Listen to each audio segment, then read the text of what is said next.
Hello, hello, beautiful people of the internet. Hello, Mastomaticus and Corvus Corak. Corvus Corak on a 5-stream watch streak, 5-win streak. Let's go. Yeah, so we've been on a interesting trajectory the last several streams. There's been a very clear pattern, a pattern of oscillation between winning more than we lose and then losing more than we win. And yesterday's stream was no exception, where of our 4 runs we did yesterday, 3 of them were W's. And then the day before that, I think they were, yeah, all losses. And then the day before that, a bunch of wins. Yeah, and then some losses. Okay. So this is just a pattern, and we're hoping to break it. Nice red streak, I know, but today we're hoping to keep the green one alive. We'll see. We'll see. That's the dream. We're gonna break the streak today. Or the, is it a streak? Break the pattern? Break the cycle? Let's see, what was it, Ironclad run? Yeah. So let's see. Whoa.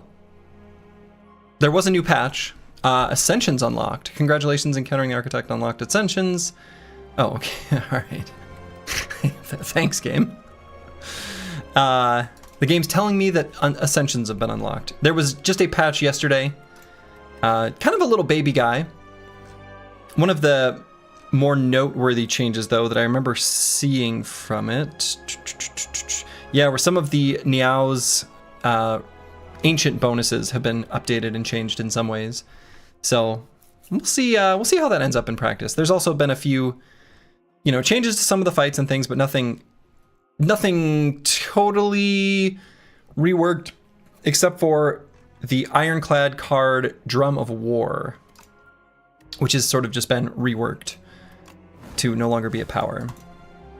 I can't wait to see you play a full armored Ironclad with Barricade and Body Slam. I would like to. And that was such a fun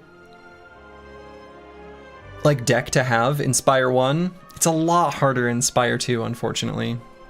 So it's a trigger warning for noobs, so they better stay on Ascension 1.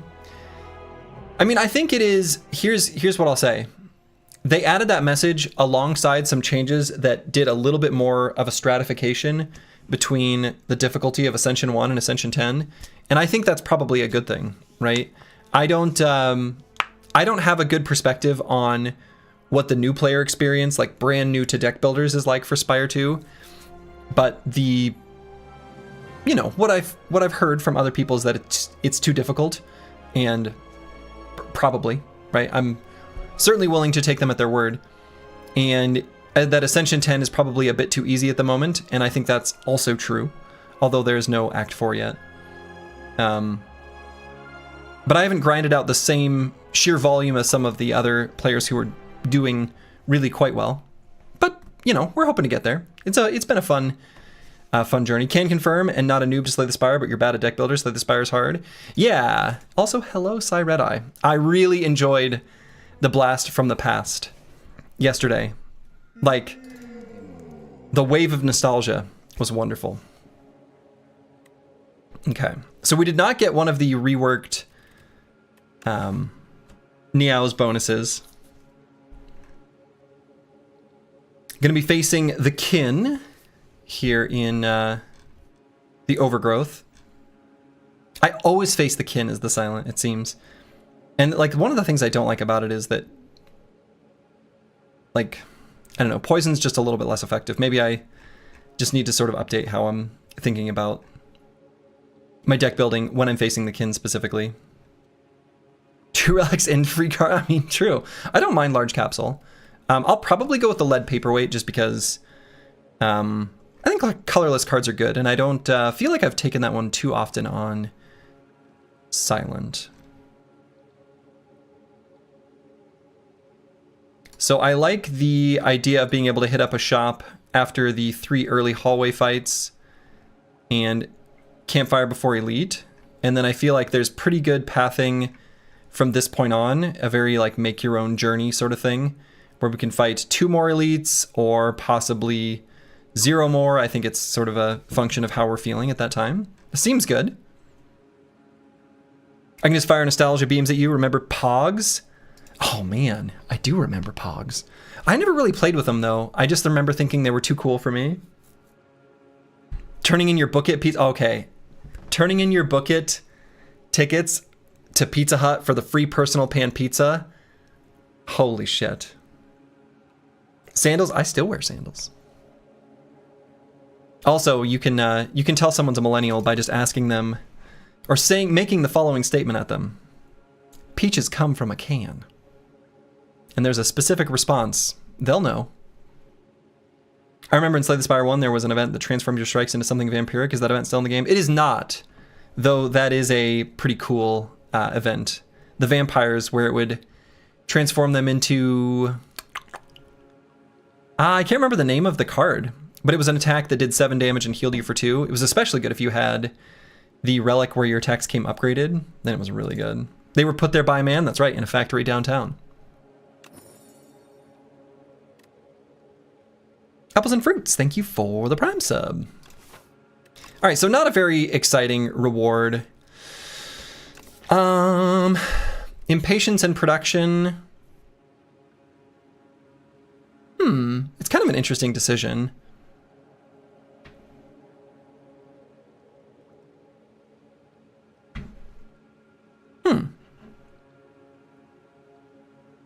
You think Impatience? I mean, Impatience probably has better long-term prospects, and I think Production is better at the moment. What is Production producing? That's a good question. Little circles? Yeah, I think Production is actually better right now on floor 1. So I'm going to go with Production. Yeah, the 7-card opening hand is a big part of it, right? Even though we've got a 0-cost card in it. And the fact that there's like just a lot of prospect for card draw on Silent, I think I like the Production better. Not a very good starting bonus though, not gonna lie. It's a little disappointing. It's fine, but...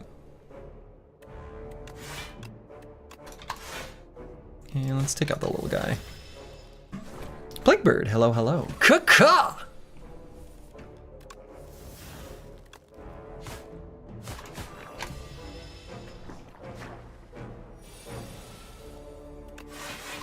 Alright, looks like we're likely to get out of this fight with no damage taken, which is pretty nice. Well, we'll see. Maybe I spoke too soon. I spoke too soon. We're getting out of this fight with 1 damage taken.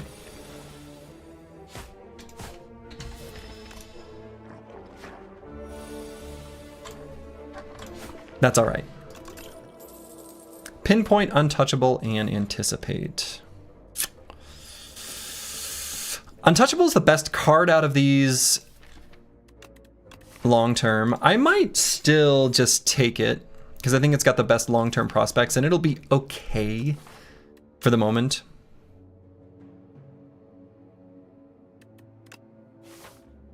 It got buffed in the recent patch, which is utterly bizarre to me, but whatever. Pinpoint is nice early. I don't know. I feel like Pinpoint's kind of a...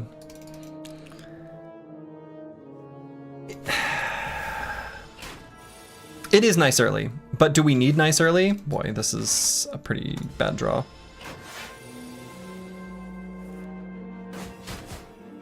So far, Production has done literally nothing for us.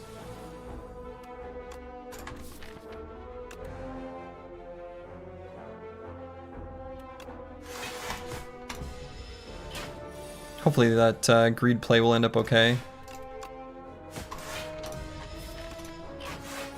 Can you pet a Nibbit? I mean, that's what we're doing right now. All right, we got him.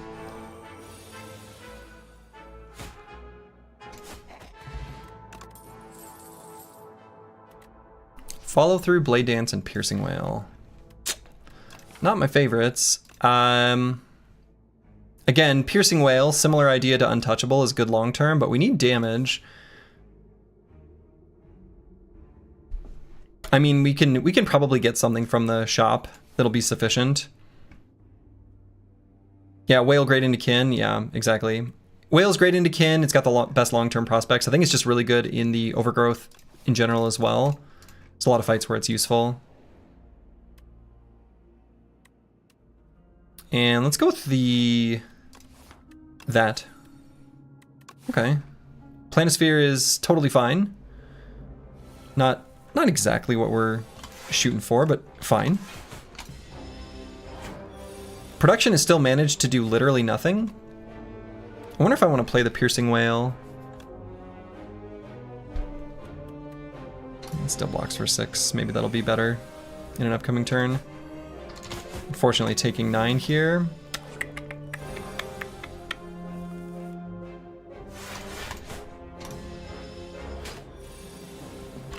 And this was... Yes, this is fight number 3. We have managed to... Yikes. The draws have been really bad. We've managed to get like production at the same time as neutralize pretty reliably. And I don't think we want to redraw it now. We just want to find a strike. Yeah, it's been pretty rough. Flechettes is probably the play here. Flechettes is a pretty decent damage card, and we need damage like really bad. So I'm gonna go with the Flechettes. Got a lot of skills in hand, or in our deck.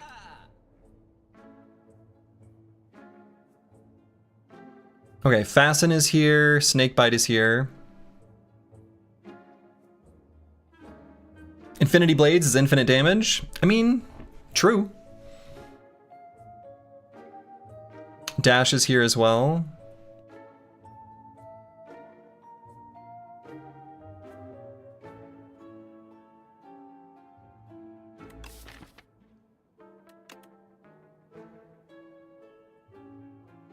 Could add Infinite Blades plus Phantom. I mean, it's true. No, I think I'm going to go with Fasten and Snakebite. Unfortunately, can't afford the dash to go with it. Otherwise, I would grab that. Easiest Snakebite of my life, easy? Yeah, I mean, I think that's probably the way to go.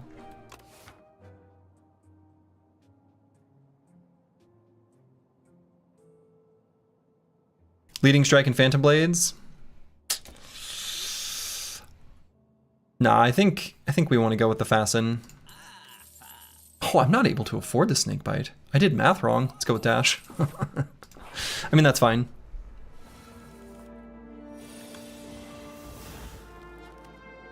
And I think I'm just going to take the 3 here. You ever do basic math wrong? Yeah, me either. Who needs 2 energy block 10 when you have 1 energy block 10? I mean, it also attack.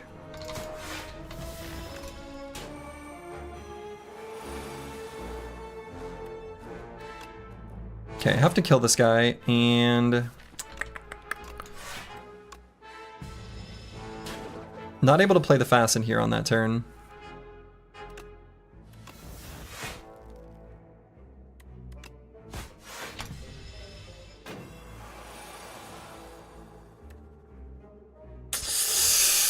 This has been just a really, really shitty start to this act. It really has.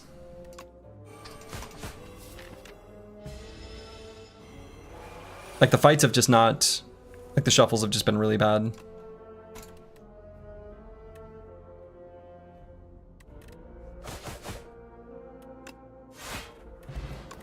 So we have to rest, which sucks. I'm gonna... I don't know, maybe get a Poison Stab?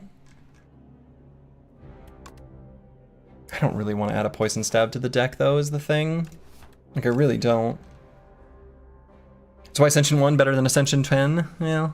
No, we like being able to do something scrappy. Also, really bad potion drop, right? We got the 1 colorless pot, and, you know, with a 40% potion chance. So we missed one at 30, we missed one at 40, we missed one at 50.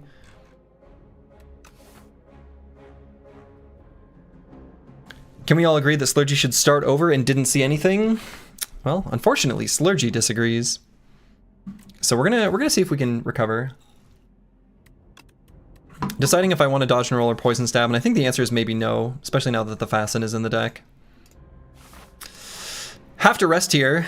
This has been just an absolute garbage start. Scrappy runs equals best runs? Exactly. This is actually kind of an okay starting hand. I'm going to use the colorless pot now, which is maybe a mistake, but I think we need to kind of high roll it. Ooh. Probably the bomb.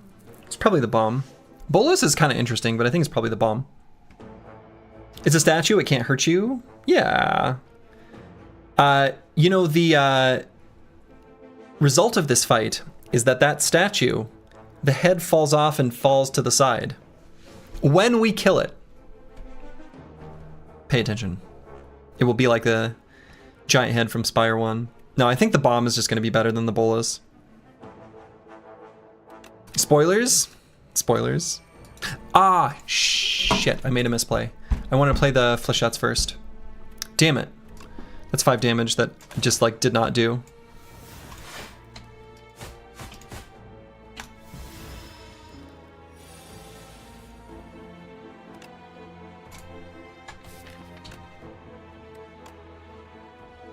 Actually gonna play the piercing well in the bash or dash. So we're gonna do 40 damage with the bomb here.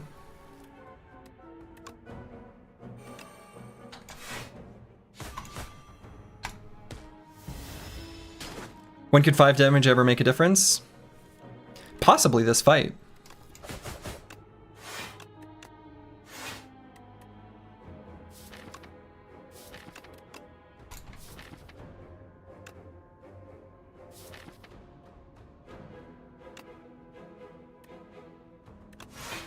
I think the right play is to block there.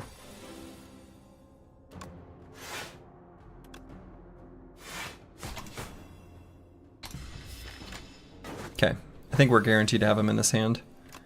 Yeah, okay. Oh, do you see the head there? The head fell off. All right, we got a Tingshaw, which is one of the better relics. Oh my god. All right. Acrobatics, Noxious Fumes, Memento Mori. Holy buckets. So Spire 2 is a prequel. Yeah, you can also see at the very end. Again, spoilers, cover your ears if you don't want to hear it. But when you meet the architect, you can see the future Heart of the Spire being worked on.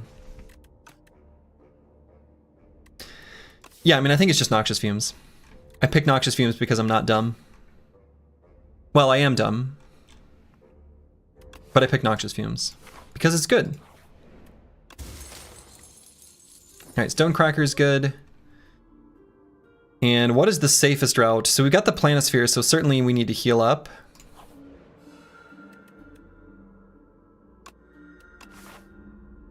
Snack on an egg. What do these 2 new relics do? So Tingshaw, whenever you discard a card during your turn, deal 3 damage to a random enemy for each card discarded. Very good with a bunch of silence cards. And then the Stonecracker, at the start of each combat, upgrade 2 random cards in your draw pile for the rest of combat. So this Strike and this Untouchable were both upgraded by our Tingshaw. In the e-box, you can see the Silence Sister are not impressed with her piece of the heart she brought back, so she's returning to the tower for something else. Oh, interesting. Interpreted the ending as the architect reviving the heart. Maybe that's right. I guess I have not, you know, I've not paid close enough attention.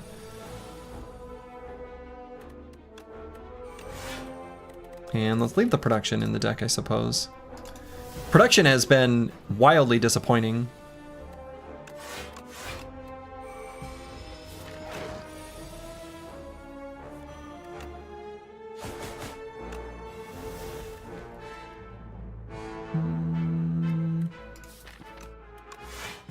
I'm gonna block the 2. I'm not sure if that's right. Production is great with retain cards. I mean, that's true. If we manage to get a source of retain, we'll be happy with it.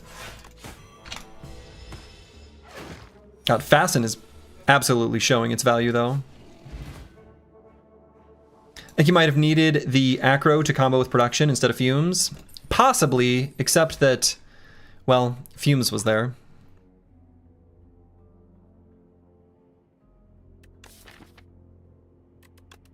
I think I'll grab a prepared.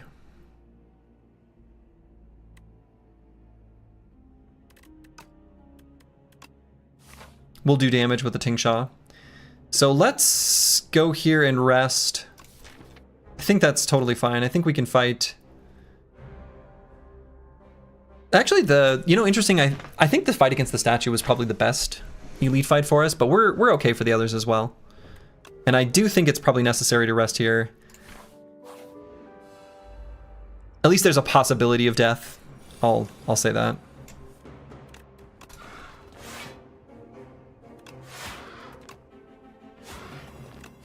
And we'll use the production for a single strike. That's absolutely worth. Pretty good opener.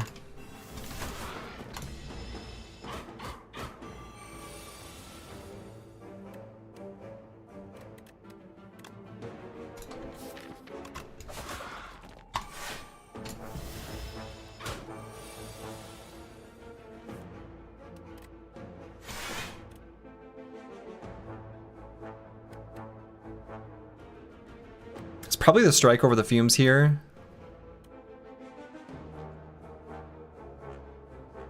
If I think I'm going to kill him in 2 turns, it's strike. If it's 3 turns, it's noxious fumes. After this one, right? So not counting this one. And that sort of depends on flechettes.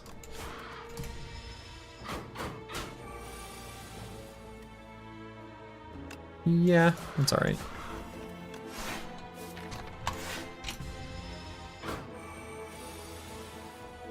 Got him. Okay, that was actually really good.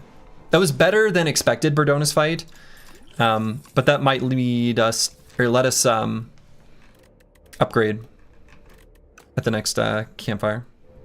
Yeah, Bellows is awesome. Bellows with Silent is insane. Bellows with Silent is completely insane. And yeah, Tools of the Trade with a Tingsha is an easy pickup here.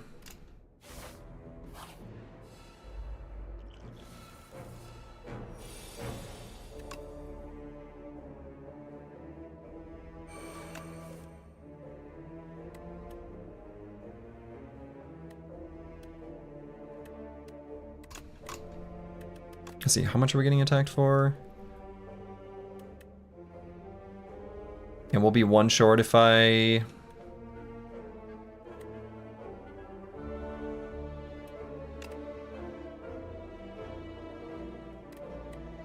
Nah, that's fine.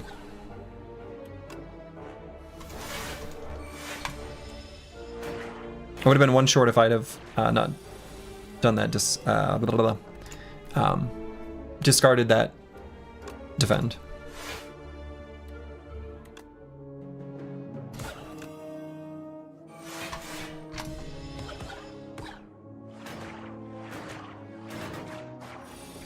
Really good relics here, though.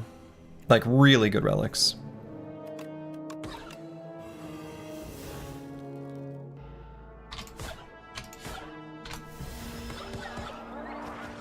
Like, really, really good relics, actually.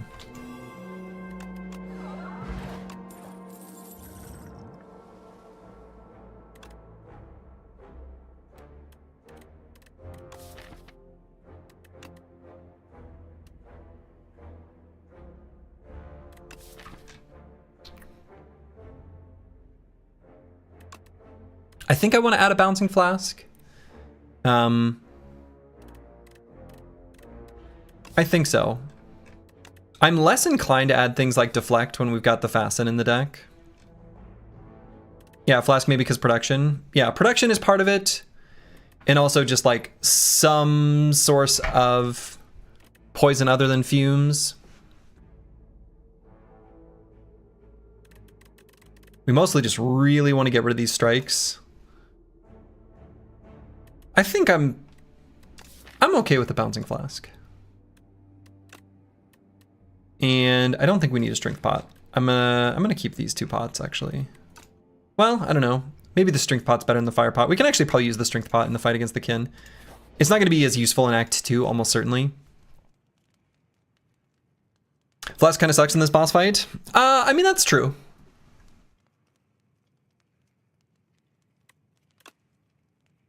Let's upgrade our fumes. in case it's not in our opening hand. Okay. Shrink Spot helps with flechettes? Yeah, absolutely. Alright, so we certainly want to play the tools. What are the things we want to play here? So tools... Dash, neutralize... Actually, tools, maybe even the Bouncing Flask. Let's see. Tools, neutralize, Bouncing Flask, defend. And we take just a little bit of damage.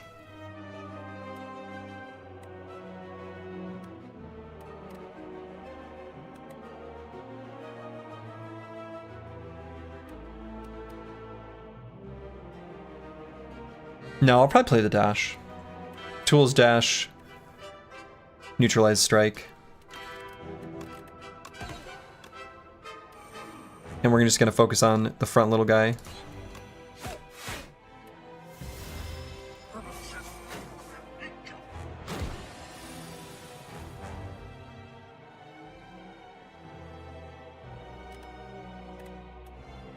So we got 28 damage there.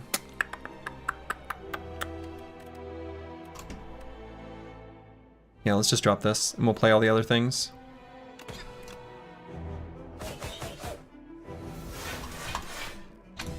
Not too bad.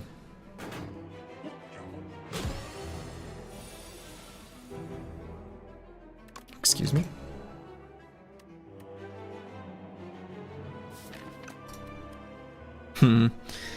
Yeah, I guess unfortunately the line is going to be fasten, strike, strike. It's a little bit of a feels bad, but it's fine.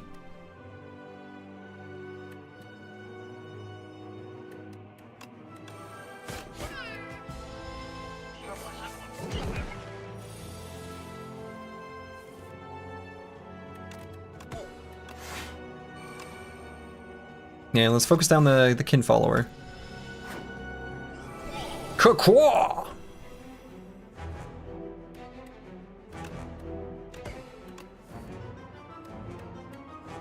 Let's see. So I suppose we're gonna play...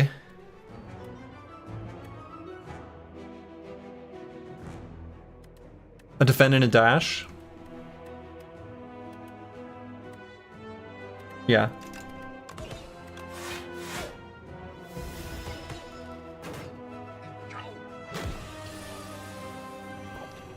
Okay, Flechettes, Flechettes, you're out of your element. Flechettes, come on, Flechettes. Rothgar 57, hello, hello. I will say this, this particular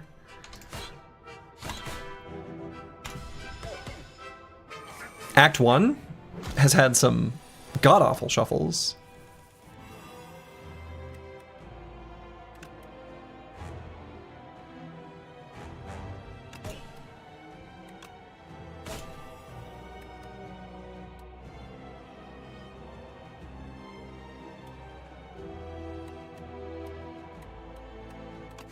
Alright, Bouncing Flask. Bounce to the...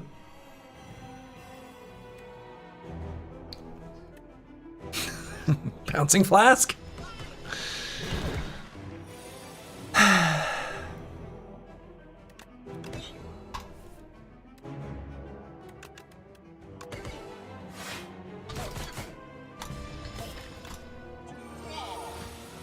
Slur Greed punished again?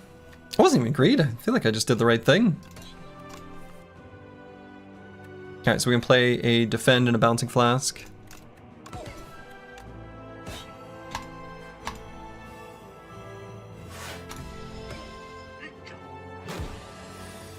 So his multi-attack's coming up next turn, but I think we'll be able to get him. Dash was the guaranteed damage. Yeah, but why go for that?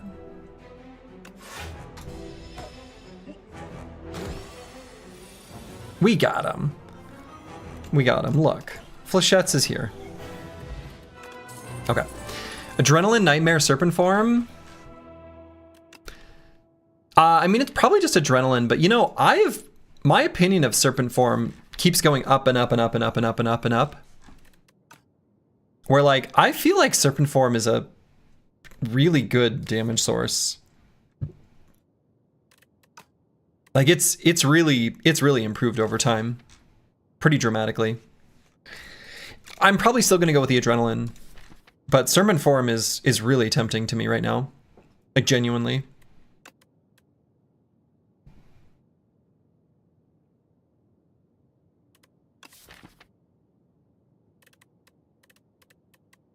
Adrenaline for that Flechette synergy.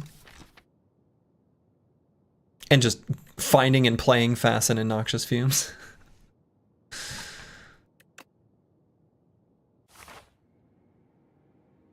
Yeah, I mean, Serpent Form is... honestly, I feel like Serpent Form is at its best with a lot more of the, like, card draw, Sly cards, things like that, because it plays for both of the Sly procs, which obviously we're sort of incentivized to do right now with Tingsha anyway.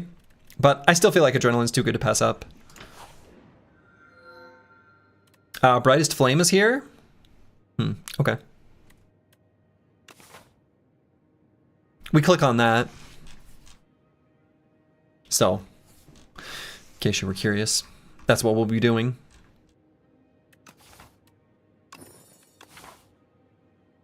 A pre-40-minute worm catches the Slurgy, that's right. Hello, Multibrad. Looking forward to tomorrow. Multibrad and I at 9 Central Time, US Central, 9 a.m. Whatever that translates to in your time zone. We're going to be doing some co-op Spire. An EU-friendly start time. Losing max HP feels so bad? It really doesn't. It really doesn't. When the enemies are dead, what use have you for max hit points?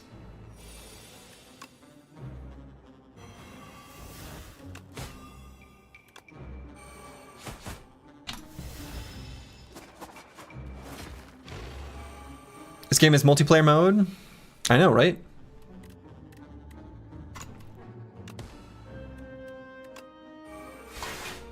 Fasten up.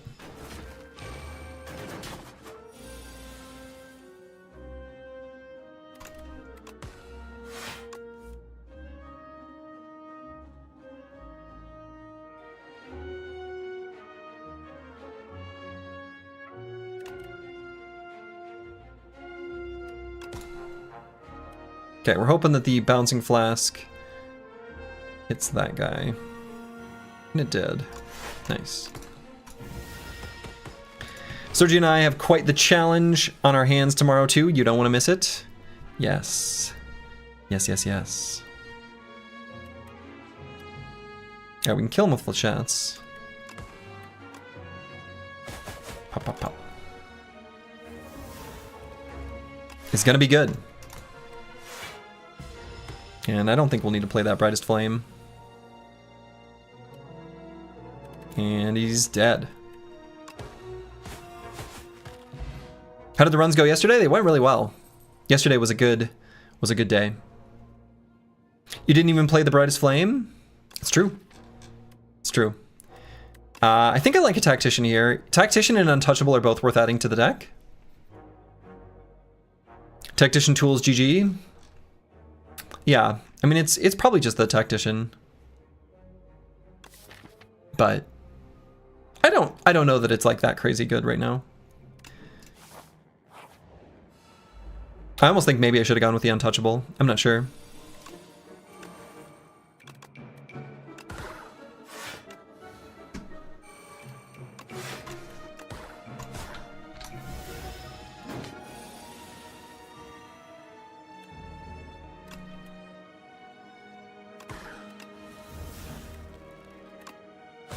And I'm not going to bother Brightest Flaming here.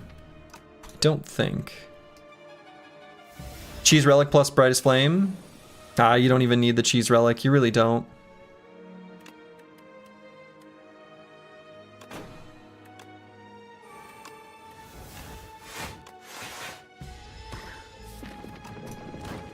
You just have to embrace it and not be afraid.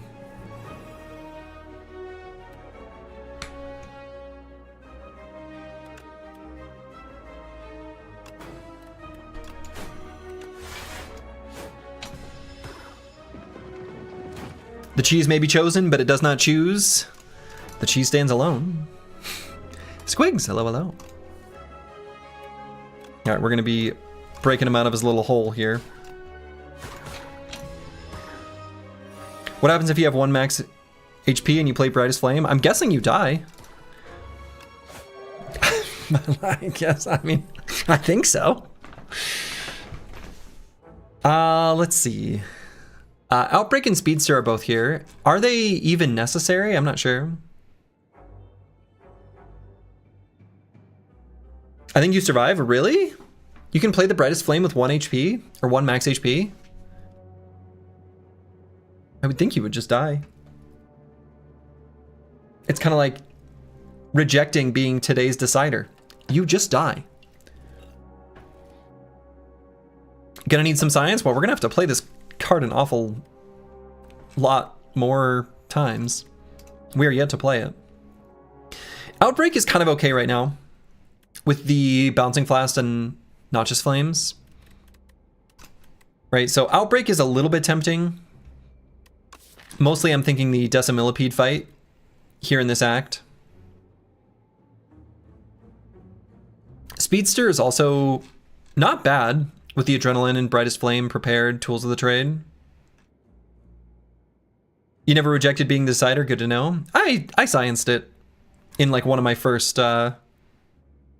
runs. You just die.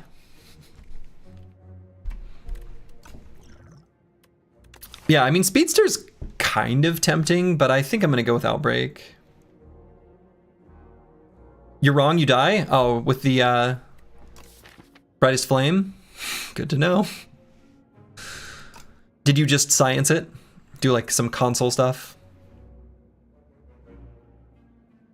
Good to know, in case it ever comes up.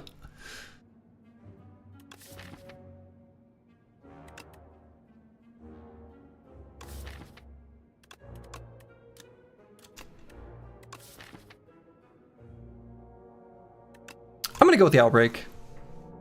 Hey, thank you, Multibrad. See you tomorrow.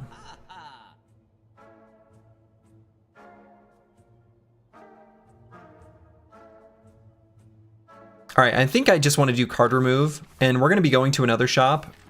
Realistically, all we really need to do is thin this baby down, get rid of these strikes, especially with the Bellows and the Stonecracker, right? Like if we have a mostly upgraded deck, and it includes like Brightest Flame, and like all of these cards, right? And Fasten and stuff, like we're in such good shape. We really just need to do card remove. Have you played much multiplayer? I've played some. I have played some. Not a ton.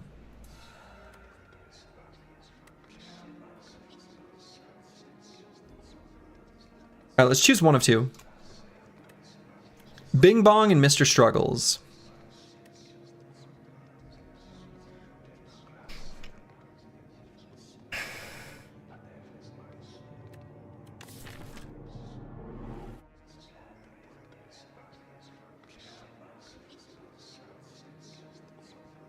You think easy Struggles? I'm not sure. It's just a free fumes? Kind of. I mean, I will say this. Struggles with the deck in its current form, where we're letting fights go on for a long time, is certainly more consistent.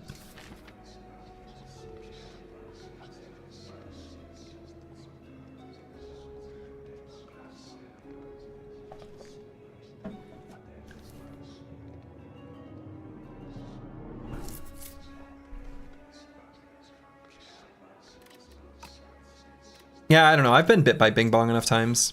I think I do actually want the Mr. Struggles here.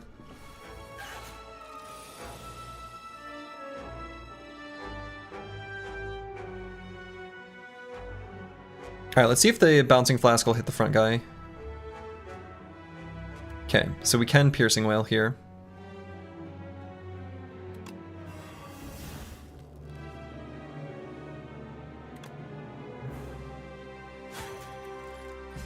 Weaken that guy for next turn, just take 2. So no fumes in play, unfortunately.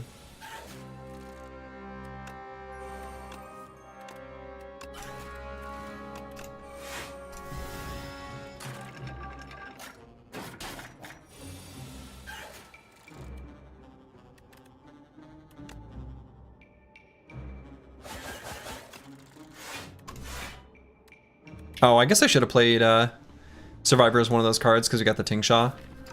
Ah, that's a small misplay. Could have done 3 more damage there.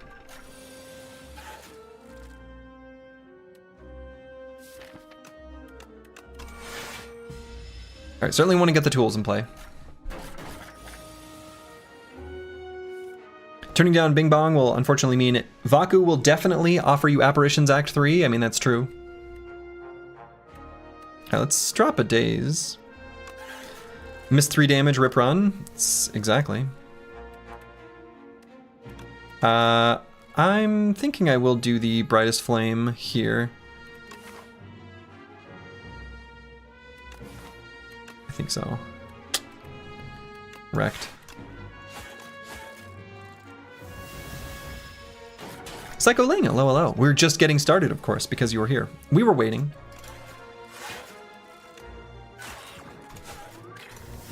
Could really go for a well-laid plans.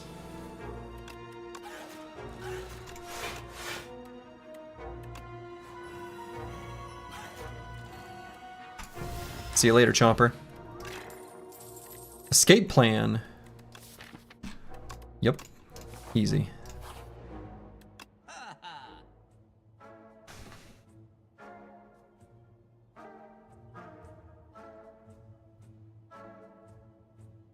Yeah, it's probably just Carter move. Hidden Daggers and Impatience are both really good. If you're really worried about the storybook, you can get Dragon Fruit, but I'm not too worried about it.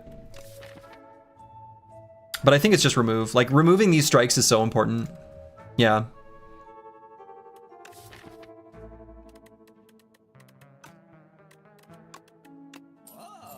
The strikes are really bad.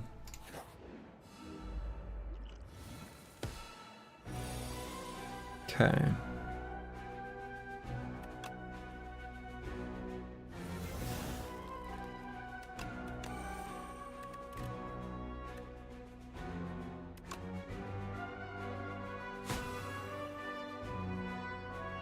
Hi Sludgy, have a great stream. Good night. Greetings from the Netherlands. Well, hey, thanks you, Master Wayne 85. Have a good night in the Netherlands. All right, we're gonna be taking a little damage here. Just 8, so not too bad, but you can see how these strikes are really bad, right? Because if we're just able to block, blocking is good. And we like blocking.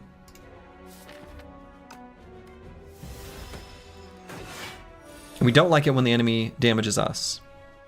Thank you for attending my TED Talk.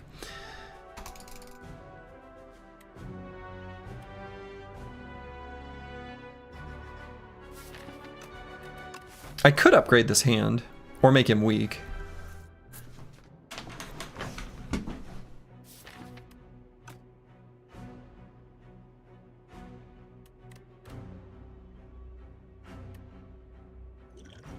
It's just Blessing in the Forge it.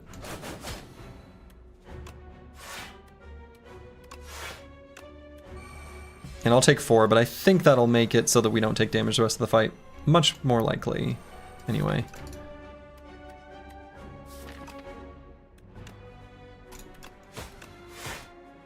And I think I'll hold off on playing that Brightest Flame.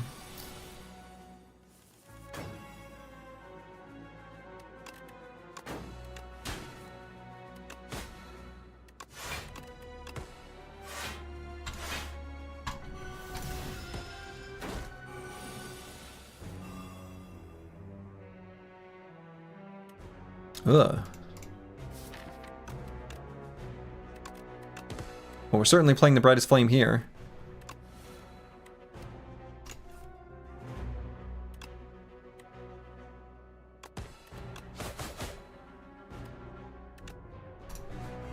And I guess we have lethal. Yeah. Pocket Watch is here. Pocket Watch is so good.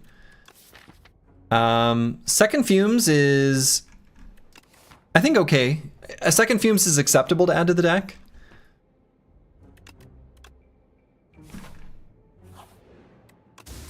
And we certainly don't need any more. We want things like this. The Oddly Smooth Stone. The Oddly Good Stone.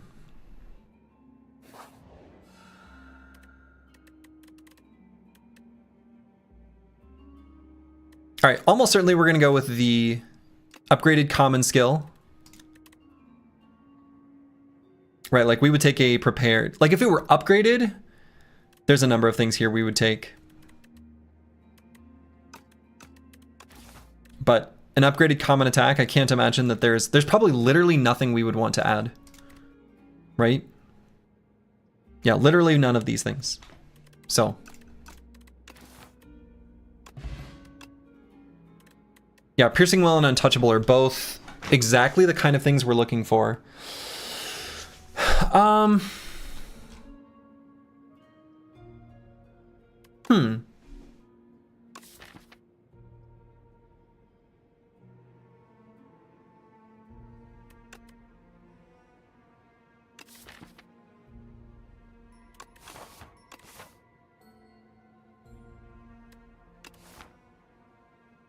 It's buffed? Yeah, it's true.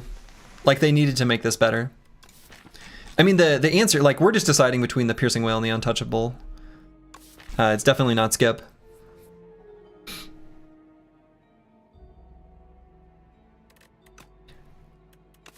The thing is Piercing Wail is really good for like the Act 3 boss gauntlet. But that's kind of a function of getting a well-laid plans, which we're not guaranteed to find. Was an OG Untouchable block 9 at base? I don't remember.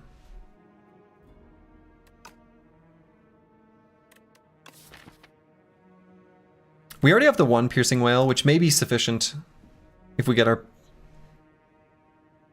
well-laid plans. I think I might go with the Untouchable. And I would like to fight 2 elites. And, you know, given that the Planisphere is here, I wonder if it makes sense to go to the question marks over the campfire. Like, I wonder if I would actually rather path through this way.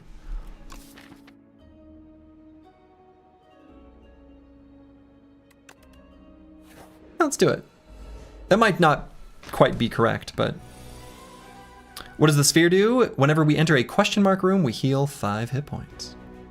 Pretty nice. All right, Piercing Wail is here to make them do basically 0 damage. So I might not even play my Flechettes. I think it might just be Piercing Wail, Noxious Fumes, Noxious Fumes. Actually. And I guess not play the escape plan either, because of our Pocket Watch.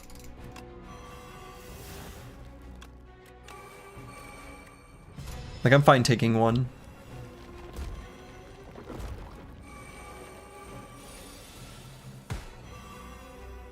Yeah, if it means finding our adrenaline.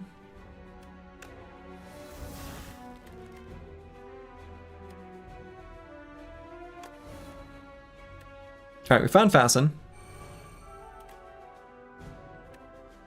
So we just block? I guess we just block. And which one should we attack? Might go with the high hit point one, actually. Because they're probably going to die around the same time. Fascinating. Fascinating indeed.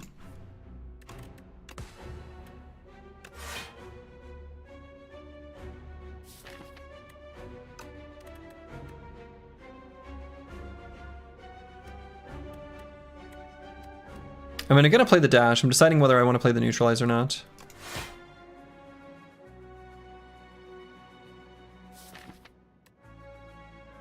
There's no block in our hand next turn, depending on what we shuffle anyway. Which kind of makes me want to just leave it at the 3 for Pocket Watch. I mean, I could do a weak pot here, which wouldn't be the worst, but I think I'll hold off. Also might even find a source of lethal here. Alright, we've got the Outbreak and Bouncing Flask, which I guess is going to kill, isn't it? Yeah, Outbreak, Bouncing Flask kills. So, I suppose in that case, I probably... I could have known that that was going to happen and just played the Neutralize and could have saved 4 hit points there. Right? I think I could have just been more accurate there. I could have played... Yeah, because that was 2 of the cards that I saw. Yeah, that was another misplay. Well, good to point him out, but I've made many, that's for sure.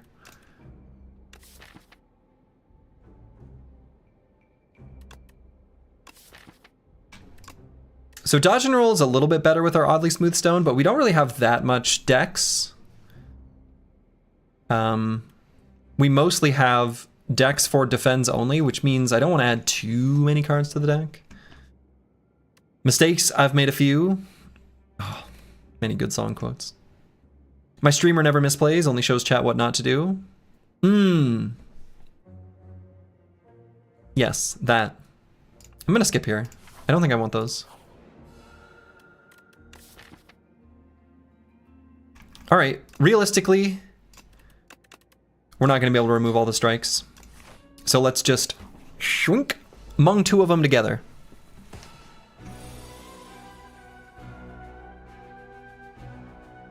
Okay. Do I think I'm gonna play more than 3 cards here?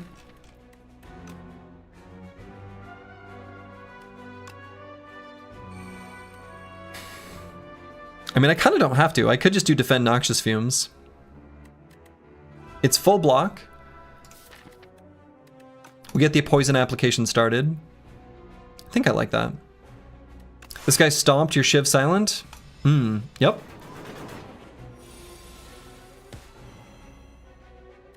Noxious Fumes is here.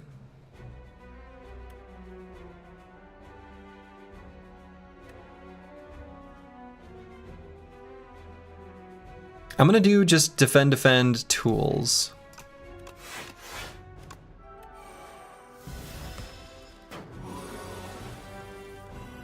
Mr. Bees cares not for your shivs, indeed.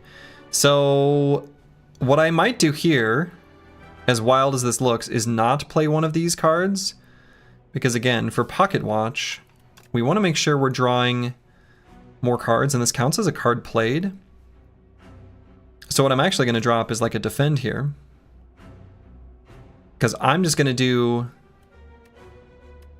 Outbreak. Just Outbreak.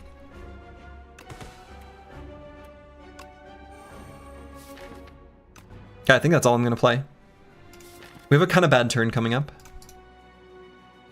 Right? So I want to make sure we have the opportunity to draw more cards. Okay, so this is good, right? So we're going to be able to full block here, no problem. And we're going to be playing more than 3 cards here. Both of the evil strikes in hand, right?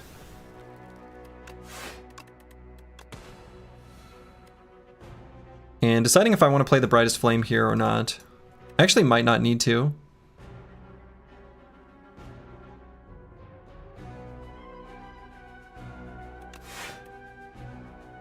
Also deciding if I want to play the Ultimate Strike. Again, might not need to.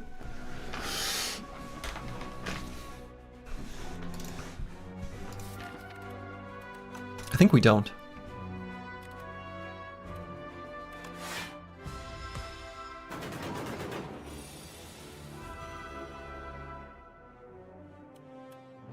Alright, here we'll just do defend Noxious Fumes. Could also do defend dash, no. Defend, no, we'll do defend Noxious Fumes.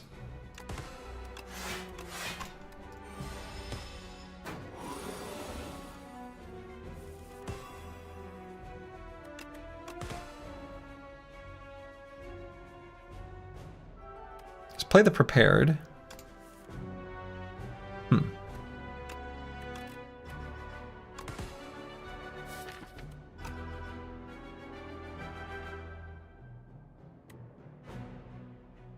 And I'm going to pass the turn again. We're not going to have our Piercing Wail in hand next turn. And we're not going to have a Source of Weak. So next turn could be bad. Survivor? Yeah, I guess Survivor is an extra 3 damage. That's a good point. Yep. Thank you, apples and fruits. That would have been a mistake I was ready to make and not even pointed out. I probably would have just missed that one. All right, so Flechettes is going to do 5 by 7. So let's see. Let's calculate out damage here because we might have lethal. All right, so we got 19 damage. And that's 54 plus the dash. Yeah, we have lethal. So cool. Oh, I guess I just made it lower, huh? It's fine. He's still dead. We got the bouncing flask with outbreak as well.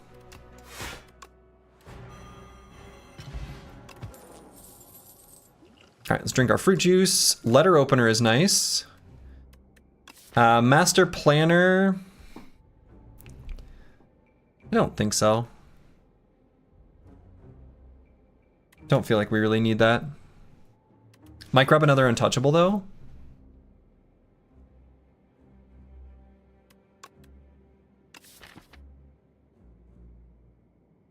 So the only benefit to Master Planner is basically to make it so that we can play our defense with our prepared, which is like okay. But yeah, also the flask, right? Flask and the defense, but it's not really, it's a little too slow. Like it's an energy save, but it's only on the reshuffle. And like, I don't know that I care that much. I think I'd rather just add another untouchable to the deck. Though we are pretty close to hitting the upper bound of untouchables that I'd want to add with this deck size.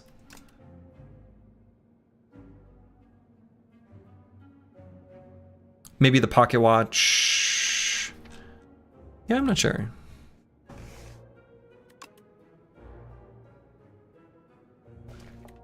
I'd probably still add it. Enchant an attack with Corrupted. Could enchant the Flechettes with Corrupted, but honestly, I might just transform the strike instead. Maybe skip? Maybe. Could have skipped. I think it's probably... Skip and Untouchable are probably pretty similar. Dark Paladin, thank you for the Prime sub. Almost a year of Slurgy? Hey, you love to see it. Glad to have you. Always enjoy seeing the familiar names. I really do. I do appreciate it. Yeah, I feel like Transform Strike is going to be better than enchanting the Flechettes. I think in a previous shop, didn't we see the Enchanted Lighter early on anyway? Not that I would ever buy that, because the deck doesn't need it, but...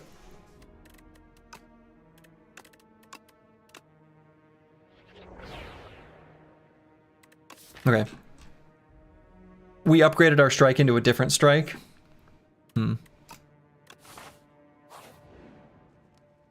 And I think we can smith here.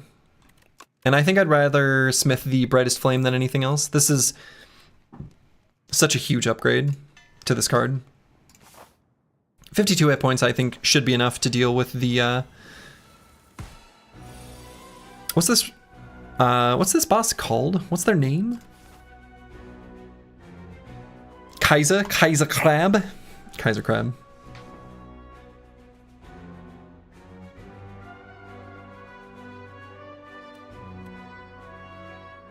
Okay, so again, what we're looking to do is simply find our Noxious Fumes and our Fasten and get those played. I really want to upgrade the Fasten. So what I might do is just Survivor the Untouchable and then play the Noxious Fumes, play the 3 cards, and then we'll find the Adrenaline on the shuffle, which I think I'm into. You can tell it's German from the way it greets you in the morning. Jawohl.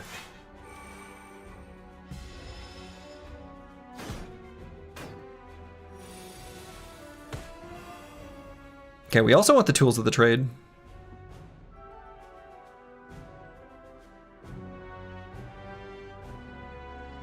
So probably Tools of the Trade, Fasten, and then the Defend. Could also play the Weak Pot on Rocket now. He's gonna do this attack, then 1 down turn, then his big attack. So the weak will be applied to him for his big attack, I think. Pretty sure that's the attack pattern.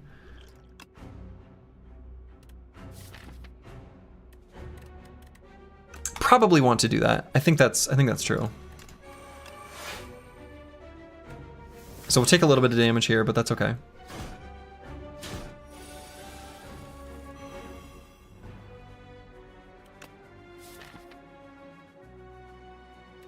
Alright, so we do want to draw on extra cards next turn too. So...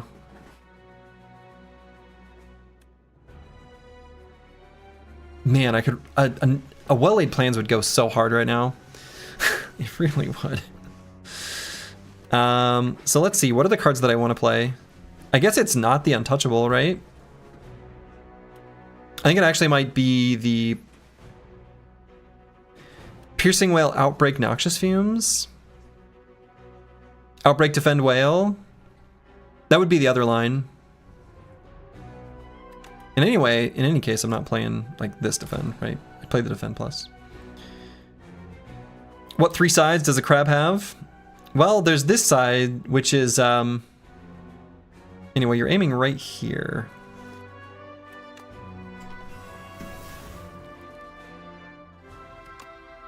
Yeah, I think I just do Outbreak, Noxious Fumes. I mean, we're, in a sense, like, vulnerable, so Piercing Whale was doing more than its prescribed value because we're being attacked in the flank. An A side, a B side, and a C side? Oh, that's such a wholesome... It's a lot more wholesome than what I was implying. Okay.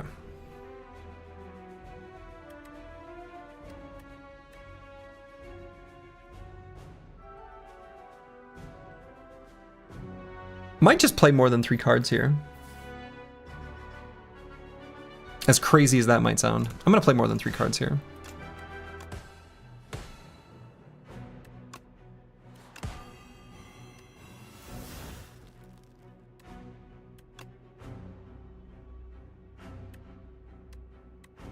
So I suppose it kind of doesn't matter who we neutralize.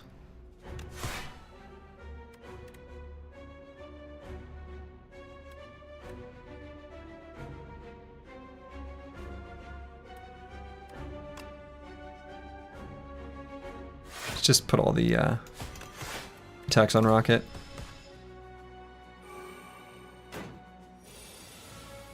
Why did the crab not share his food? Ooh, why did the crab not share his food?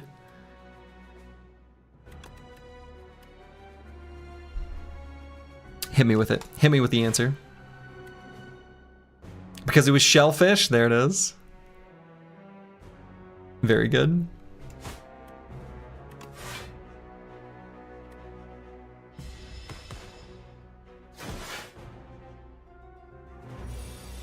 Boo this person? Nah.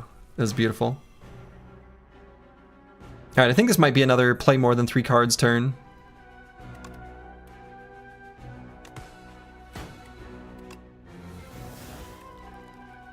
We've got a big Flechettes here.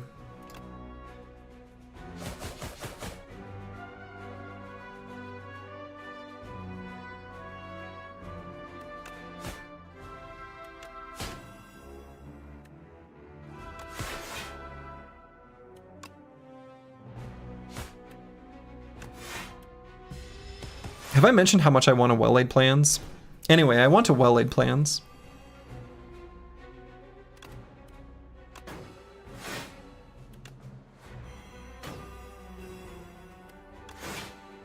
Oh, I guess Survivor would have been... Oh, no, he had armor. Didn't make a difference. I was going to say Survivor would have been more damage, but got him. He's dead. He's dead, Jim. Okay. You should just lay your plans better? Yeah, that's true. Ah, see now Bing Bong. Think about how good Bing Bong would be here. Huh? How good would Bing Bong be here? Although Corrosive Wave is actually maybe better. In all seriousness. It's possible Corrosive Wave is better.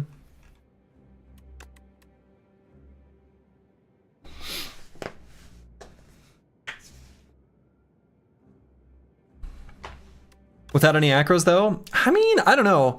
I feel like with Brightest Flame, Escape Plan, the Adrenaline, Prepared, is not bad.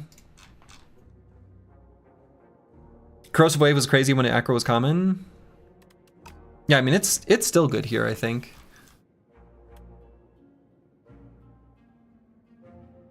Corrosive kind of anti-synergy with Watch without... Oh, without a Well-Laid Plans, yeah. It's not bad, but there's adrenaline. You know, I said that last time, and then I grabbed the adrenaline. I'm just trying to convince myself maybe not to take the adrenaline, or to think of situations where we don't grab adrenaline. Like, I think it can be, big asterisk on that, can be a trap to just always take adrenaline. Just go to a shop and get a well-laid plans? I mean, true.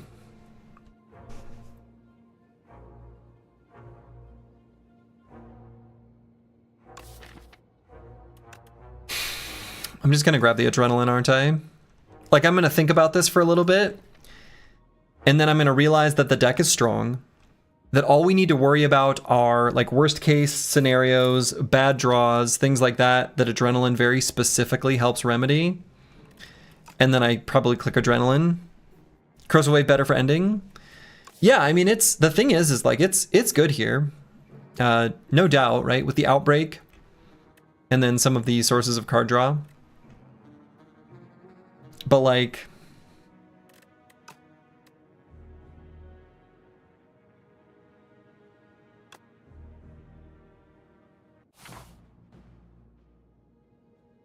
Act 3 multi-enemies are difficult.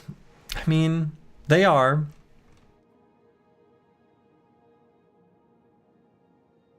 Which card fits a potential Act 3 relic best? What do you mean by that? Okay, so if we add an Apotheosis to the deck, our entire deck just gets upgraded. Enchanting all card rewards with Glam is crazy good. Fur Coat, I guess, is fine. It doesn't really feel very necessary. Oof, test subject.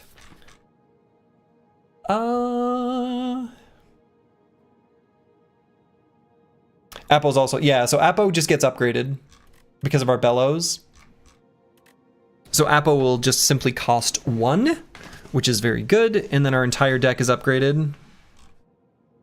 I feel like upgrading the Fasten and all of the defends in the deck is awfully strong.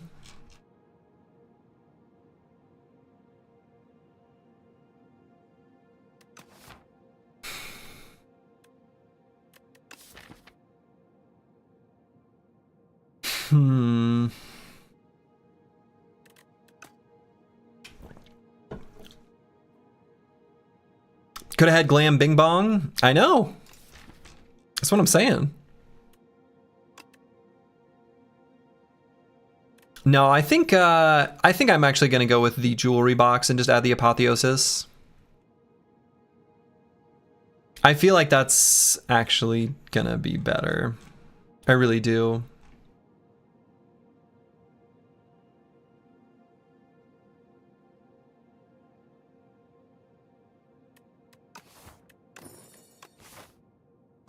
It's good, right? It's the deck just needs that. Good thing you didn't take Bing Bong though. 2 Appos much worse than 1. I mean, that's true.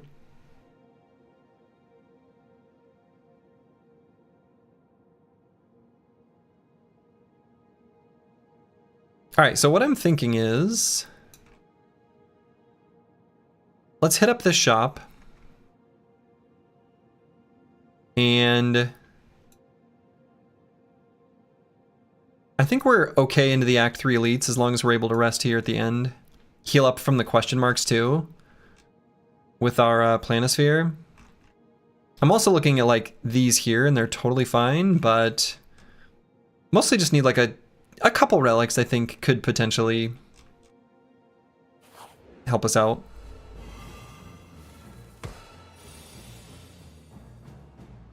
Okay, we'll probably end up using the Brightest Flame in this particular turn. Seems pretty likely.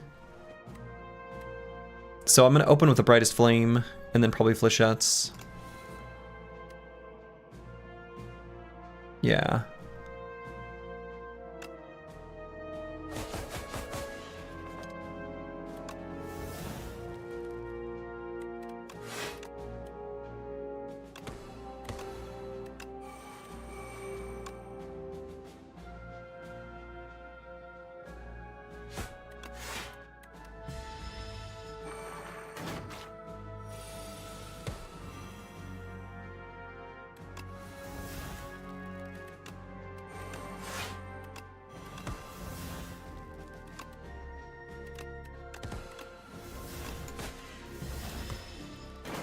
Okay, bye nerd.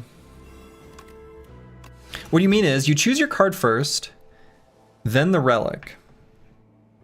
And there's a pool of relics. So you usually pick a card that best matches the next potential boss's relic. Like for example, Echo Form and Snecko Relic, or what fits the Runic Pyramid, etc. Ah, I kind of see what you're saying. So there are 3 potential ancients that could be presented to us in Act 3. So that kind of makes it a little harder to sort of address that question, because we could either get Vaku, Nunu Pepe, or Darv, I think is his name. And so I think there's just like too many total options to really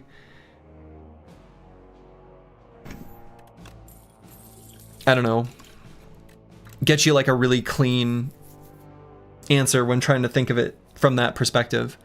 Though it is good to do that, I think you start to reach so many possibilities that it's hard to think of specifics too much.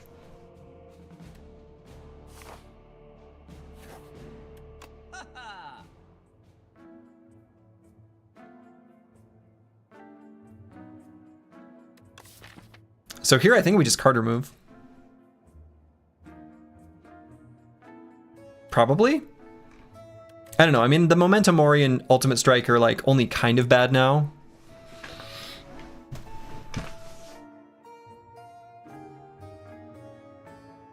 These relics are kind of disappointing.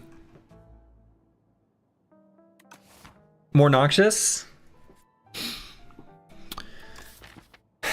I mean, it's fine. It's not that bad.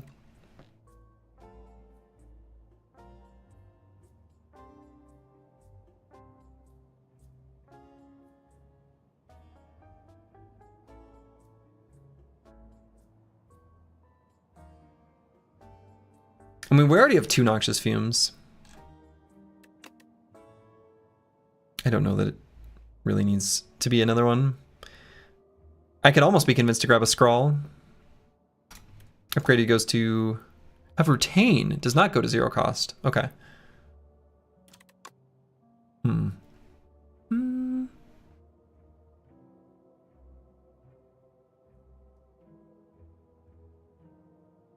Could even just buy a Strawberry.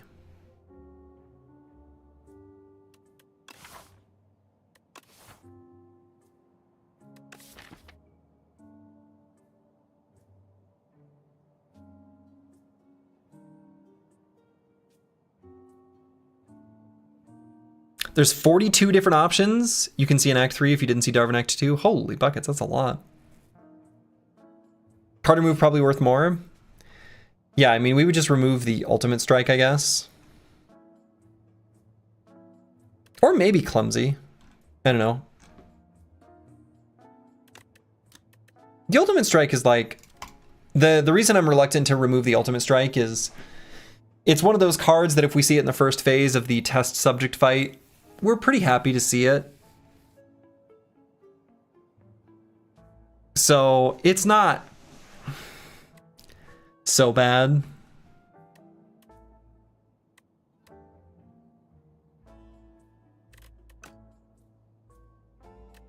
And we like our defense, right? Since we've got this Fasten. I mean, I guess I could remove Dash.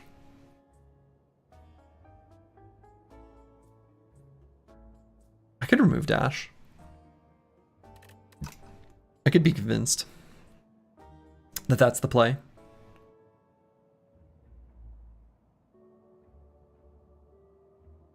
I'm just gonna eat a Strawberry. It's boring, and I know that.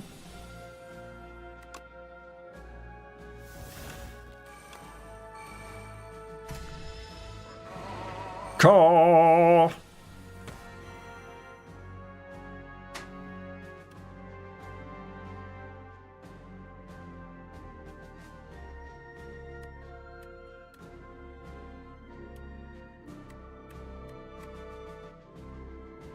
All right, I'm gonna do Outbreak and then Survivor the Untouchable. Or Outbreak Dash and take 1.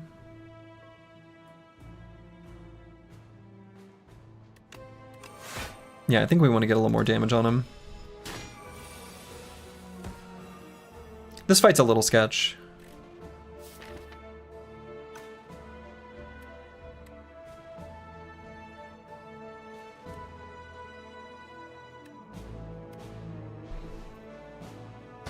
Am I going to play more than 3 cards this turn? I might. And I might even play the Brightest Flame. I'd like to get the Bouncing Flask in play. I mean, it could just be Bouncing Flask, Defend, Neutralize. I'd like to play the Tools of the Trade, but...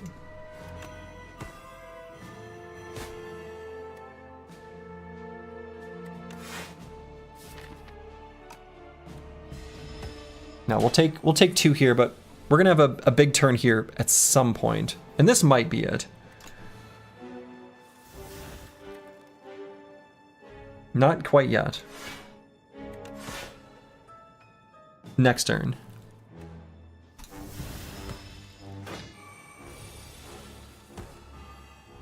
This is the turn. We're gonna try to just kill him. Yeah. Gonna try and gonna succeed to just kill him.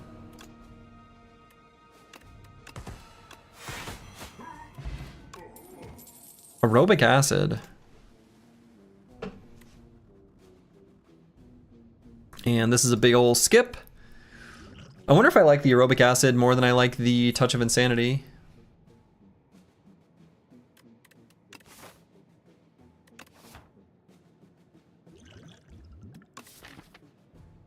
I'm kind of saving the Gambler's Brew for the first phase of the test subject fight.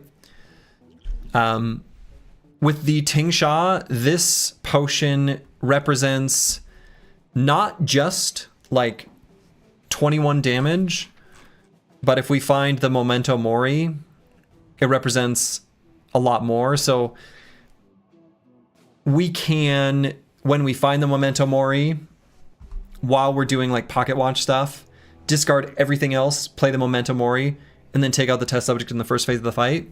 And I think we're pretty good against him in the second and third phase. So that's why I'm hanging on to this Gambler's Brew and have been for a while. Didn't really articulate the specific reason, but that's why. So I'm thinking like the other one is more for hallway fights. Happy to use it along the way so we can fight elites a little more safely. And I think the Aerobic Acid could be good like if we're fighting the 3 knights or whatever. If they're opening with a big explosive turn or something like that. Let's do it.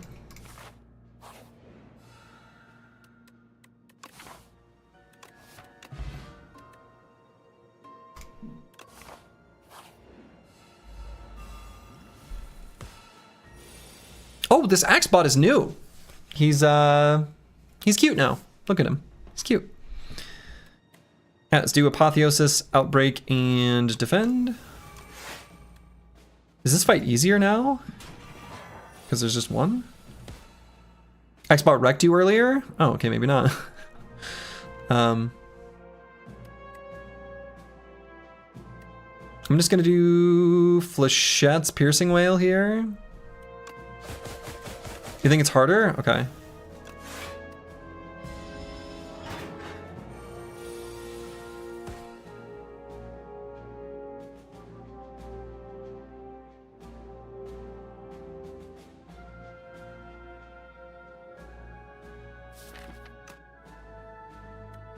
Am I going to take damage here? I guess maybe not. Maybe I do... I mean, I want to play one of these fumes. It sort of sucks. Yeah,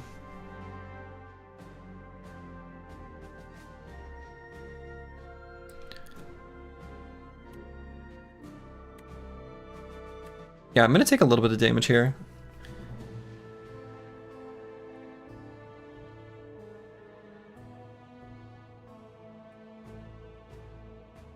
I really want to play the Fasten. I feel like I have to play the Fasten.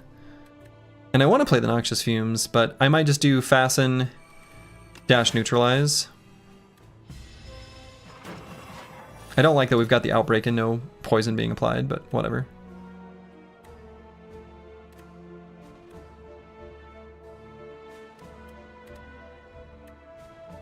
So we could just kill this first Axebot.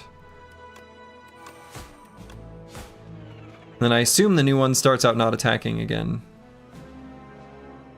Okay. He scales pretty fast and debuffs you. Well, looks like that's what he's doing here. Okay. No, I can still, yeah. So let's discard this one.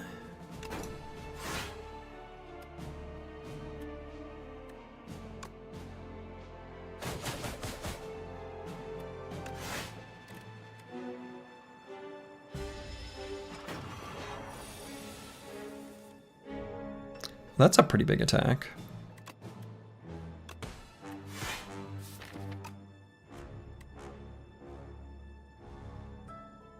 Alright, is player prepared?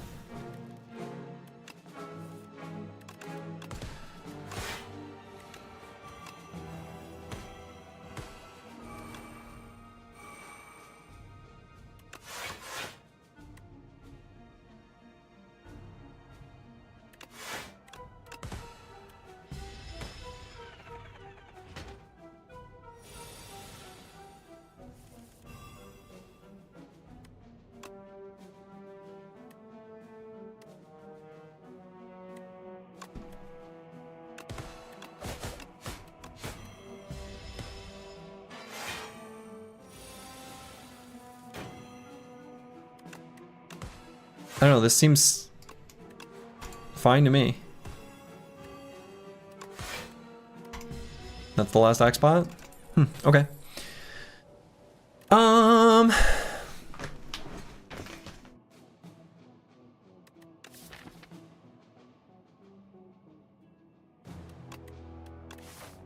Another outbreak. Honestly, probably not bad, right? I think another outbreak is fine. Fine against the queen. Okay against the test subject. Like, we mostly just want to get our powers and then we're like kind of golden. Another outbreak plus would be surprisingly fast, I think. Yeah. Exposed would be cute for the one elite fight, but I think we'll be okay in that elite fight anyway. Maybe like it'll pose a little trouble to us potentially, but. And let's fight an elite here. Probably? I don't know, maybe not. Maybe we go to the question mark here, and then we go to this elite fight. Then we got the campfire, 2 question marks to heal up afterwards. And then we do this one, probably. I think I like that maybe better.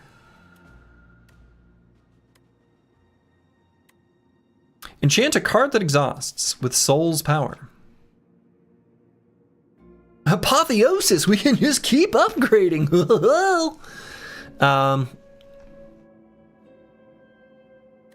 I mean, I guess I could make an Adrenaline stick around.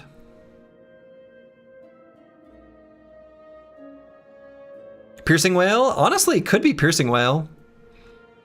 Honestly? I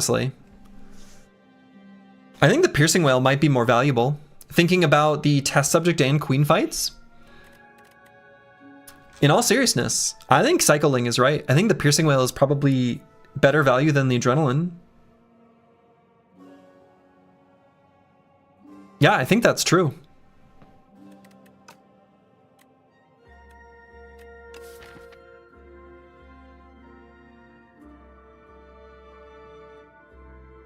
It'd be much better if we had a well-laid plans.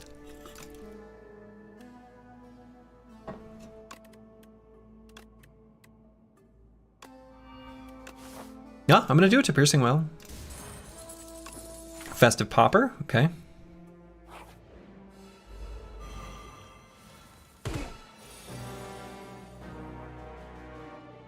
Okay, so we're gonna take some damage in round 1 here. I think we'll just do Apotheosis, Outbreak, and Survivor. Could do the Aerobic Acid and then Apotheosis that. Might just do that. Okay.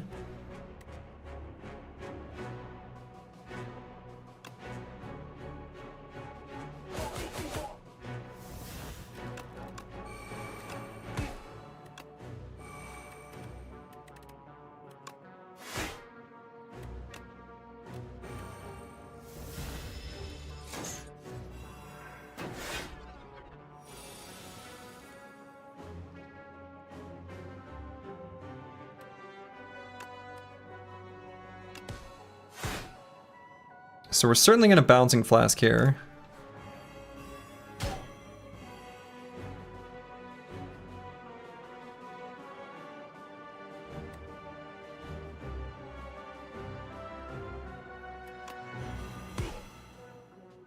Okay, I think we stop there.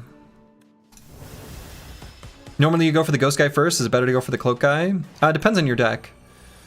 I would say going for Spectral Knight first is usually wrong. Like, I think you usually actually want to go for either the Flail or the Magi. It really depends. Here I'm going to play multiple cards.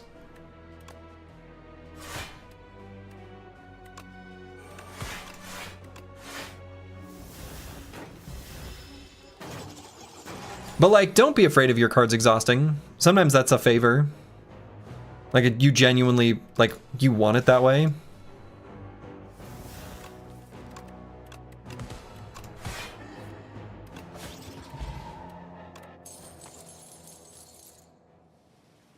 When you have Apo, he's... Yeah, right. So in this case, yeah, I should have elaborated. Since we've got Apparition, the guy who gets rid of our upgrades, we don't want that. We like our upgrades. And you also have to think like, all right, the Magi Knight does one big attack on turn 5? Turn 4 or turn 5? I think it's turn 5. And that one can be pretty dangerous, but the attacks by Flail Knight in front are overall more damage over the course of the whole fight, including those first several rounds. So like, depending on sort of when you expect you can kill one, you might alter your damage output accordingly. I don't feel like I've perfectly worked out when to attack what all the time, certainly. But like in this case, I think the answer was pretty clear.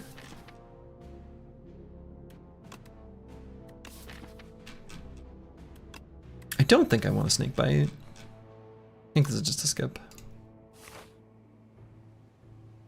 And we don't really need a rest. Obviously, upgrade is pointless. I guess I'd choose a hallway fight here, just to see Carter Ward.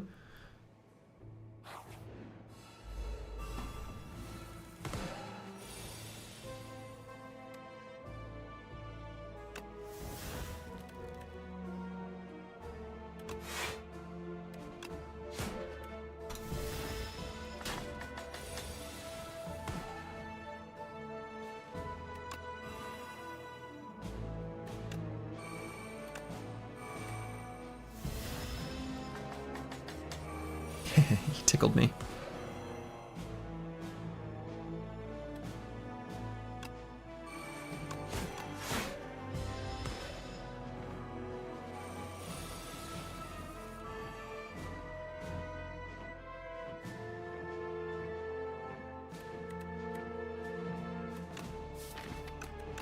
Yeah, we'll probably play multiple cards here.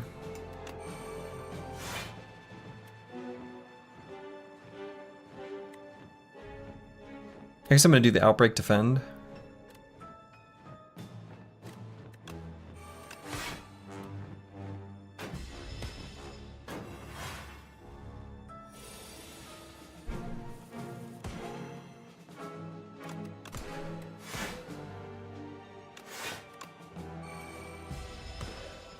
God, a well-laid plans would go down so smooth.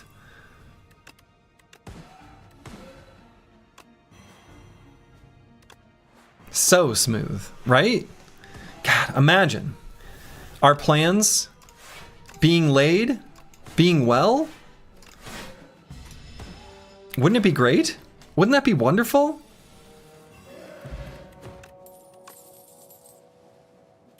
Skip.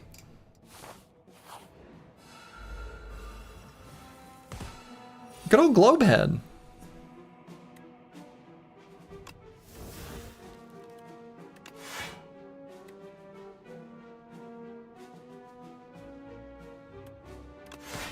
Okay, it doesn't scale too much. I don't think we need to play that Outbreak. Excuse me? Alright, we'll play multiple cards this particular fight. That's fine. Oh, I guess we'll do that one too. this particular round. This round will do more than 3 cards.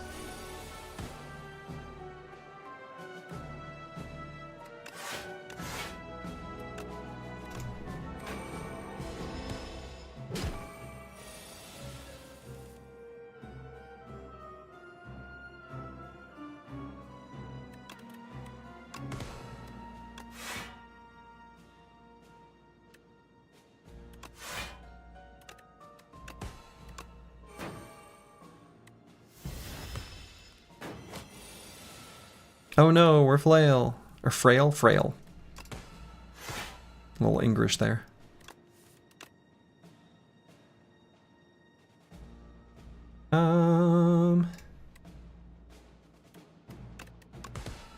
Just gonna play a bunch of cards here, I think.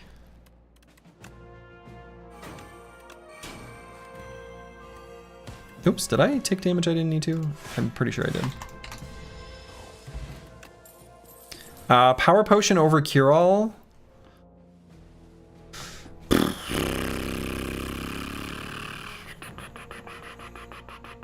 Yeah, I think so. Prepare Plus. The Chaucer. Thank you for the Prime sub. Mod is coming along. Okay, cool. Cool. I'm not going to need it for a little bit, obviously, so you can take your time, but I do appreciate it.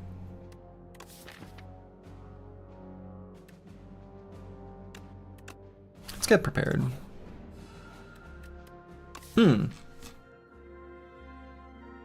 Chaucer is a modder now. It'll be just a little baby mod, just for a custom starting origin for the next Battle Brothers run.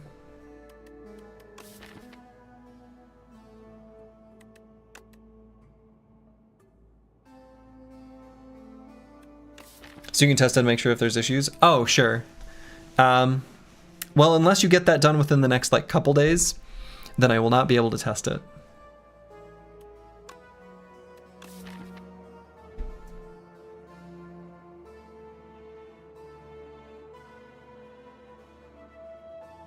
Sharp for flechettes? Yeah, I'm thinking about it. You actually might? Okay. Yeah, okay, cool. But yeah, I might just do sharp for flechettes. I don't know that I care too much about Swift on the powers. That's often my go-to, but I feel like with the Pocket Watch, we see enough cards each round when we need to.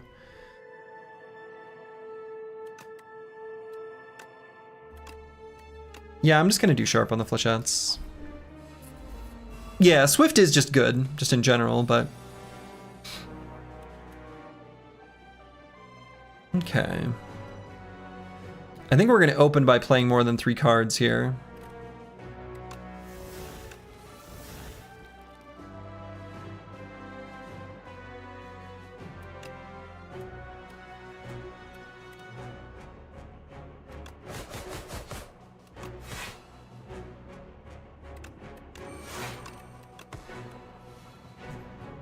I should probably just play the Brightest Flame. I was thinking about avoiding it, but I think that's foolish.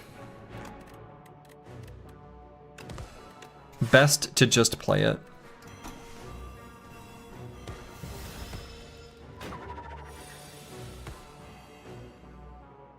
Ah. Yeah. That's the downside to playing all those cards. So I'll just go do Tools, Fasten, Untouchable.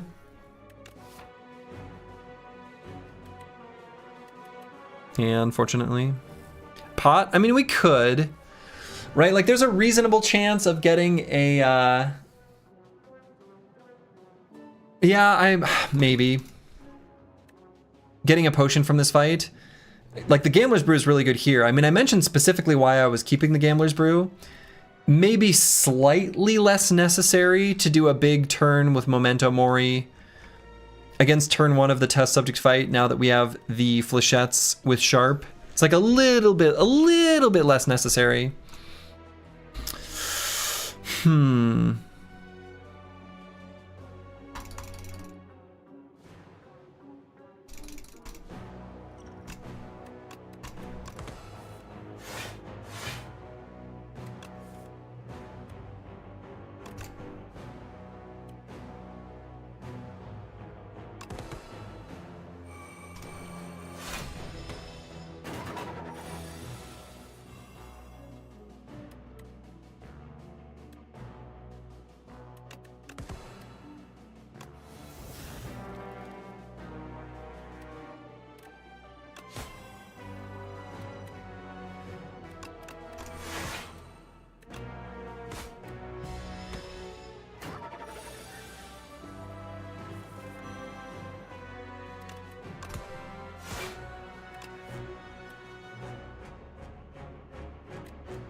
Oh, whoops, whoops.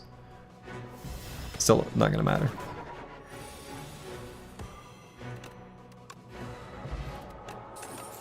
Did not get a potion. Nightmare is here. Surely there is something we want to nightmare. Surely there will be something we will want to nightmare. There will be a turn where we want to nightmare something.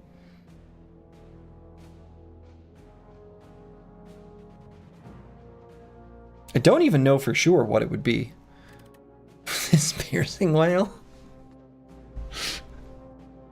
Nightmare Brightest Flame to get to 1 max HP. I mean, we did talk about sciencing it, didn't we?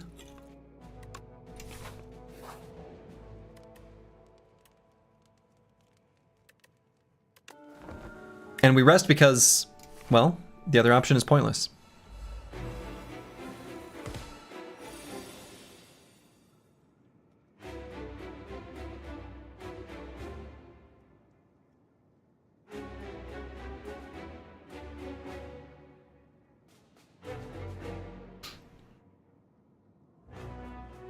So which fight do I think is harder that deserves the power potion?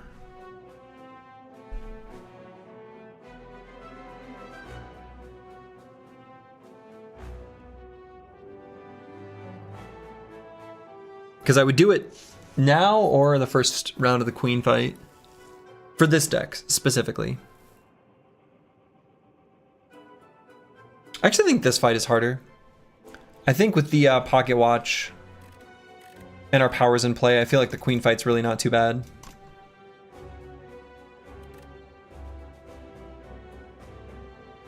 Do you just upgrade the whole deck at the start of every fight? Yeah.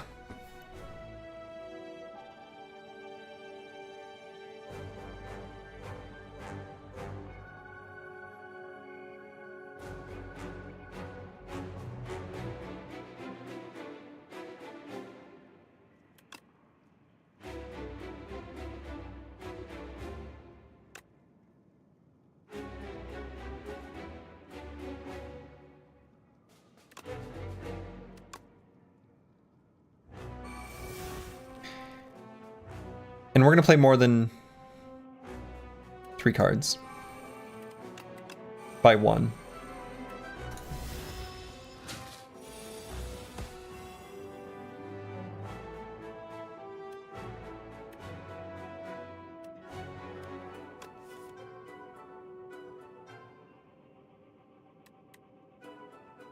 Okay, weirdly enough, this is going to look like the weirdest upgrade.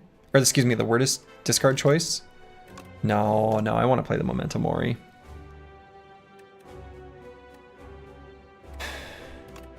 Maybe I do these. Yeah, let's do these two. That's actually correct.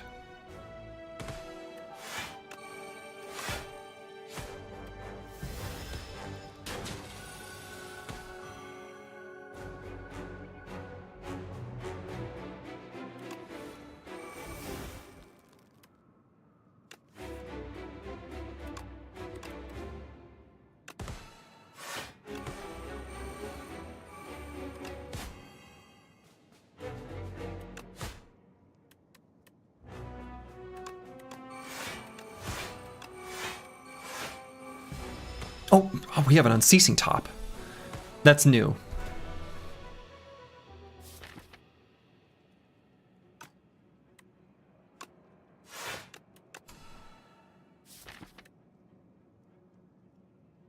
Okay, opening with Flechettes I think is pretty alright at the start of the next round. Because we kind of want to get through this phase kind of quickly too.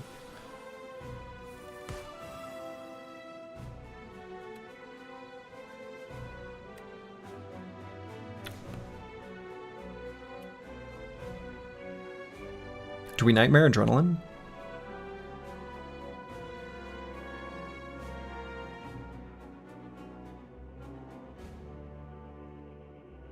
Do we Nightmare Defend?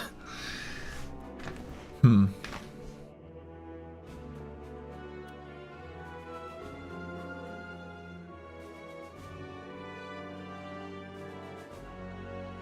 it's probably Adrenaline.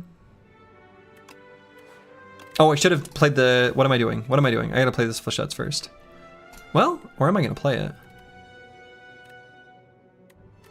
Yes.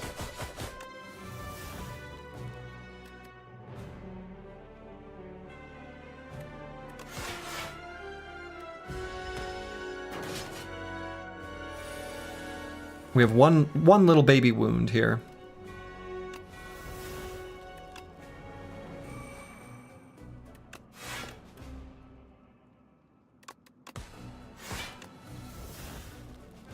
All right, found this piercing whale.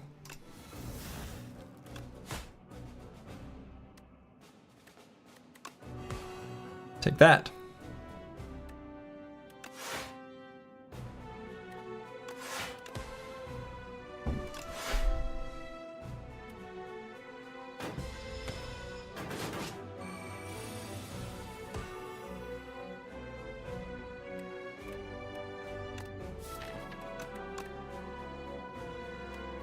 Do I think I'm going to be able to kill him this turn?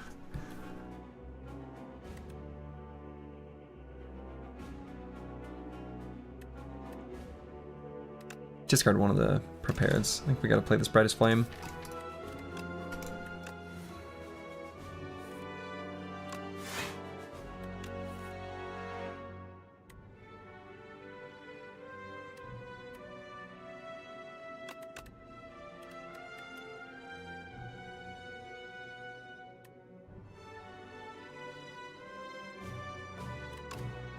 I guess this will do more damage, right? Yeah.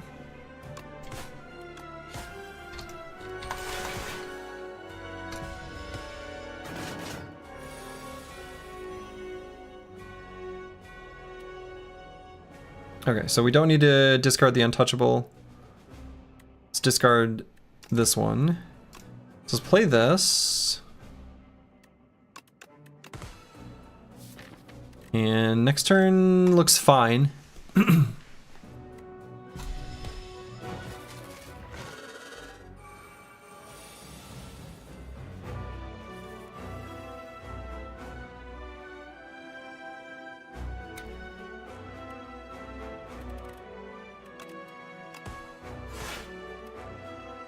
So let's do...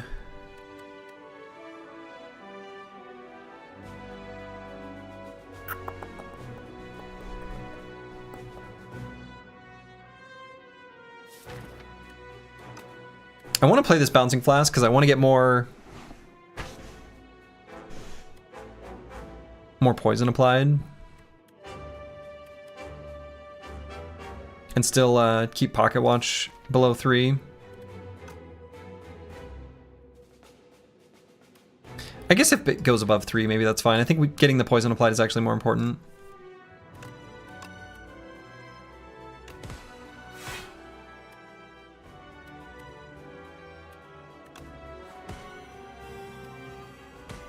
And then, of course, not taking any damage.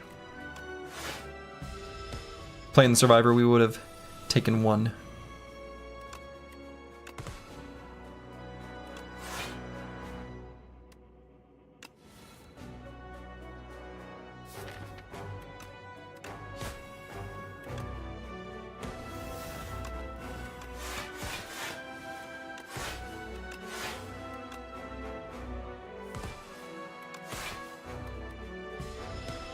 Okay.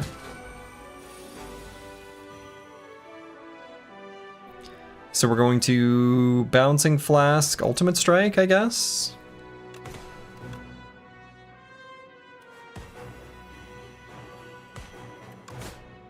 Got some pretty good poison on him.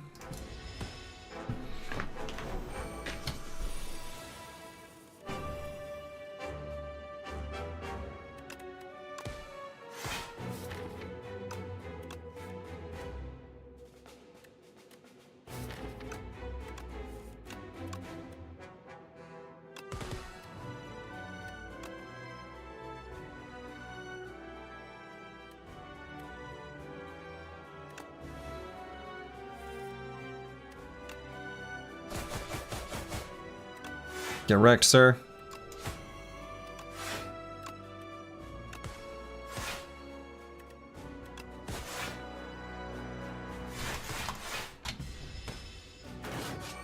Okay, we just have to live through this turn and he's dead. Holy shit.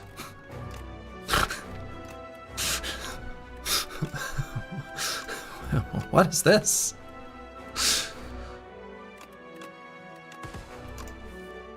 It's a good thing we were prepared.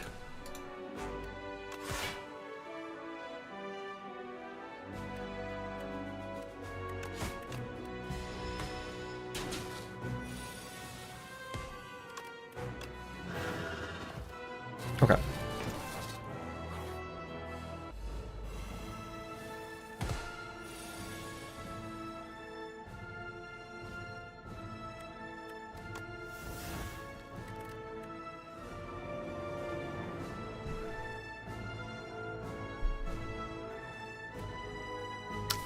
Very important that we only play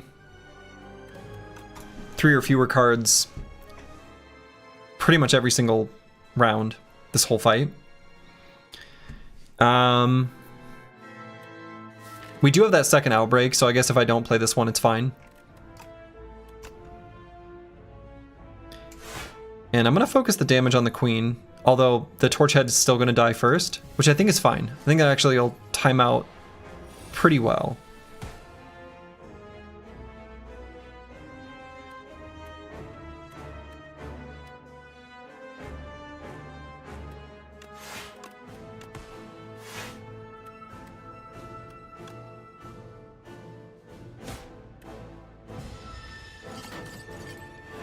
You are mine!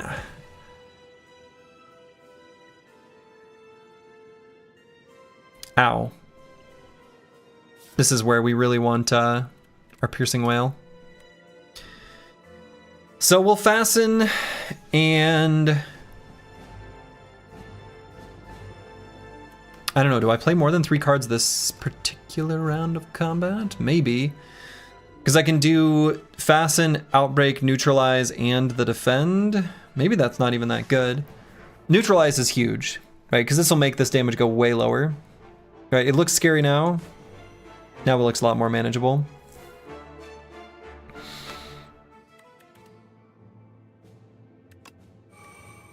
I mean, maybe I don't play the Outbreak.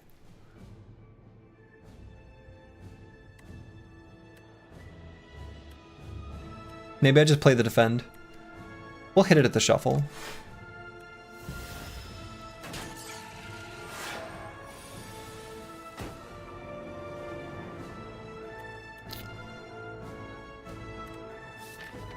Real talk, what if we nightmared this piercing wail?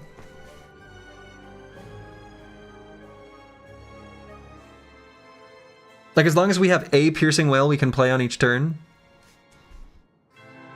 Right? Like, when we are vulnerable and frail, piercing wail goes up in value so much, and they have so many multi-attacks between the two of them. I think I'm gonna nightmare the piercing wail.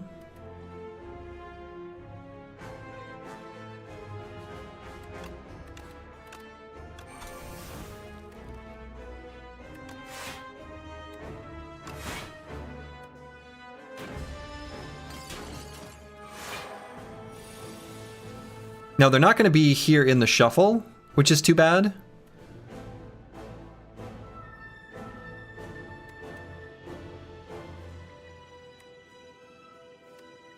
So I want to get the tools in play.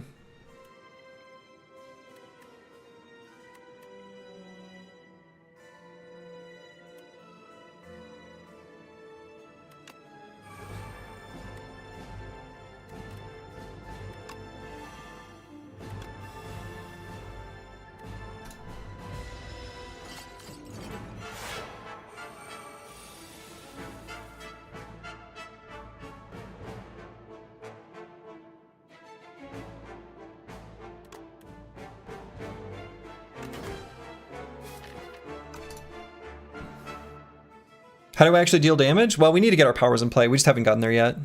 It just wasn't working in the first initial shuffle. I think we should be able to block through this. We're going to play more than 3 cards, unfortunately. Yeah. Which is fine.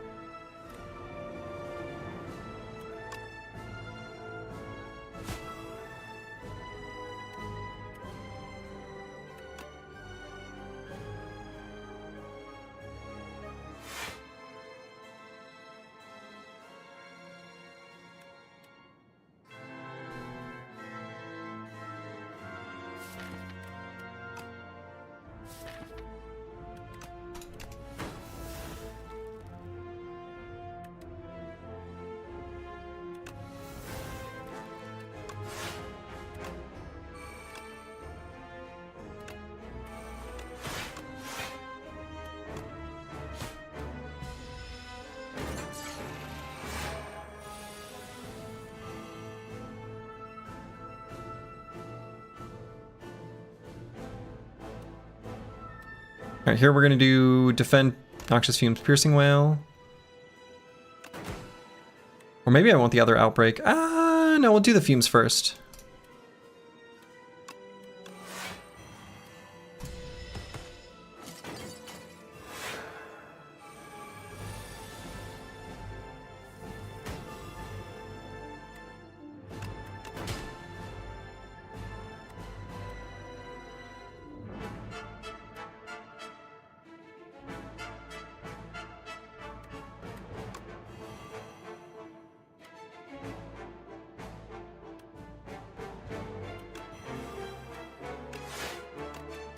God, what I could do for a well-laid plans. Have I mentioned that?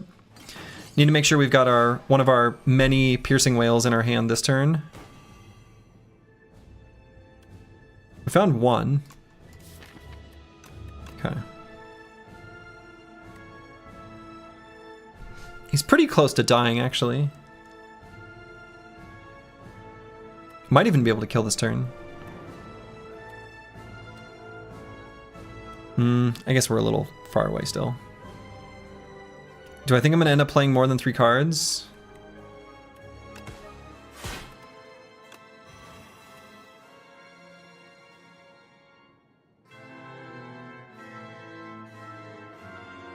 Yeah, I guess so.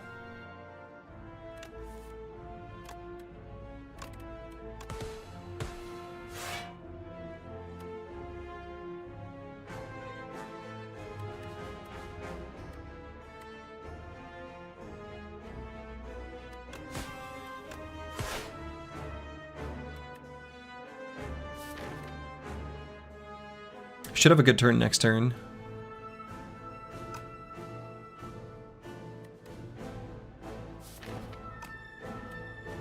So let's make it so that Torchhead dies next turn.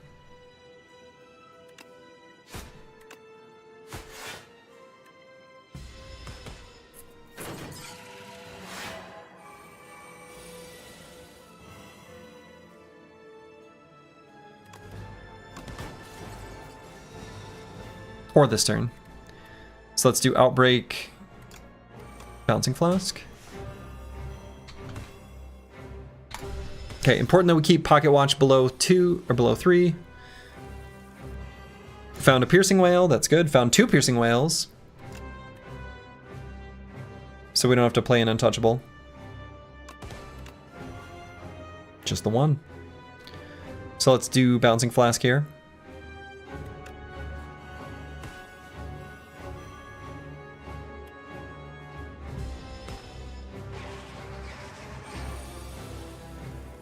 All her little hands and couldn't even hurt us. So here we'll just do defend, Piercing Wail, and then she's gonna die next turn.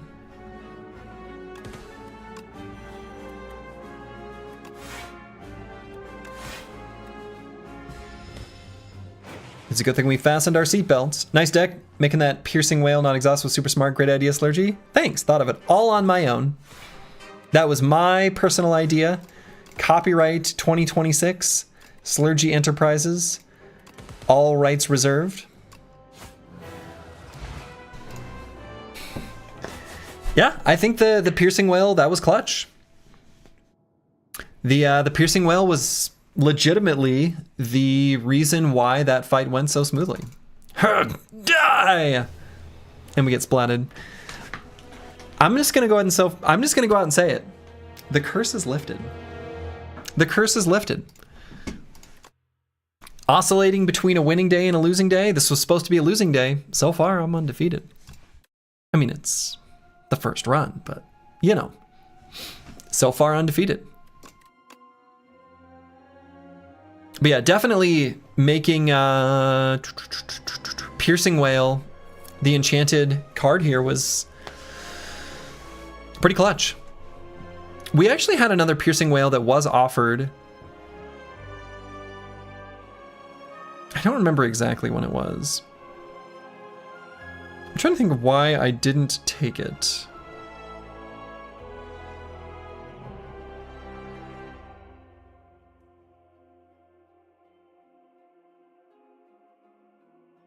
What was it up against?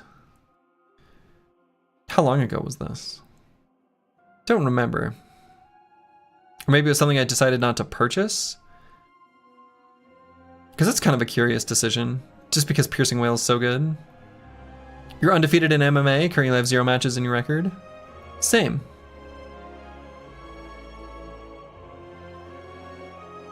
Here, I grabbed an Untouchable.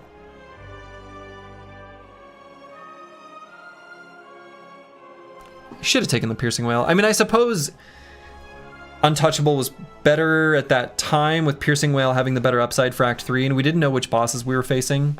It's less good against the Doormaker.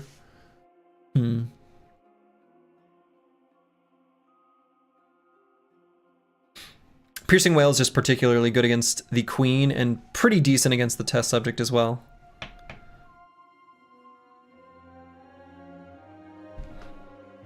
Yeah, I wonder if this card reward, it probably was smarter to grab the Piercing Wail.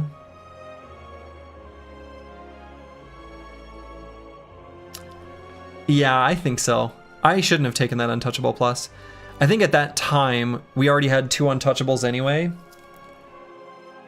Which is starting to get, and especially with the Pocket Watch already in play, it's a bit of a, and the fact that we had the Fasten with the defense. Nah, I think I should not have grabbed this Untouchable. I think that was just wrong. I should have grabbed the Piercing Wail. Not to mention all the little tiny baby mistakes I made along the way. A lot of little lost efficiencies in the fights. Oh wow. I've got like a halo. I'm like an angel right now.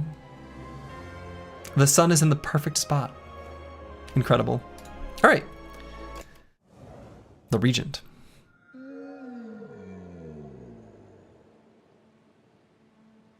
That's right. The Regent himself. Royalty. Made minions, but they were no good at chess. That's just your ceiling light and your smooth bald head, admit it. Actually, so it's funny. I do have... you can't see it with this camera, but there's the light above me. There is a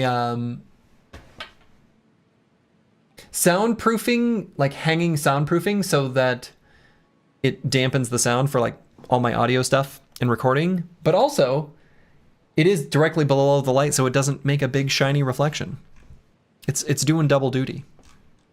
Like actually.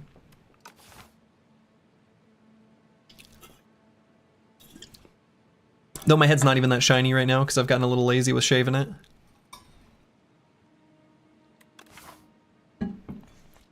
Unfortunately, I think we're just going to go with the Precise Scissors. I don't love any of these options. Scroll boxes are garbage. Lost Coffer is fine.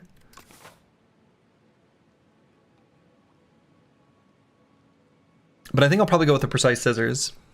And I like hitting up an early shop. And then we can either go this way or this way.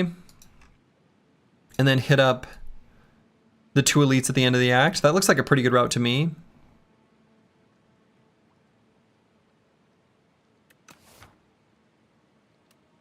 So I'll just go with the Precise Scissors, I guess. Removing a strike, still fine.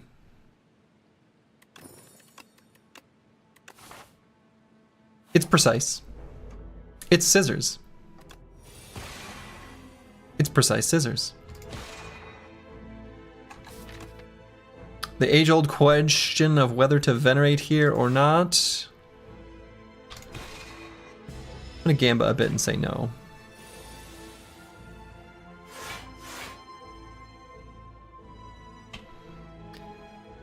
See, if I get him down to 11, I can finish him in 2 strikes. I might actually do that, since I didn't venerate too. All right, well, he was dead. Kind of no matter how we did it. Okay.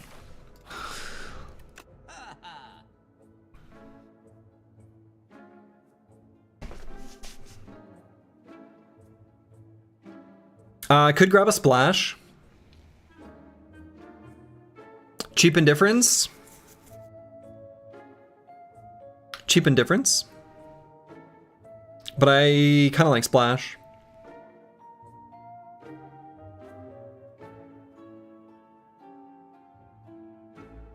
Splash is better though. Splash always the play. Splash is just really good.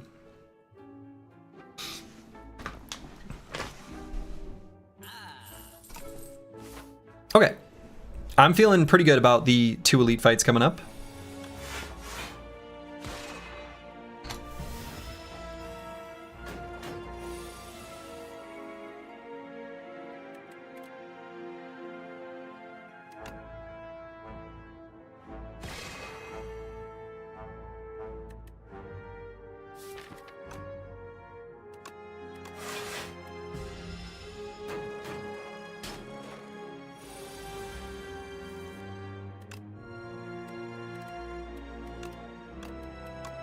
Predator.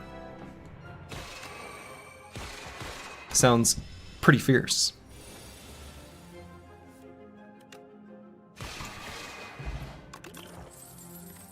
Crescent Spear, Crush Under, and Glow. Probably better grab the Glow. I think we need some star generation, and Glow is fine.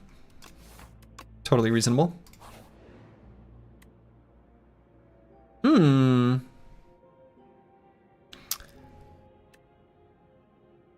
Probably Strength Potion. Upgraded common skill either way. But probably the Strength Potion is the one we want to get rid of here. Hidden Cache. That solves all of our star problems. Yeah. Splash and Reflect. This Act 1 easy hallway had no shot. Indeed.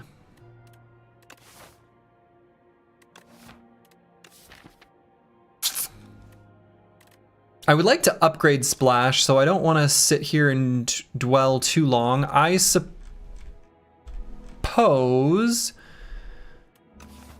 I could immerse a little bit, and we can upgrade Splash here, and then rest at the next campfire.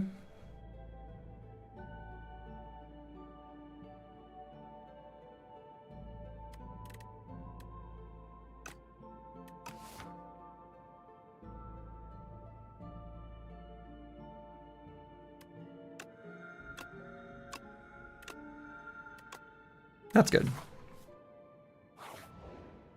Immerse a lot plus rest is also interesting. It is.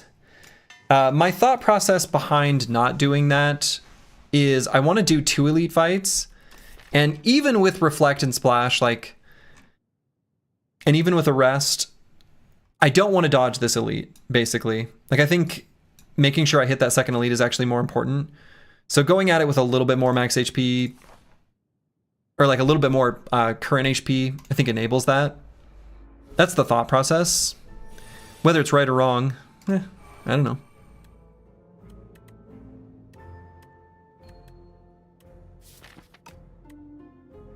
And I'll take 3 here, I guess.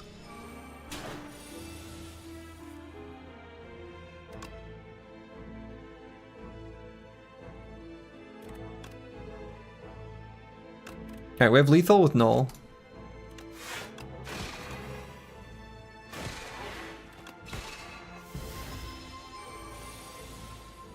Aha! He thinks he's reflecting on us. No, no.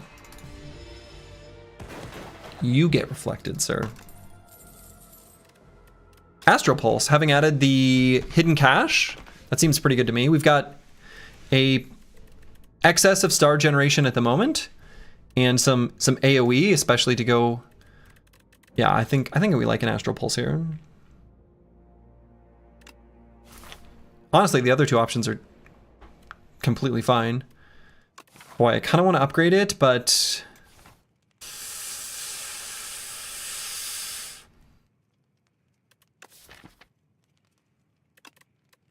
I'm gonna rest. Strike dummy. Safety is safest. True.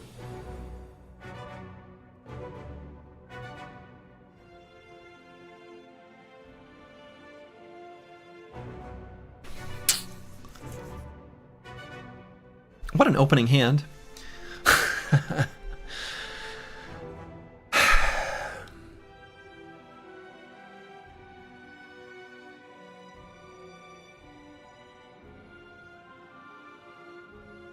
So there's basically 2 lines.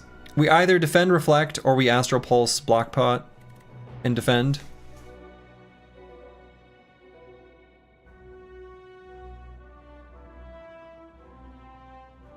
I'd like to try to save the potion, I think.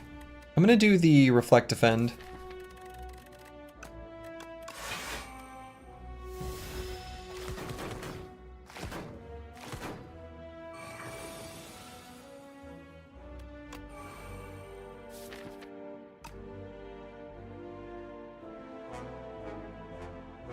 So we're gonna hit for 18.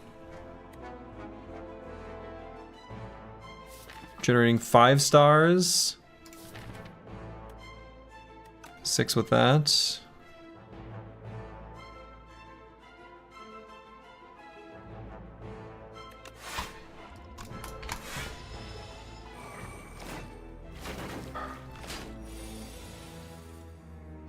Okay, let's splash and then glow. Garbage.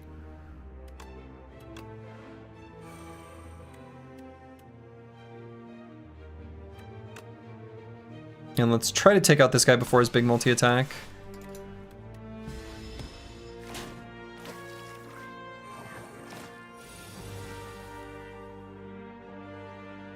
Or just block it.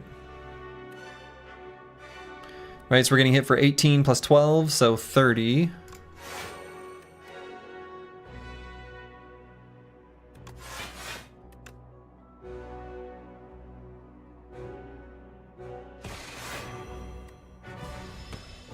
Now less.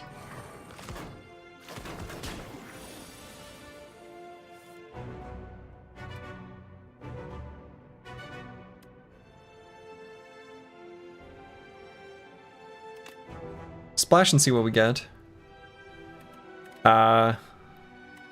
Boy, if only Pact's End could work here. It's the second time it's been offered. I mean, I guess it's just Hang, because it's the only one we can play. You love a Hang win con? It is fun. Alright, so I could do Reflect and then Hang the front boy. And then defend, and I think that's pretty close to full block, right? Because we hit by 18 plus the 3, yeah, no. Just take 1.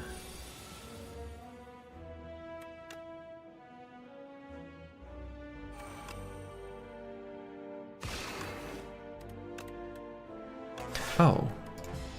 Why did I think that would let me? That's a misplay. I could have taken no damage there.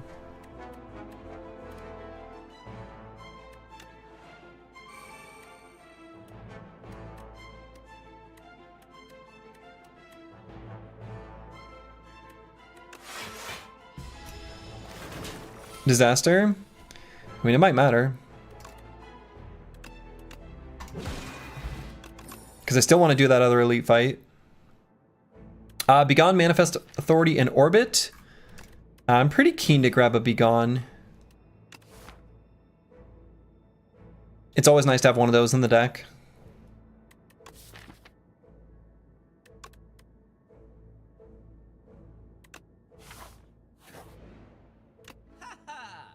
A shop?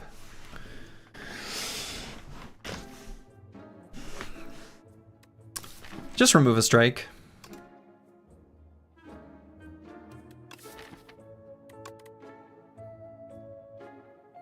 Shackles? Shackles are interesting.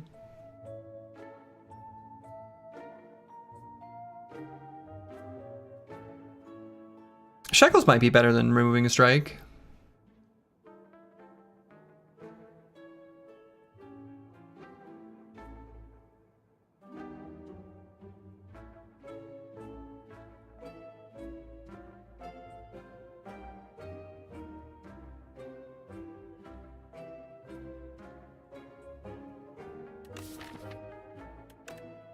I think they are. I think they are. Yeah, the Skulking Colony.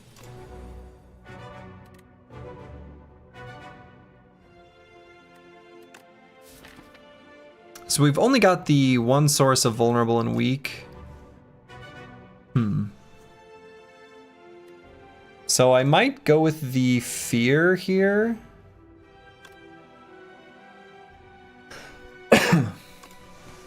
Well, I'm not sure. Because I probably want to do the hidden cache. And so I think I can play the defend, so then maybe I just go with the debilitate. Just because it's the highest damage attack, honestly.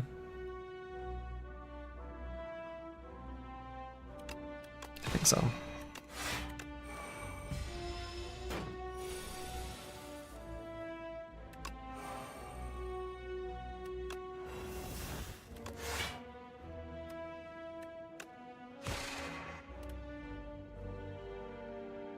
Are you still believe in forest gnomes? I is. And I do.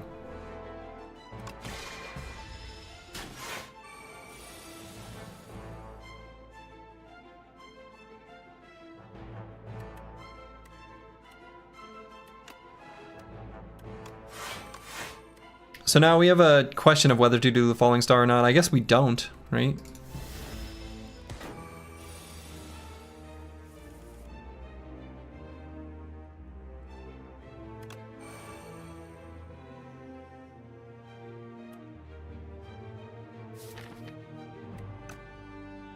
I think we see if we find something better. No, just the defend. Damn, that's a really bad turn. Hello, Slurkmaster. Really enjoying the Hardened No Towns YouTube series and wanted to keep up the tradition of the first message. Glad you're enjoying. Glad to hear it. Glad to hear it.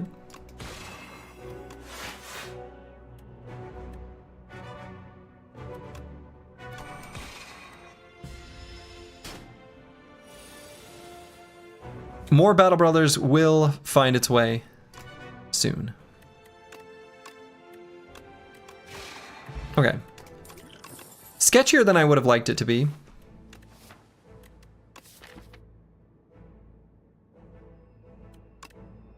The deck really needs a block card. We haven't added any outside of this Reflect, and we really need them. The Patter's a pretty good one, so I think I'm going to add that. You do enjoy the Skulker animations? Yeah, also that was all new. That is cool looking. I liked the way that looked.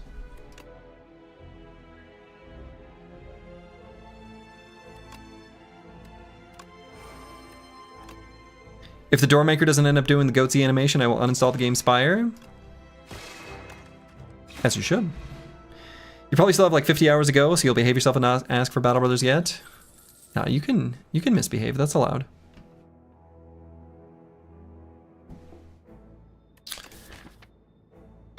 I think I just skip here.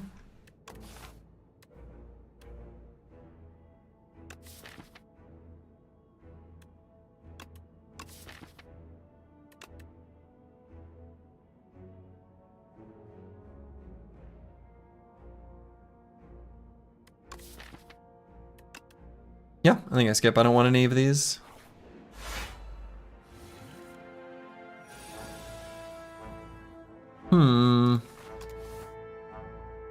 Never followed much Slay the Spire. Damn, the art is incredible. Oh, this game is great. It's a very, very good game. Highly recommend. Actually might vulnerable pot this guy.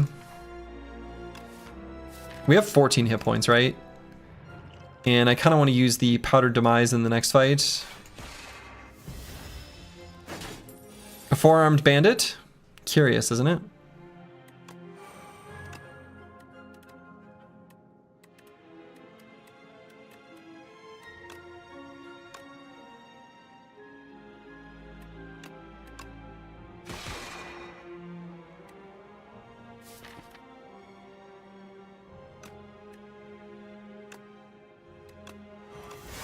Actually not going to reflect here, because we should be able to kill him next turn with a single strike. Yeah, and then we got the Astral Pulse, just like that.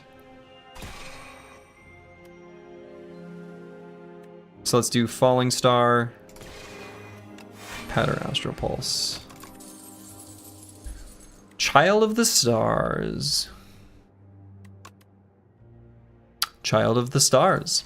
Now apparently, Zeknar likes Spectrum Shift. Now, I have not played with much Spectrum Shift. I took it very early on and either misevaluated it or just happened to be truly given shit cards because it's pretty random. And I was like, this is bad. I don't want this. I don't want something that's so inconsistent. Even though colorless cards are good. Inspire 2 on average. Like the average value of a regular colorless card is really good. I'm still a little dubious. I suspect Zeknar is right and I am wrong. I have plenty of reason to believe that that's actually true. But I think in this case, since the Child of the Stars is offered, I'm just going to take that one. I think it's just really good for us in the deck in the current state. But I am planning on experimenting with Spectral Shift like in the future. Sounds like more draw, so more options. Well, it generates cards. So it will give you more options, and more options are good and important in Spire, for sure. Crafting a good deck is what you like about this game. Random cards just mess that up. To an extent, that is true.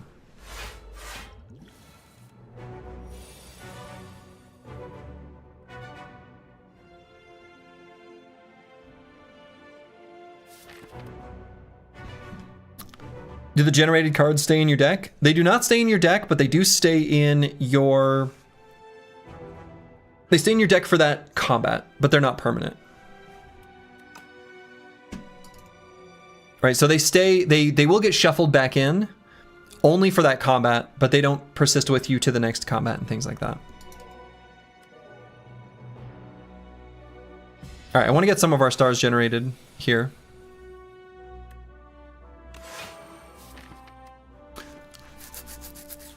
The deck was shuffled upside down.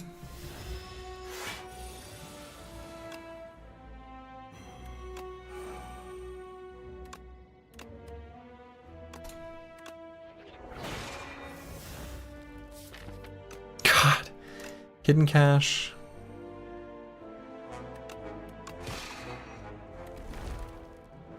I guess I should have played that one earlier because I could have drawn into...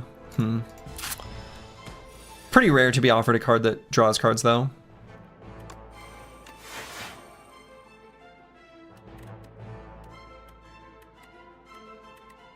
And I think I'll play the Venerate, actually, instead of the Glow. It's only good if one of them is really good, or if the average... Yeah, I mean...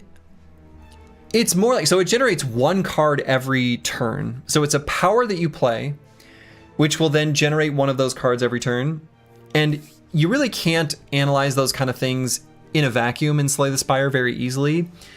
And the reason for that is that, like, there's a lot of other cards in Regent's card pool that give some benefit for generating cards. Like you either gain a strength when you generate a card, or some other secondary effect. You gain block when you generate a card, things like that. So since there are all these other secondary effects, you have to kind of include those in the total package of how you're evaluating the value of any given card, and also how valuable it is in your current situation and against the enemies in the game. So unfortunately, the answer is not quite as simple as better than or worse than the average value. But roughly speaking, you can think of it that way, and it's like fine. I suppose.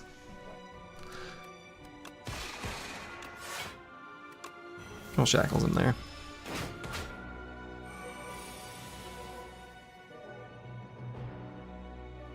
We'll probably be gone a strike. Ooh. Scrape's alright.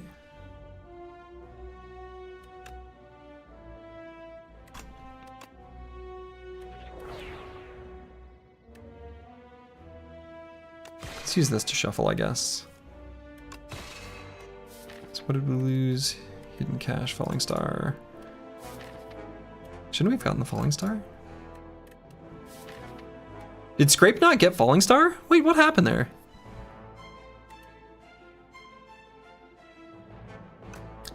So you would say take it if you have synergy, but otherwise it could prevent from drawing a more synergistic card? I mean, potentially, right? I think, again, I think my evaluation of the card is probably wrong.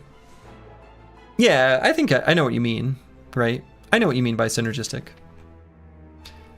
Scrape didn't grab Falling Star. I must, unless I don't understand or missed the interaction.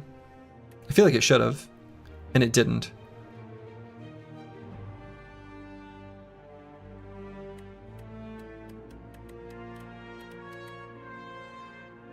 And that feels like a bug.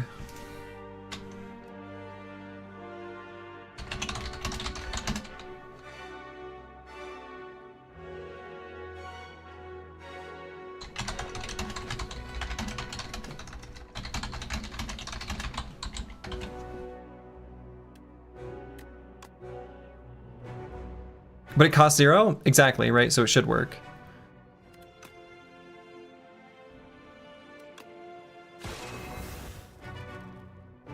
I was gonna play the Patter, but Reflect is here. We'll have no stars.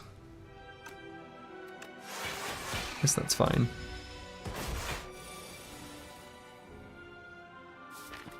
Because we'll just Venerate. Ice Lance. That's a good one.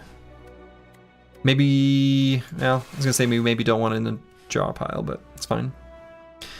The blue cost counts? I don't think it should, right? That's, that might be what's happening, but it shouldn't work that way. I think is kind of my conclusion anyway.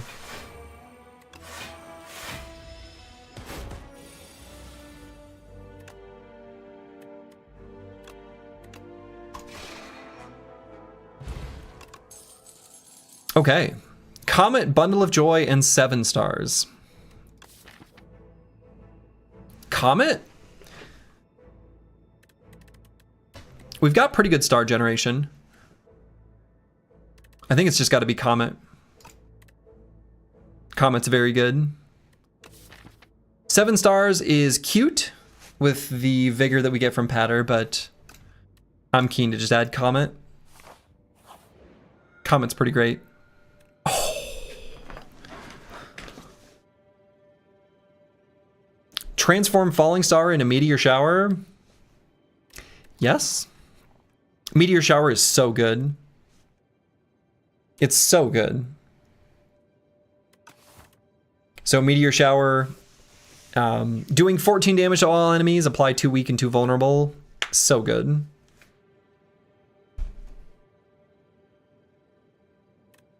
How are the random cards looking? Like if we were to upgrade 6 random? 3 strikes left, 4 defends. I mean, we have some cards we really want to upgrade, right? We really want to upgrade this Comet. We would like to upgrade Child of the Stars and Glow. But I think just grabbing Meteor Shower makes more sense. Being able to reliably apply more weak and vulnerable, I think is just too high value. I really do. I think this card is great.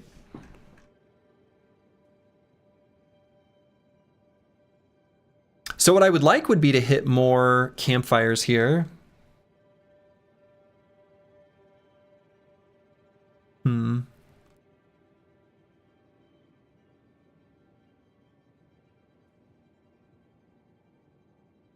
Facing the Knowledge Demon at the end of the act, which I think we're pretty well suited to fight. I think we should be pretty good against her. We could use a little bit more star generation still, actually. So might head up this way. We've still got pretty cheap card remove, actually. Some kind of AoE tends to be super strong in card games. There aren't that many enemies, like multi-enemy fights in this game. So you want some AoE cards, but realistically, I kind of took this not for the fact that it does it to all enemies, though that is definitely good, but honestly, just the sheer power of it in terms of like the amount of damage it deals and the fact that it deals 2 weak and vulnerable is a really big deal. The AoE is still welcome though, I think especially in Act 2.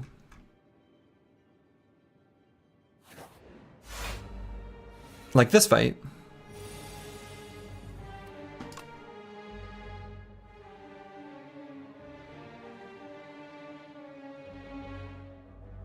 And I might just play all these. You can still upgrade it? Oh yeah, we can still upgrade it. And the upgrade's really good.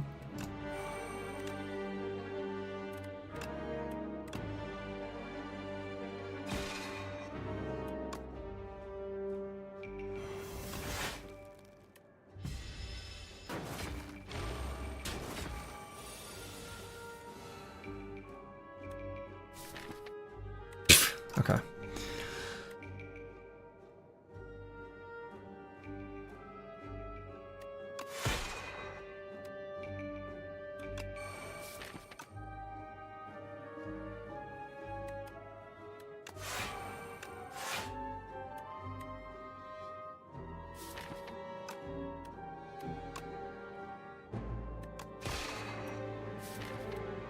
I think I don't play the Reflect here. As much as I want to reflect on this stupid little exoskeleton.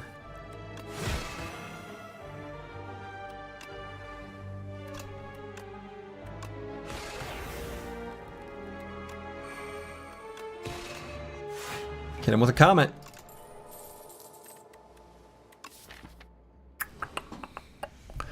Glitter Stream is okay.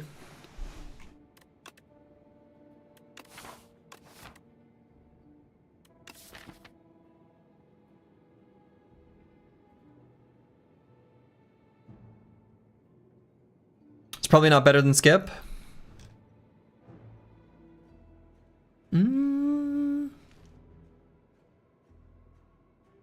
Are you sure about that? I'm not so sure.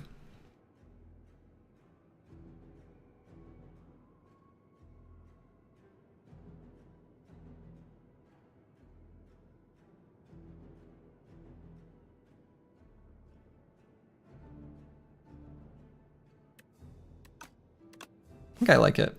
I think I want just a little bit more block cards. Okay. Lots of good options for this. We can do Nimble on Glitter Stream. We can enchant a like Child of the Stars with Swift. And we can give an attack Sharp, which we'd probably put on the Meteor Shower. Yeah, it's a nice nimble target.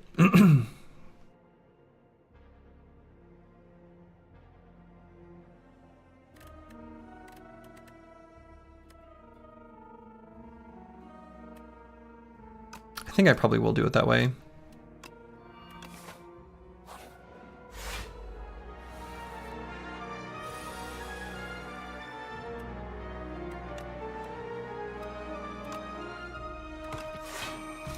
Okay.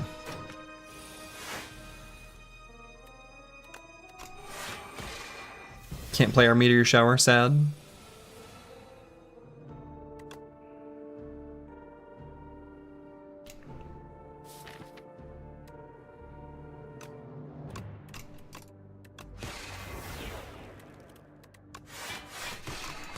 Dang. Taking 6.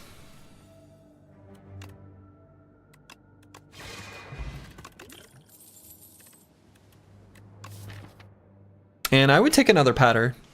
Realistically, we just need like these like high value block cards to kind of fill in the gaps and get rid of our strikes. One more of those I think is good.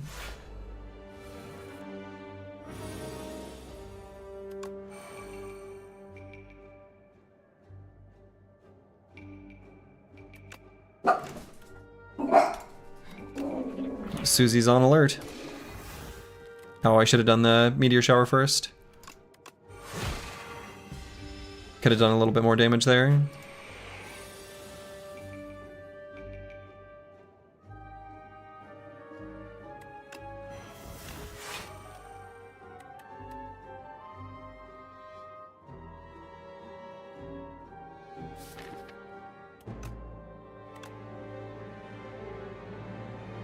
Just hit this guy. We'll take 1. That's fine.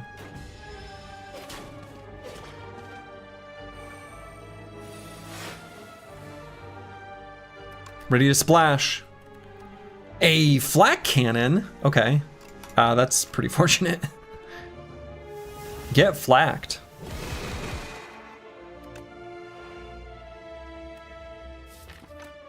Now, unfortunate is that it didn't kill the mite. It's like one of the hardest hallway fights in the whole game, actually.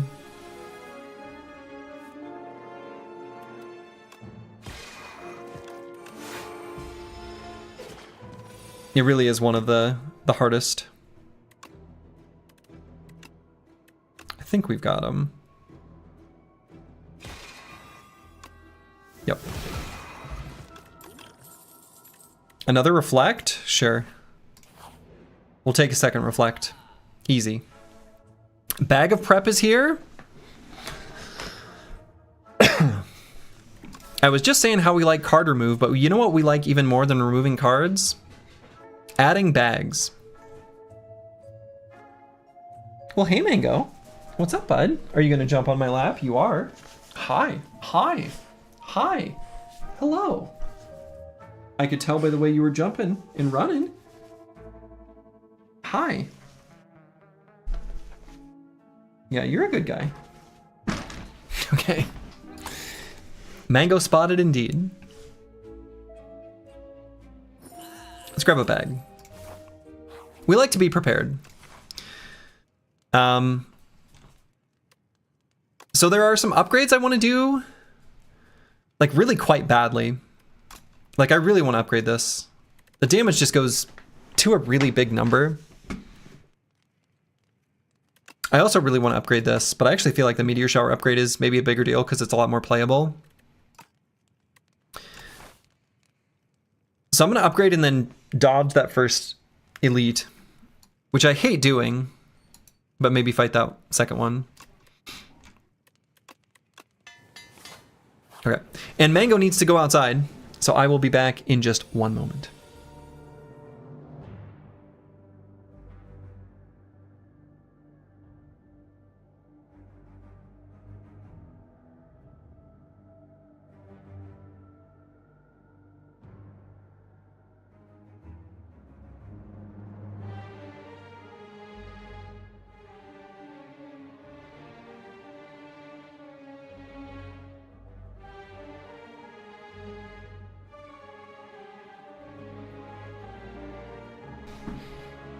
Okay, I'm back. I will need to let him back in a little bit, but I think the Battle Brothers player in you just really likes the random chance plays. Do I? Is that true? And I should be unafraid to use a potion here, I think.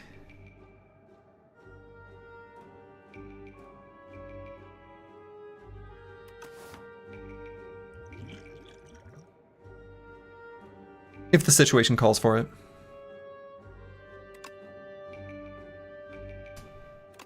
I guess that order doesn't matter.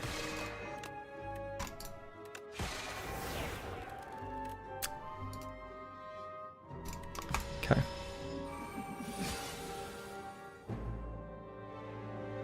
Right, like I might use the Radiant Tincture here.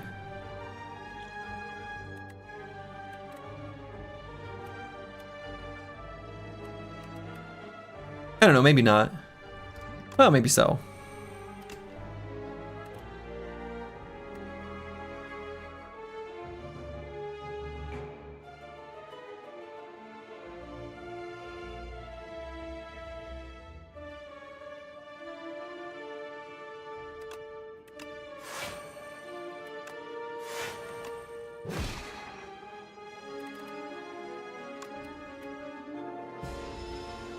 Take one here. It's fine. God, really? I guess maybe I shouldn't be that surprised. I guess the... Yeah, I don't know. I guess I shouldn't be that surprised. Maybe that was just a stupid thing to put the Meteor Shower on top. I think it was. I think it was dumb. That was dumb.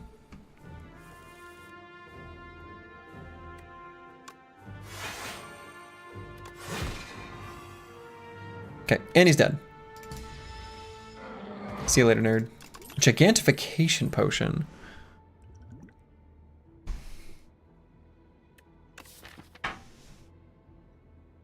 No problem, Slurgy. We are used to those plays. Yeah, I know. I know.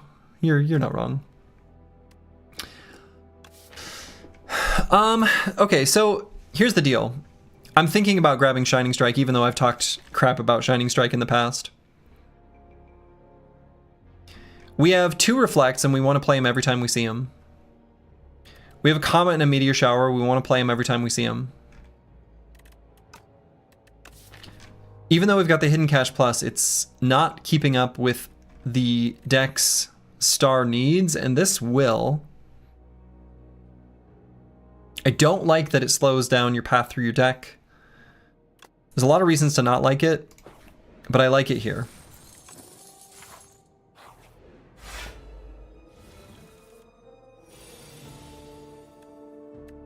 pretty good meteor shower here. So I might pattern meteor shower glitter stream. Actually, I guess I don't have to glitter stream because I can just dark shackles here. So let's glow. Oh, okay. This works. The upside of that card is that it's never being reshuffled in your deck. I mean, True.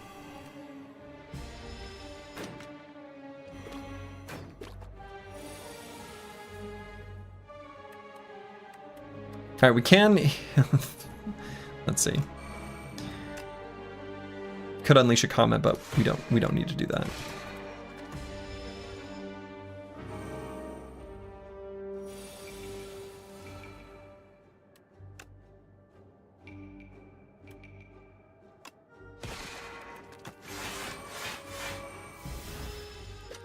Get wrecked. Get reflected. Cosmic Indifference plus. We like Cosmic Indifference. Right? If we're able to do like Shining Strike, Meteor Shower, like almost every turn, that's pretty damn good. All right, so we have some things we want to upgrade here. The Comet's a big one. I suppose I feel less forced to upgrade like Glow now, which I think is good. Also kind of want to upgrade the Glitter Stream, but I'm just going to upgrade the Comet.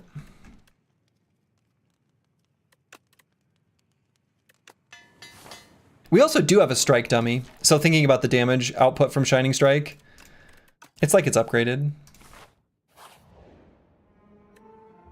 Oh, I don't want to get rid of Dark Shackles. I do want to get rid of a Strike. Thank you, I love bridges. Sounds like you would like more draw? Yes, I would like more draw. Okay, I am gonna go let Mango back in. Figure out what I want. I'll be back in a second.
All right, I'm back.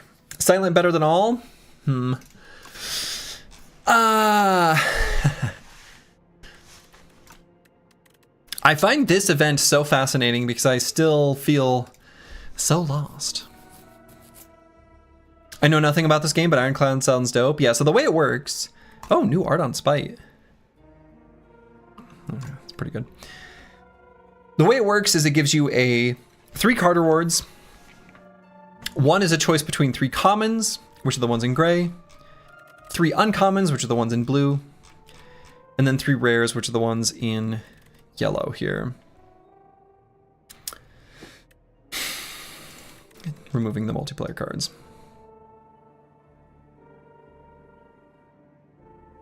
Usually Ironclads are not very good, though Colossus would be pretty sweet. Colossus would be good as hell. I don't know that Silent is actually probably what we want. There's an awful lot of just like poison cards. Anything to do with like the draw discard is not really what we're into. I don't know, I think Silent's kind of bad actually. And then what was the third option? Was it Defect? Yeah, Defect. Defect has some alright options.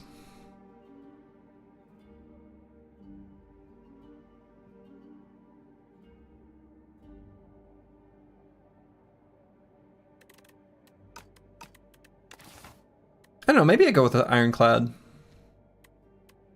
I think the Ironclad maybe is more likely to have ones we want. How many orb slots does the non-defect have? 1. You get 1 orb slot.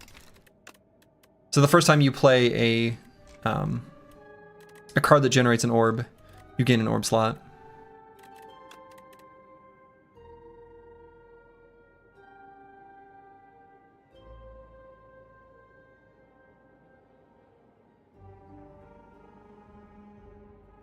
No, maybe I'll go with the Ironclad.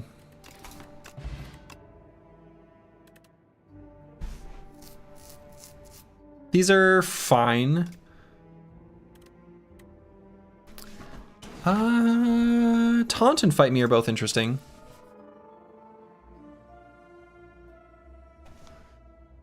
And these are kind of bad.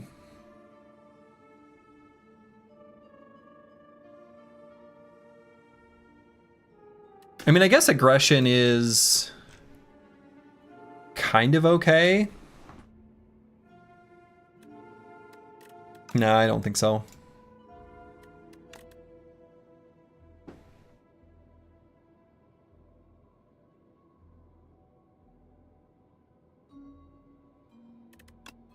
Yeah, these are pretty bad. These are pretty bad.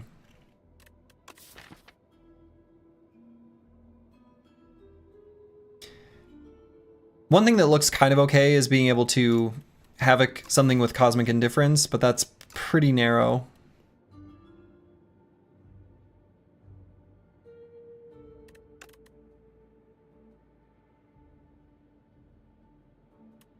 Fight Me is okay, but where's the boat? The boat? No, I got the anchor. Just gotta find the other missing pieces. Taunt is okay, but I don't think I'm that interested in a taunt.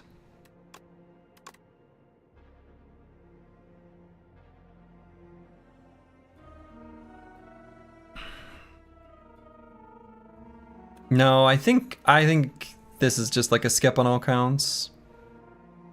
Thought we were promised an Ironclad? Yeah, a warrior clad in iron. Not a ship, unfortunately. No, I'm just gonna skip all these. And do I feel comfortable going into an elite fight? I feel like I should.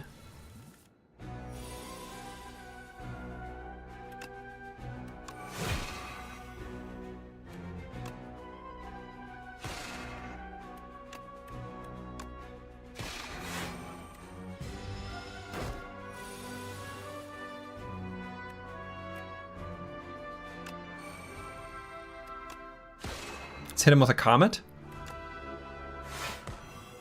Get cometed. And probably better Glitter Stream, because he's going to do his big attack next turn.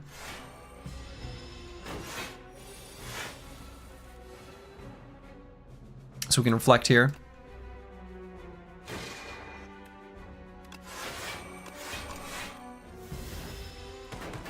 Yeah, we'd love some card draw.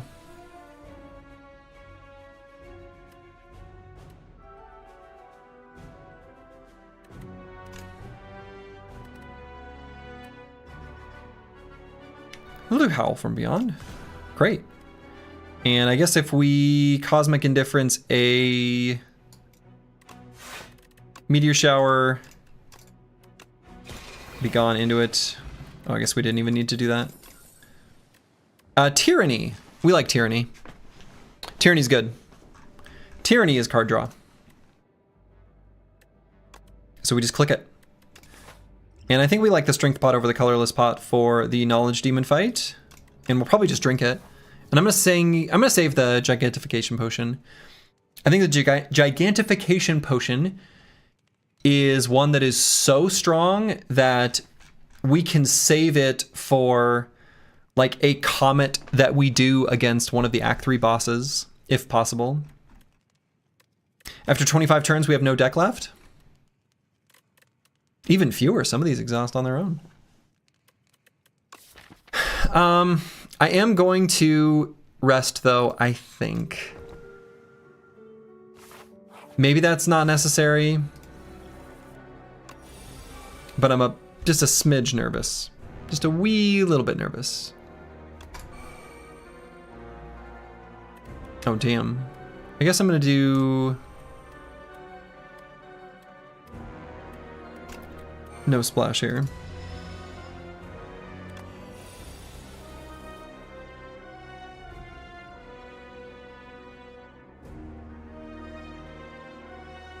I'm gonna be on the Astral Pulse. Okay.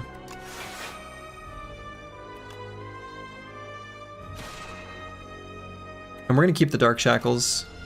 We'll take 2. Let's hit him with a Comet.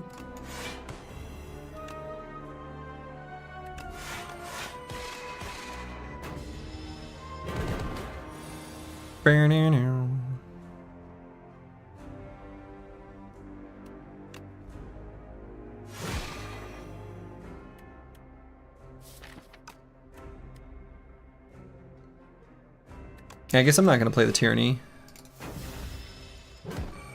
We'll play it when we see it on the shuffle, probably. Let's Scrape because we can Cosmic Indifference. Yeah, alright. Scrape is not working like it should. Scrape definitely did not grab Meteor Shower or Comet, and it should. It should.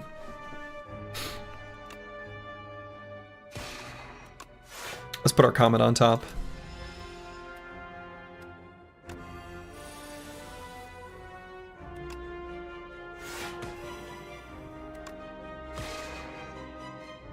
Write another strongly worded bug report, surely they'll fix it. True.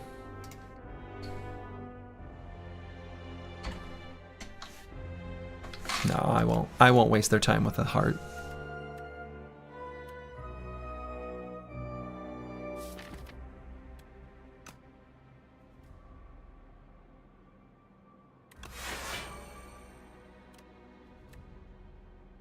Okay, I'm going to keep the Dark Shackles in the deck still.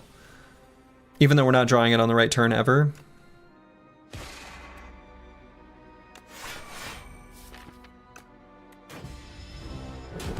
Ow.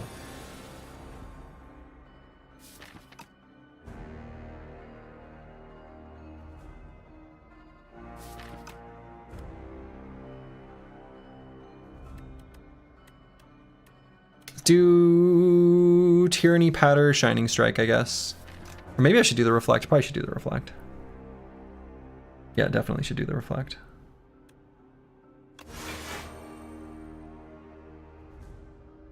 Maybe I don't play the Tyranny again.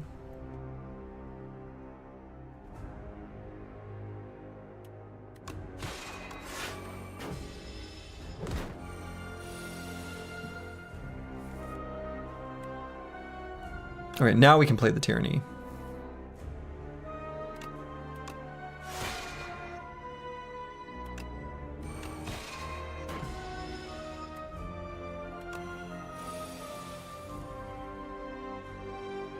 Alright, and he's dead. Never did play that Dark Shackles. Just a few more hearts and the intern will have a great bug resolve speed statistics. Oh, I suppose I could do that. That great favor. Alright, I mean, a Bombardment in the deck, if you've got a Tyranny, is actually pretty good. Guards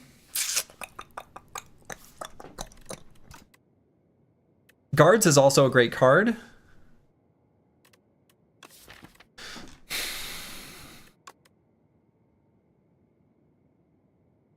If we are able to upgrade the Tyranny and make it innate, then it's always going to be, you know, in hand before Bombardment is ever seen.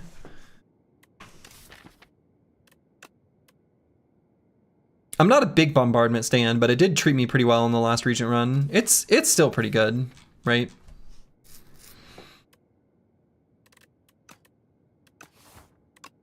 I think I will do that. I don't know, maybe it should have been Guards, but it's not what I clicked on. Okay. So we're going to be facing the Queen and Test Subject. No Doormaker for us.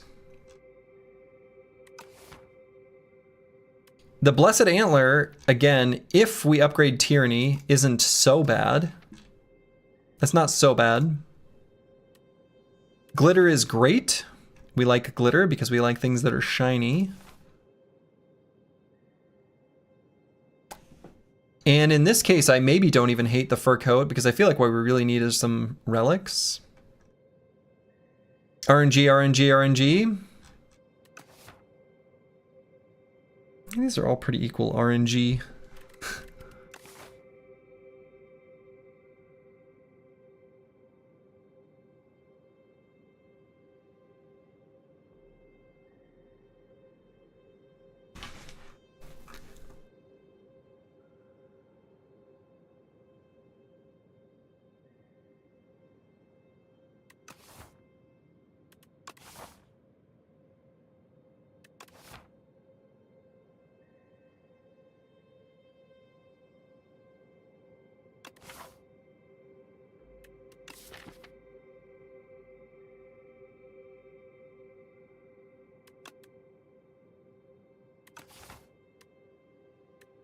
I'm gonna click the fur coat. I like never click this. What the hell? This is garbage. This fur coat is garbage. What? Is it broken? Is that actually how it works? 7 random combats? Wow. Immediate regret.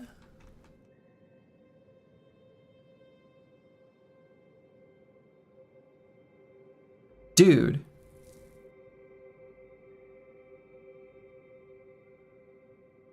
Never again. Wow. I mean, I guess we'll take the free combats. Wow.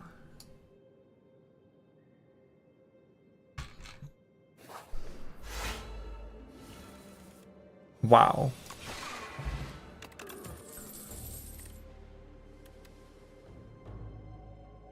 Are they always packed at the front? I don't think they're supposed to be. I think that's just extremely bad luck. Wow.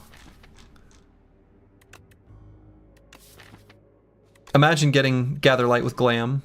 It'd be so much better. This is terrible. I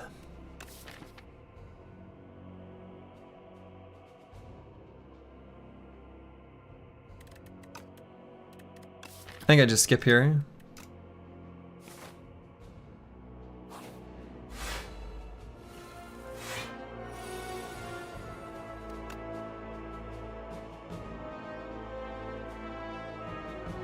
You know, I actually can't even kill this guy on this turn, can I?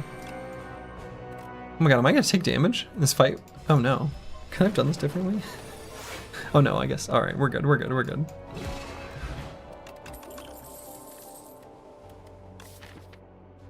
And I don't think I click the hidden cache. I think now that we've got this Shining Strike, I don't. Right?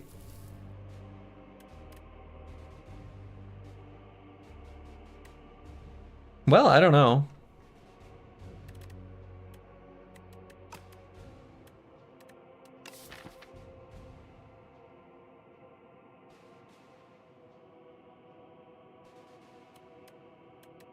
No, I think I click one more hidden cache. Uh-oh. How is this gonna work? Oh, okay, good.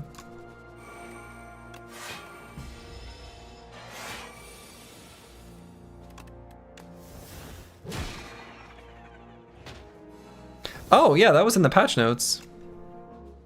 That would do that. And I guess attack potion over powder demise, sure. This looks like a skip to me. Could maybe grab another Cosmic Indifference, but I don't think so. I think the one is fine.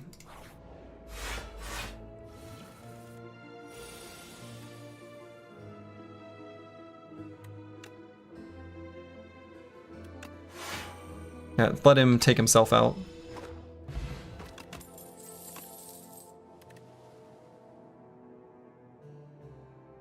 These card rewards are not exactly what we want to see. I don't think I want to grab a Cloak of Stars. It's like okay. Right, especially once we have the Child of Stars in play, but I don't think so. I think this is a skip. And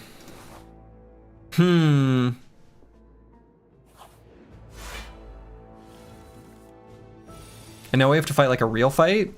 I don't want to.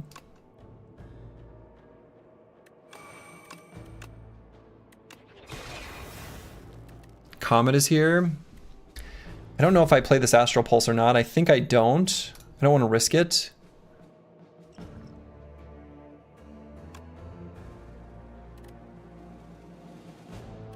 All right, probably do a Comet. Though maybe it should just be the Dying Star.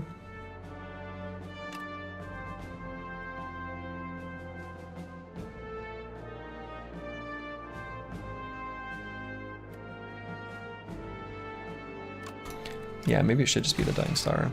Actually, I might even put that on top. And then if I don't want to play it, I don't play it.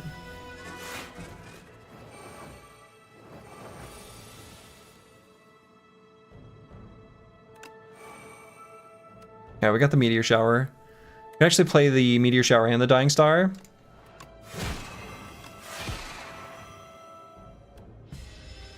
That's pretty good.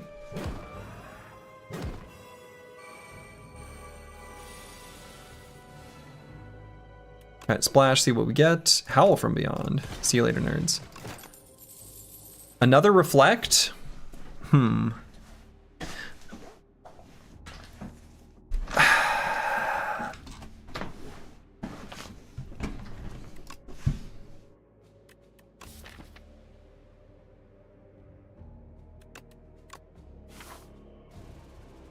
See Reflect, take Reflect. I mean, it's usually what I do. Alright, let's upgrade Tyranny. That's too important, I think. We have a lot of pretty important upgrades.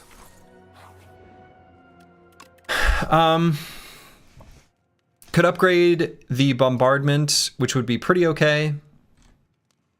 Upgrading Child of the Stars also feels pretty important. Maybe that's more important.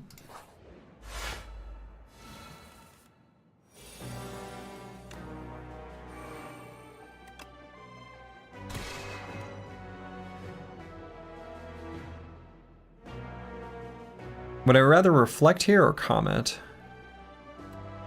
Probably the Comet for the weakened Vuln.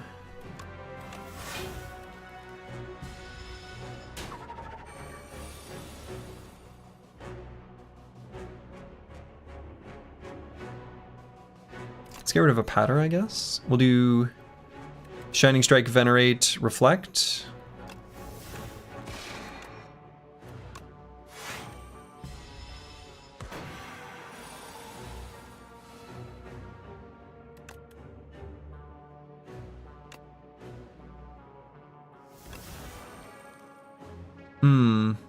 Ow? Take 1,000,000.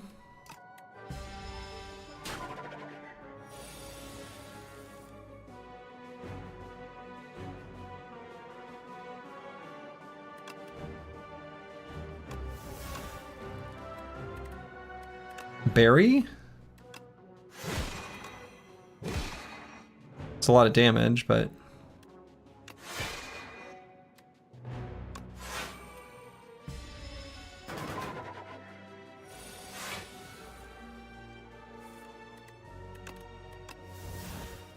Get bombarded.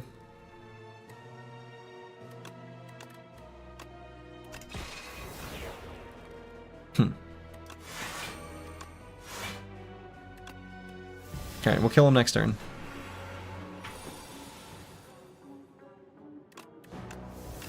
With a Comet. Nope, the Bombardment got him. Alright, Bellows is here. Regen Potion. Okay, these things are good. I think this is a skip, though. Pretty sure. And there's still more upgrades that we want to do.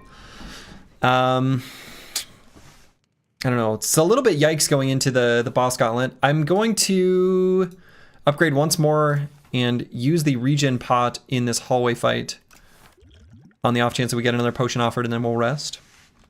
Do you get to remove cards? Not anymore. We won't have any opportunities anymore before the end of the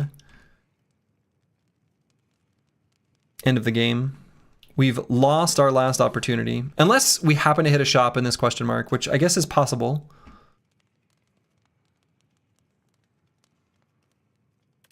Yeah, I'm gonna upgrade the Glitter Stream.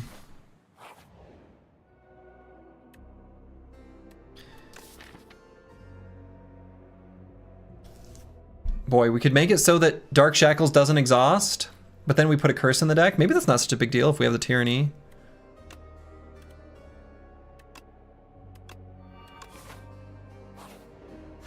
We're going to end with just a ton of money, which sucks.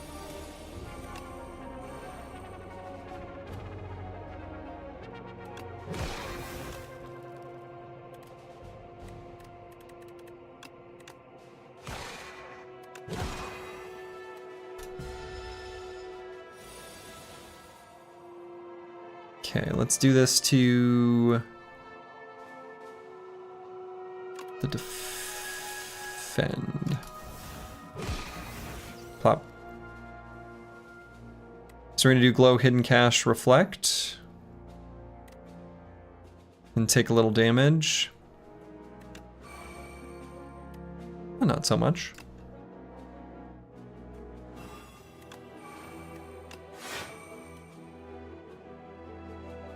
Oh, I guess I should have done it now. I shouldn't have done the Dark Shackles there. I should have done it up here because the stab bot is not weak. Have the prophecies held true? Is today the day of defeats? No, today's been fine. Remarkably. And we want to play all of these cards.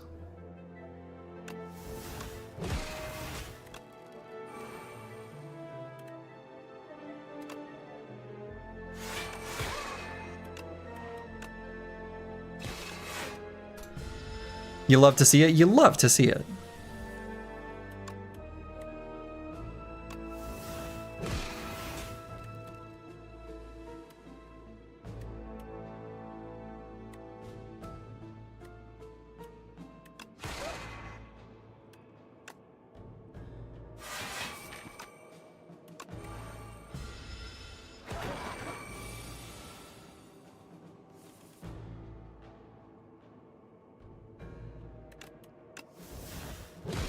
Get bombarded.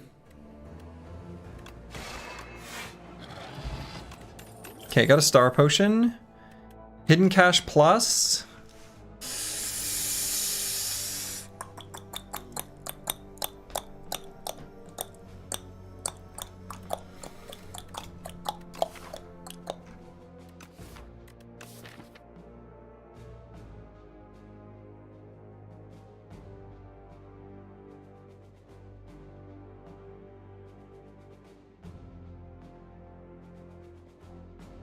What do we take the code over?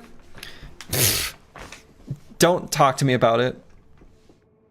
It was the worst decision. And it was bad.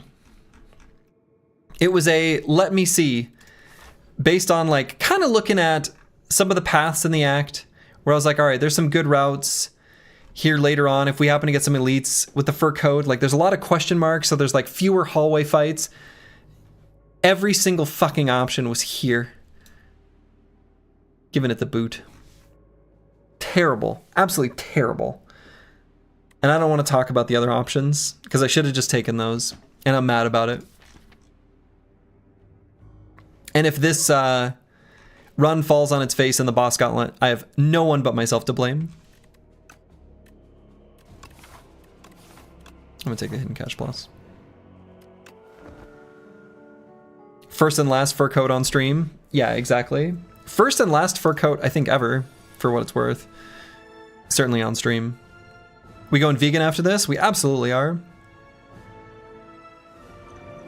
Gonna be so vegan.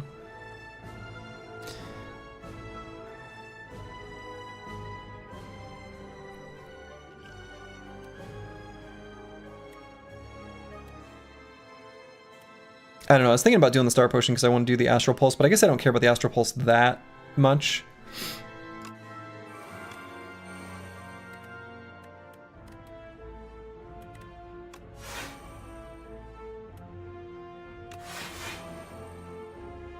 Maybe I shouldn't have even done the Reflect, actually. I mean, we've got the Star Potion if we need it.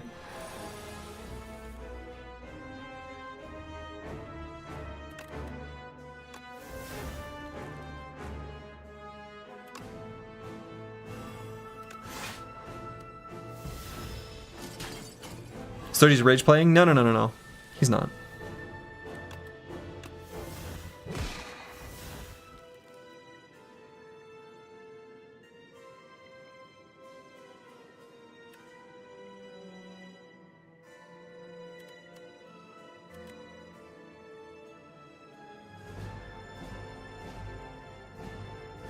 I mean, I guess I probably play the Glitter Stream.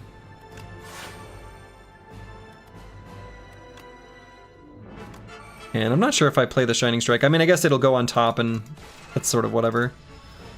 Because we're not going to be able to play it anyway.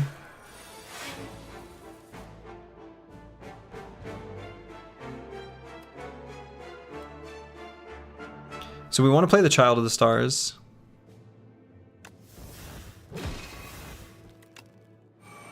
And we're going to play the Reflect, but first let's do this. Okay, Hidden Cache, whatever. Got a lot of stars right now. Some big numbers on your debuffs? Yeah, they just tell you you're debuffed for forever.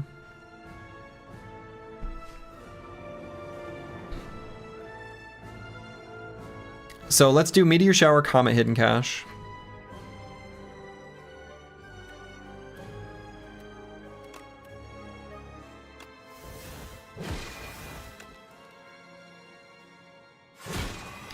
And I might Gigantification Potion this. I don't know, maybe...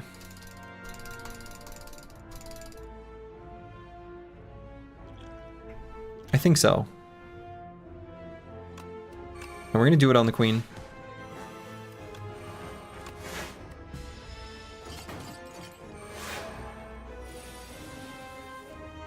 Oh, Dark Shackles, my beloved.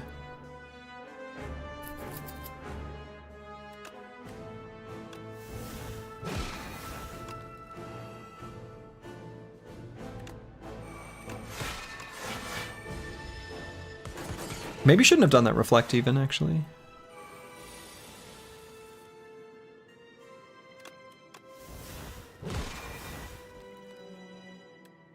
Is Cosmic Indifference our Comet back on top?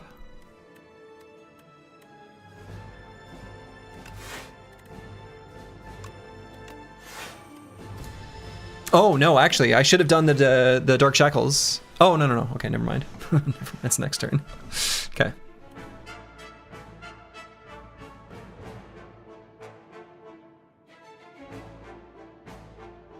Alright, Begone, Begone. Or maybe the Defend. Yeah.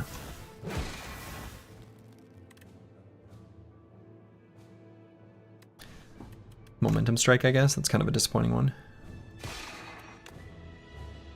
Let's make him weak and vulnerable for next turn. He's doing his multi-attack next turn.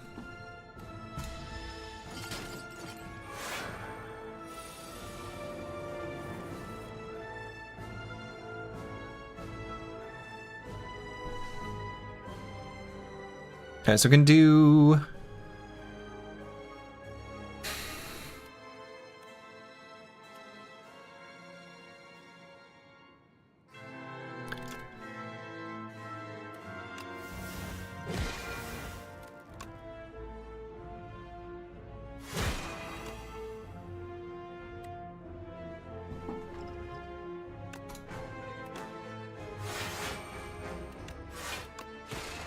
Alright, so he'll die to his first attack in the Reflect.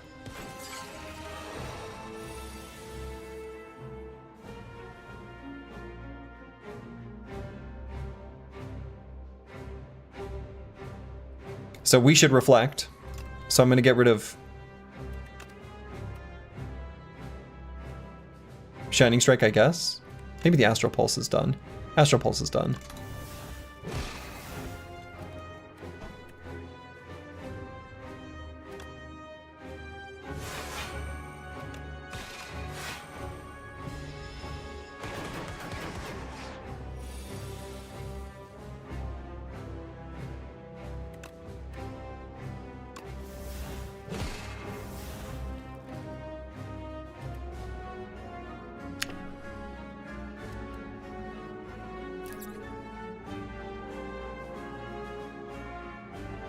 I really want a Cosmic Indifference, a Comet.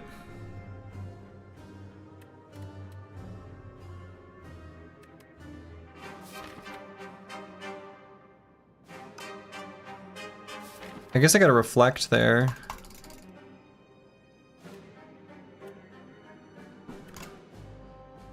Oh.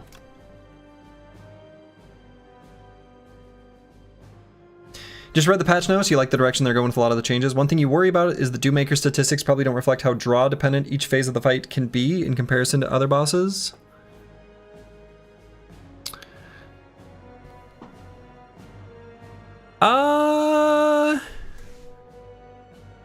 Yeah. Yeah. I mean, that's true. I don't know. I'm not sure how I feel about the boss commentary specifically. I think I'm not sure. That's my full conclusion.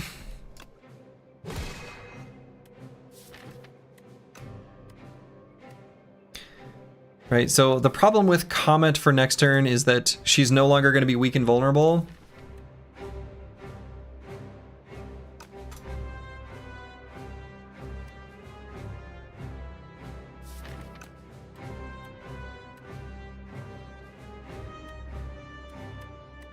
I'm just going to Dark Shackles her.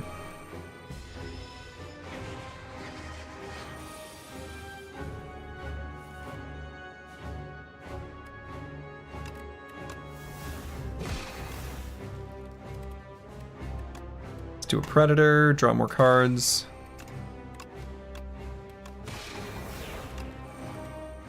Okay, we should be able to kill her next turn. In fact, I think she's dead from the... I mean, she's dead. Yeah, the bombardment got her. It's a lot of hit points to lose, though. I think the test subject fight is worrisome.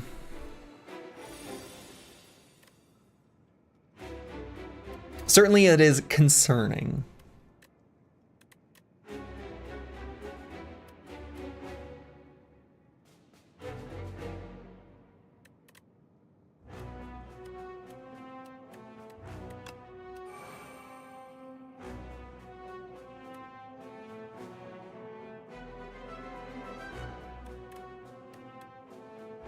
I'm almost thinking about not playing Child of the Stars and playing Glow Reflect instead.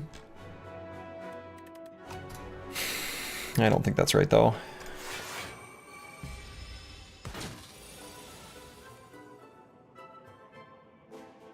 It's the kind of situation I was worried about, though.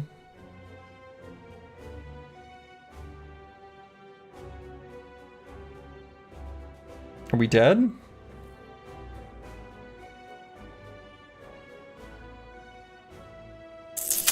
Yeah. I mean, I guess could find something with the Begone.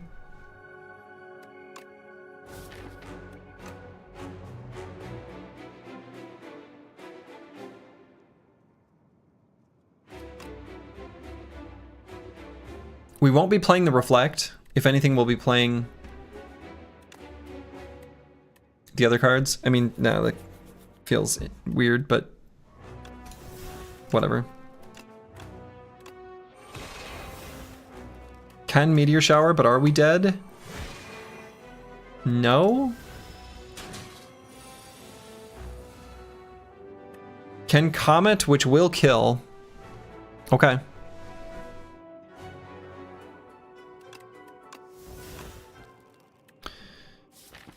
Still alive.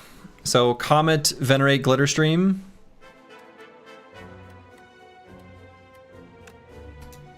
Yeah, I mean, I don't think there's any other line.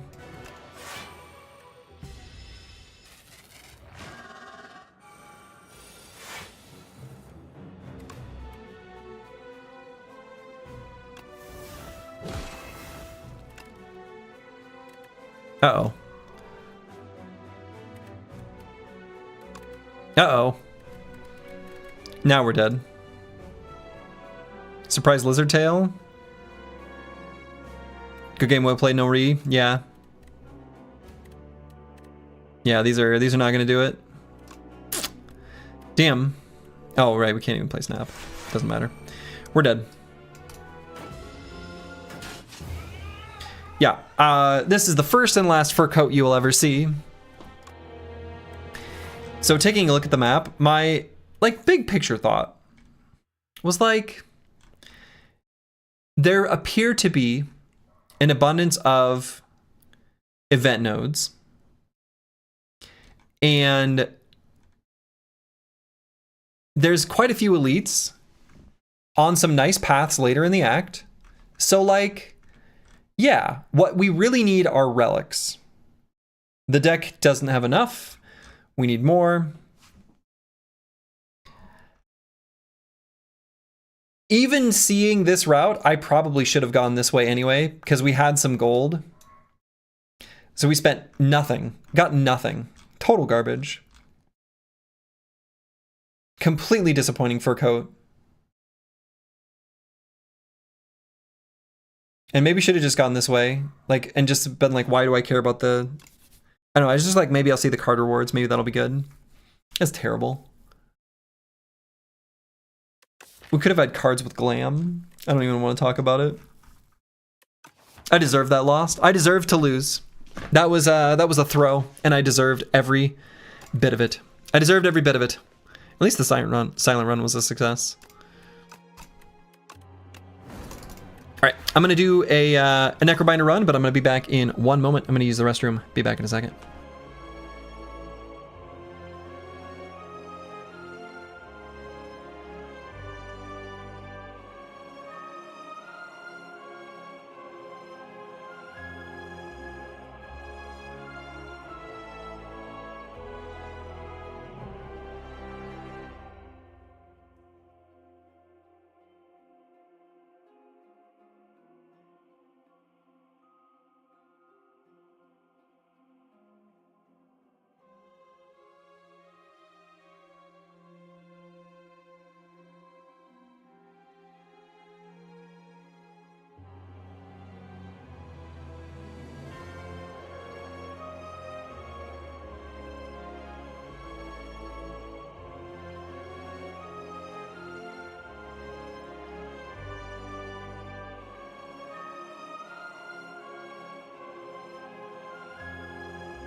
Okay, I'm back.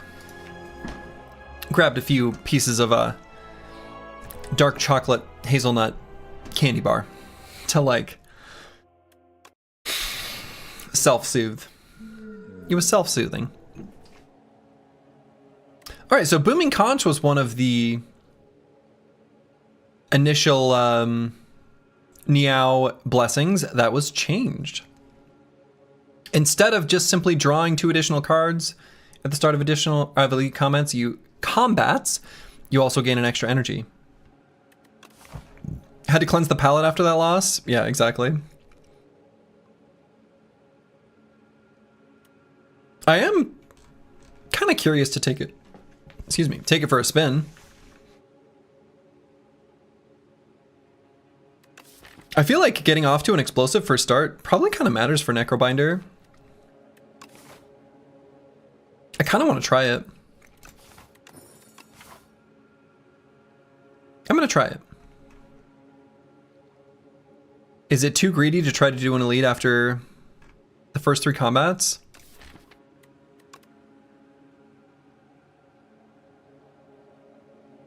Yes? Okay, good talk. Let's try it anyway.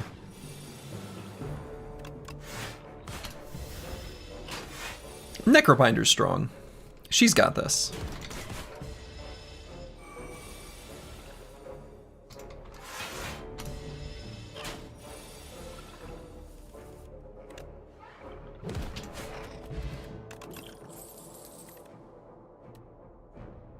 Grave Warden?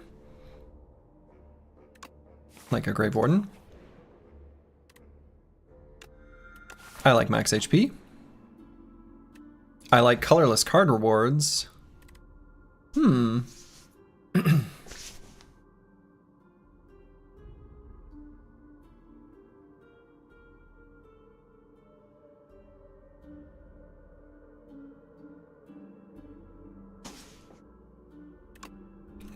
Finesse is not so great right now, but I think it's got the best upside.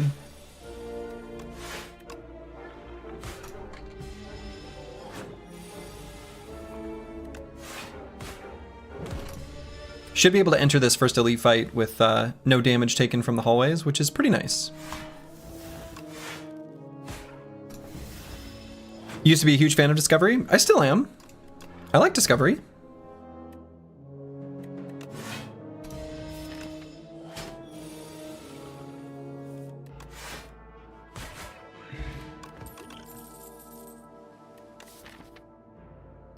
All right, let's grab a Defy.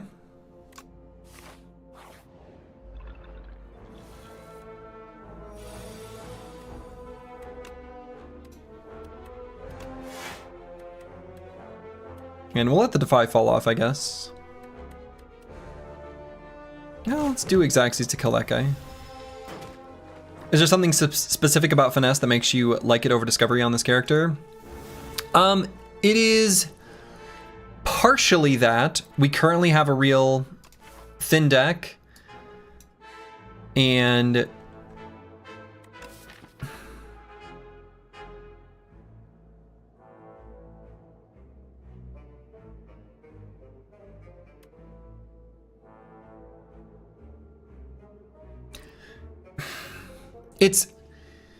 it's more that I want to make sure we get to like Bodyguard Unleash type shenanigans quickly in the fight. I'm not sure. I mean, I don't have a great answer. Because it's a little bit just experimentation, at least partially.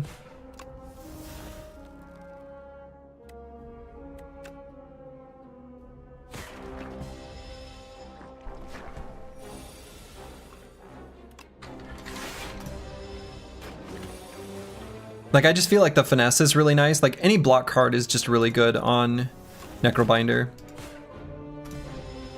Finesse is better if you're expecting to redraw it often, and Discovery is best if you draw it only once, sort of, because it's only free once. Yeah. Yeah, exactly.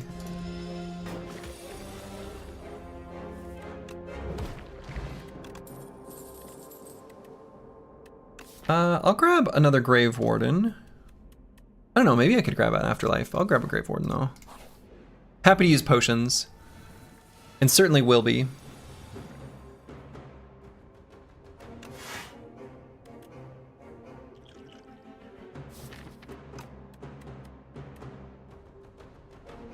Alright, so one of the things I could do with this Droplet of Precognition is grab the Bodyguard. But we'll probably save that.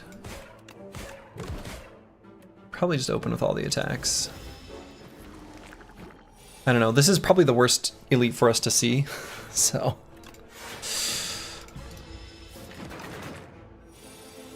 We'll probably use the Fire Pot to bust them open.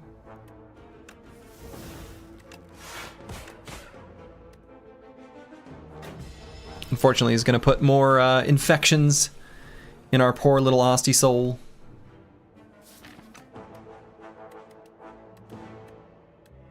see what this draws.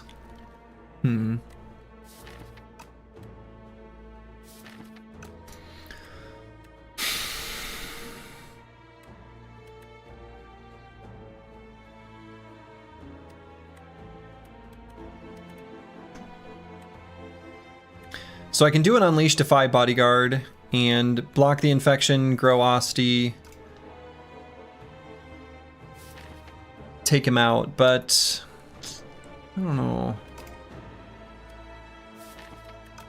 A lot of infections in the draw pile.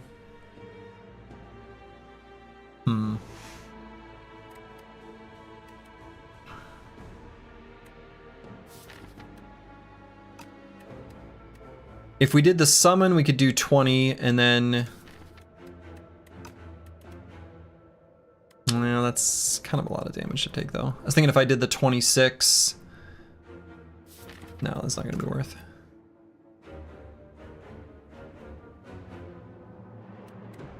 No, I think I am going to use the potion.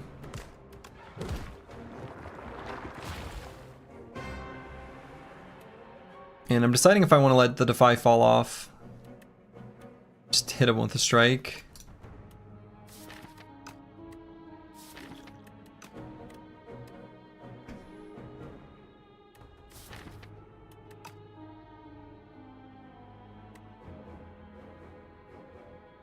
Because we can use the Droplet of Precognition after just like doing a finesse and grab Unleash to do a kill if we want.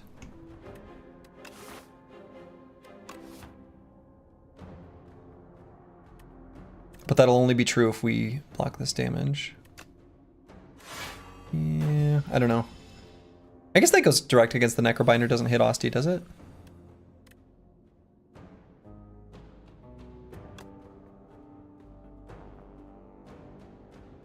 So let's put the Grave Warden in the shuffle. Ugh.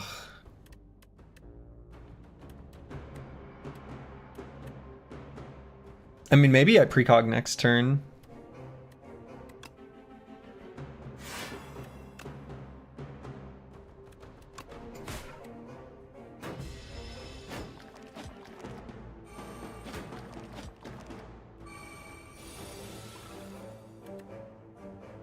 Oh no.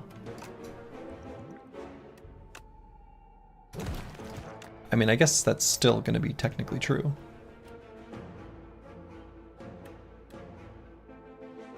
Boy, it almost feels like I should do this to the finesse.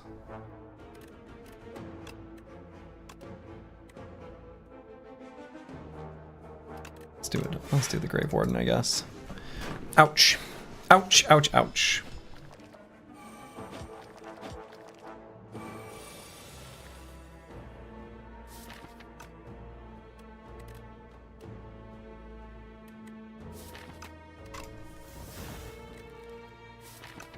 Alright, so we're gonna have 2 strikes next turn to kill that guy.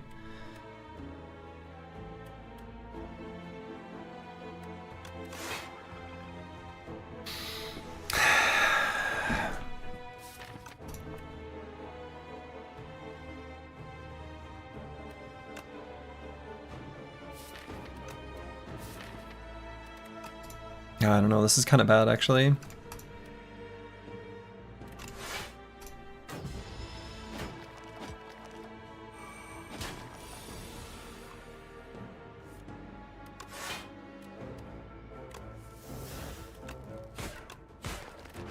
Kind of okay with finding those infections here.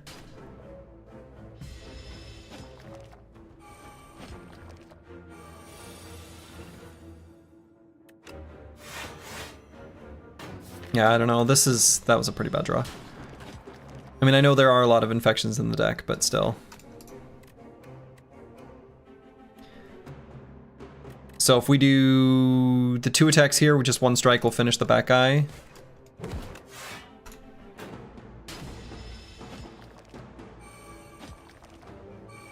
So it's certainly the worst elite fight for us to face.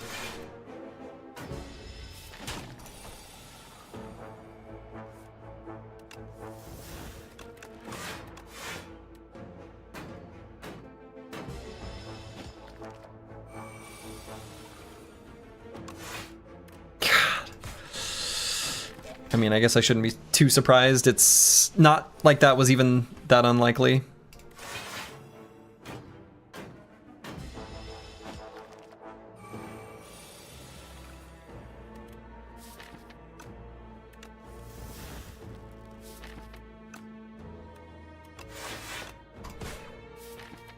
So the Unleash Strike will kill.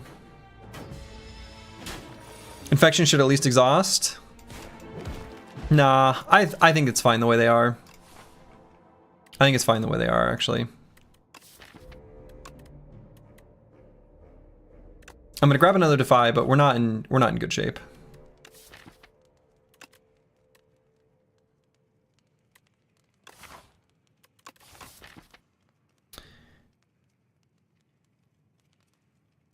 How reliably, if we need to block 18 every turn, how reliably can we beat the statue? Assuming we're not every turn. I guess it's just when we're able to do the Defy.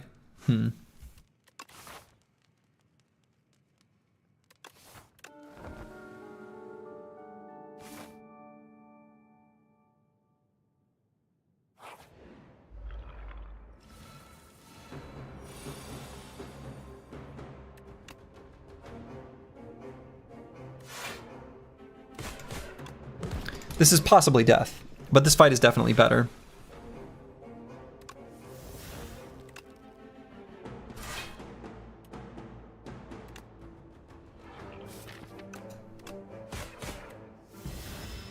Both Defies there is actually pretty okay.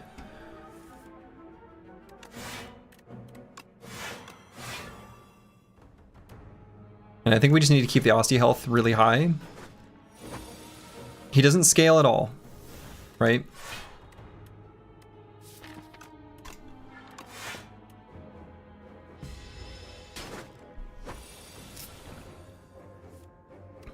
So glad we found that Defy. And I think here we just unleash.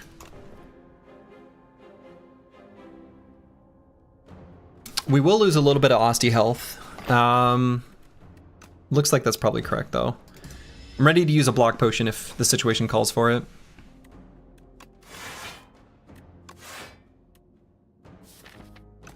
Possibly next turn.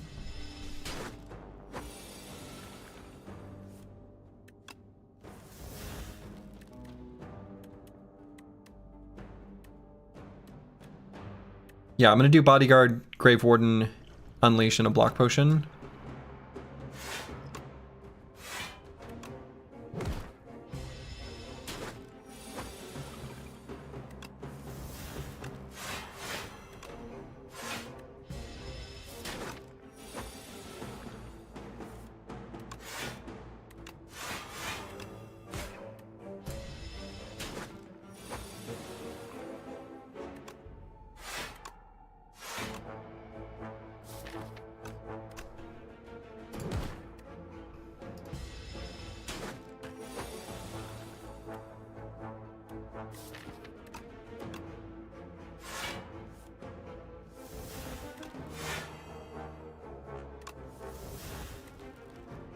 Oh, shoot. Kind of have to play that Defy.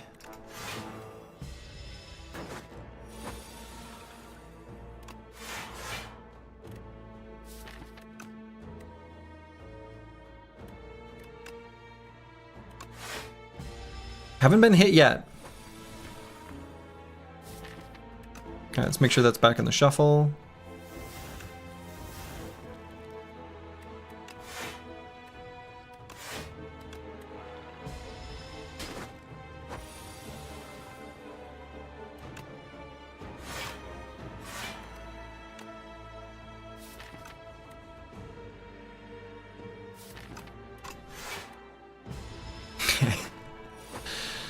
Still haven't been hit.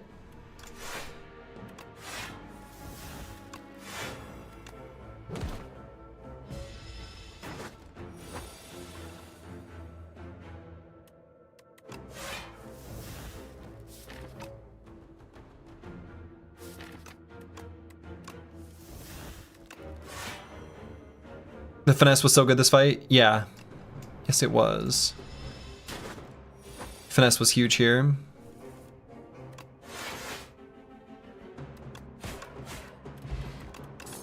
Okay. Fear, pull aggro, and haunt. I mean, I guess I could take a haunt.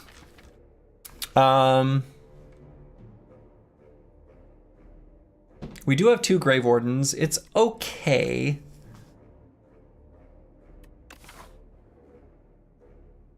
We'll be facing Berdonis as the next elite. And in that fight, we need just more damage that we can output more quickly. I think it's okay.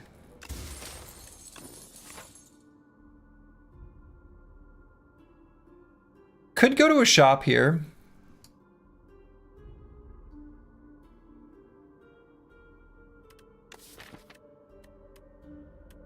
We have enough money for a lot of the relics.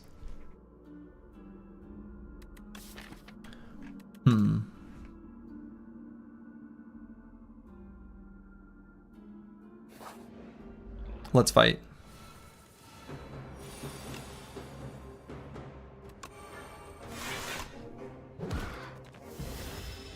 Ouch.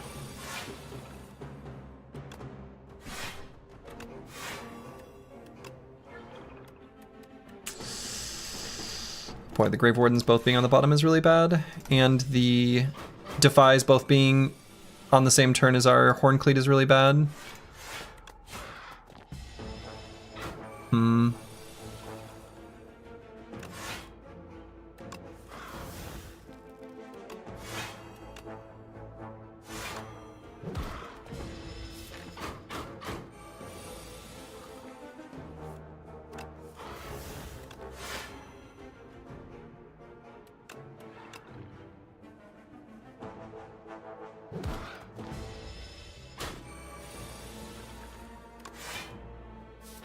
God, Grave Wardens, you gotta stop. Grave Wardens, come on. Grave Wardens, you're killing me here. You gotta stop being shuffled at the bottom.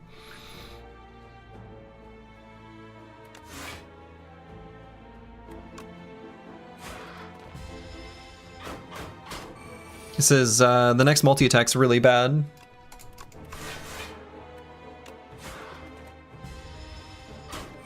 Alright, Haunts, don't be at the very bottom. Or the Souls, rather. Alright, I think we got him. Yeah. Whew. Sparkling Rouge. At the start of your 3rd turn, gain 1 strength, 1 dexterity. That's pretty good. Boy, could grab another Haunt and go all in on Souls. Try to find more sources of Souls. It's not how I think things are best done. Also could grab Negative Pulse. Negative Pulse pretty good against the Kin. Just to apply the Doom in an AoE. I think I might just do that. That's probably smarter. Yeah.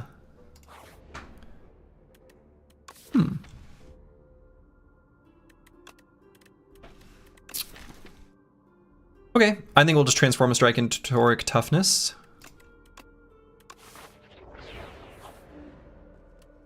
And let's rest with our Regal Pillow. And fight Elite number 4. Why?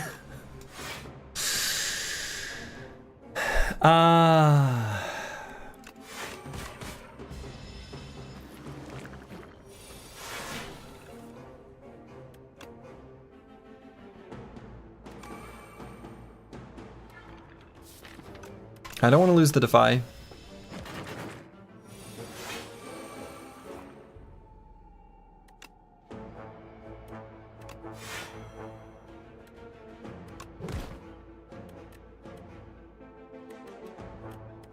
Let's play the Grave Warden.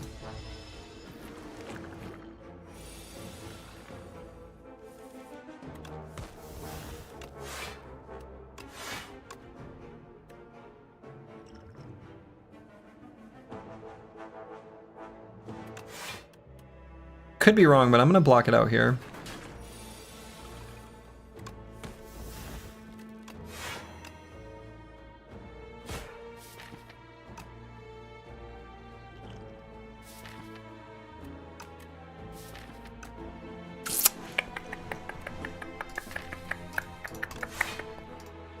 I may end up just Potion of Dooming him next round, but we'll see. Certainly will. Man, Defy's here? Why you gotta be like that?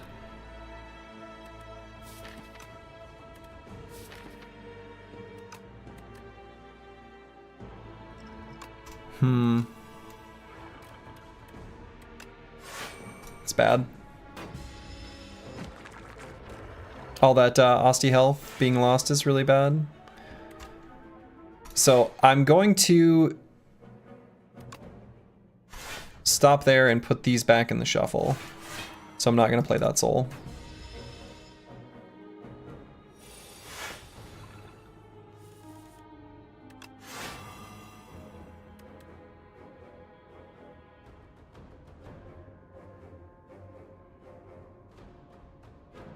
So I think I'm just going to doom like this Wriggler. So he doesn't get a chance to do his attack next turn, since we were at least close to full blocking. Oh, okay. Ow, ow, ow, ow, ow, ow.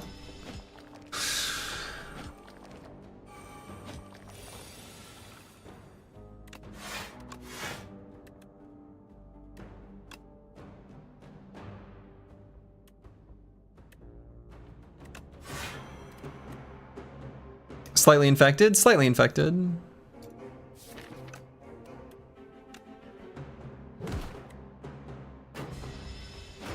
Just a little baby infection. Okay, that hit that one.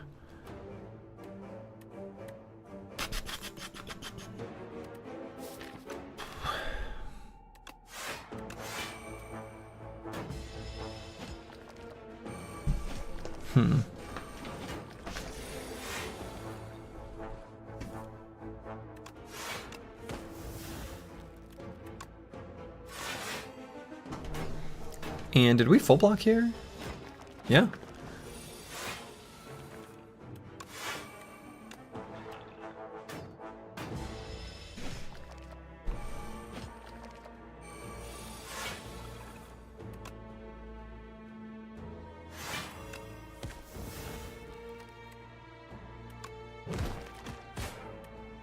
Okay, and are we gonna take any damage? No.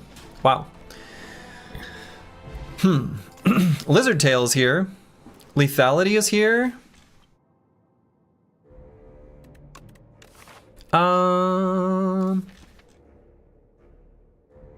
The deck doesn't really have a damage strategy yet. We just have like some cards. So lethality could be part of it. The donut's pretty nice on these fights, it really is. I'm gonna grab the lethality because that could be part of our like final damage solution package thing.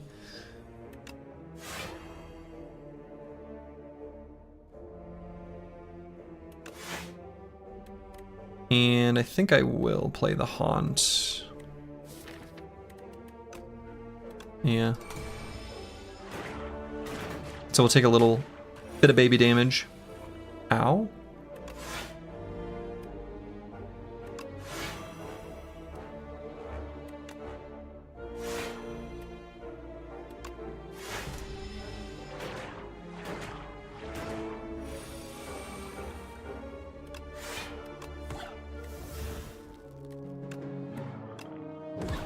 Get wrecked.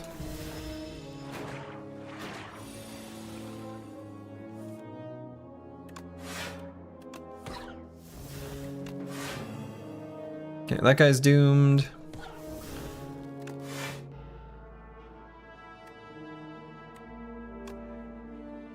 They're both doomed.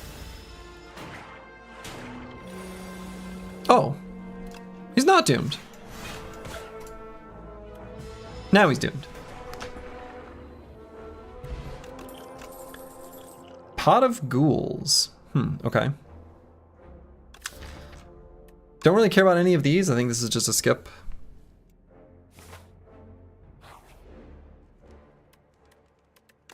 And I suppose I should probably rest. Otherwise, the kin may be giving me too much of his best. We do have this lizard tail. Kind of spooky. Yeah, we have a terrible, terrible deck for this fight. Completely awful, actually. But our lasting candy is lined up nicely. So that's good at least.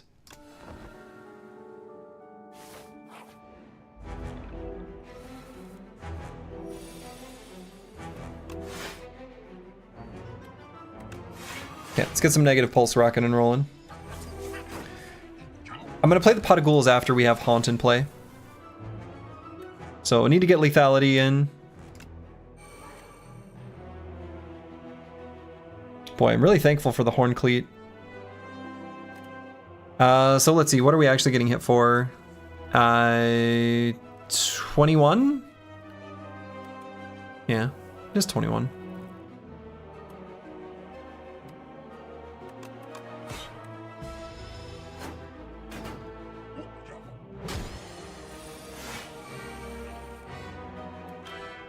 Alright, Haunt is here. Let's Pot of Ghouls. And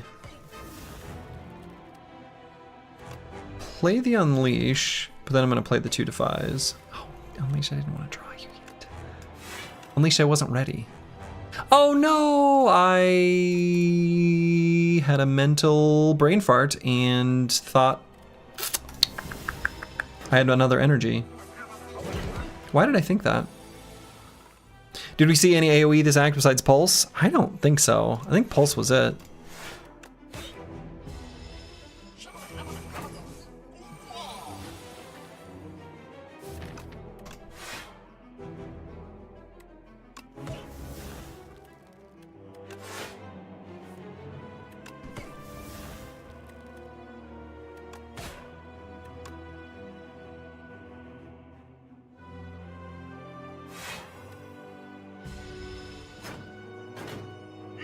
Ouchie.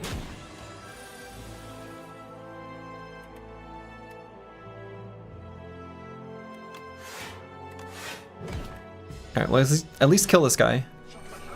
Oh, maybe I should have done... I think there was a different line where I hit him with a strike too, that I should have done. Alright, like seeing the Defy.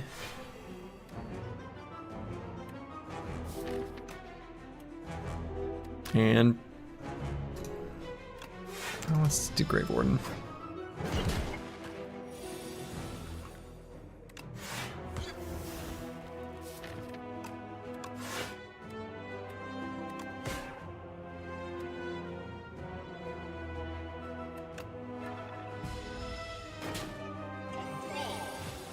Caw!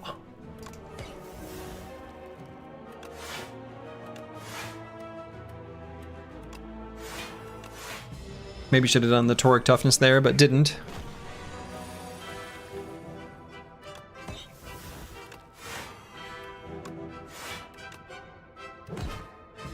Big ouch here.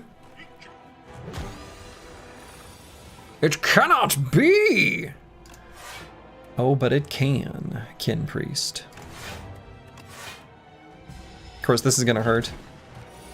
He's already started to scale up pretty big.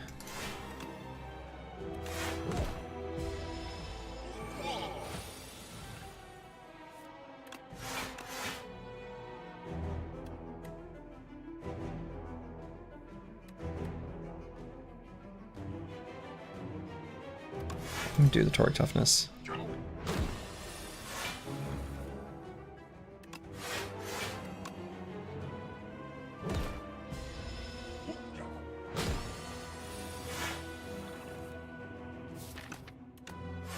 Okay. Good turn to see our Defy.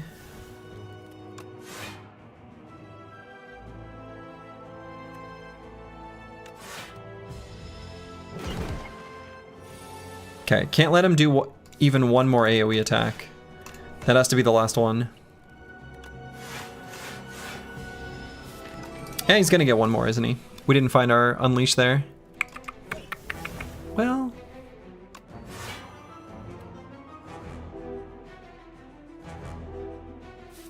might be dead.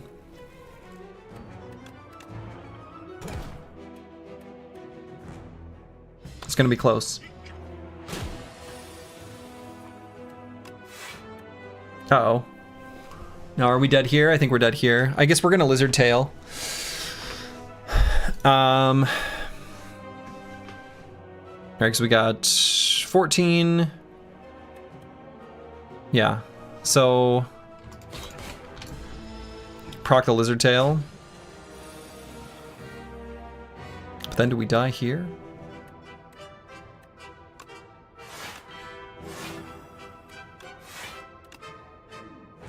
No.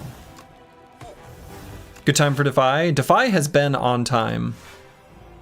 Alright, and he's doomed.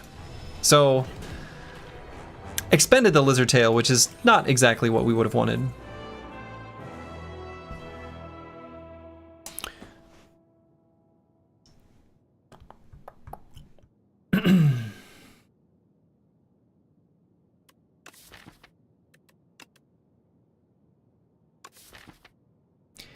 These are some great options.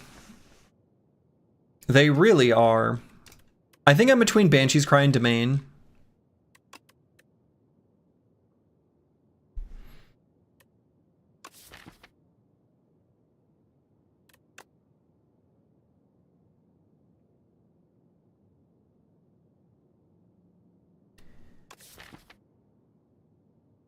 Deck has lethality and 2 defies.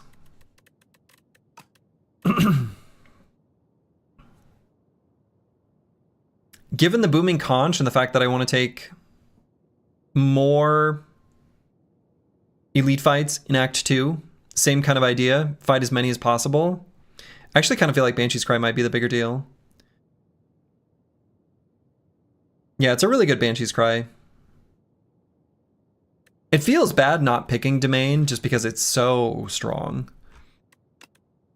But right now the deck kind of loses to Decimillipede. It does fine against the other two. Ish. That's not even really true. Kind of struggles against the Infested Prism as well. I think it's pretty much fine against Entomancer. But I think the Banshee's Cry makes the elites more reasonable. Alright. Fighting the Knowledge Demon.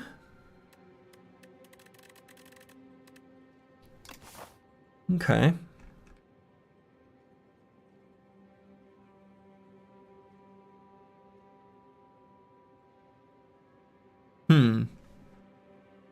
Cookies? We like cookies. We like upgrading lethality quite a bit. And I suppose I kind of want to upgrade the Banshee's Cry even.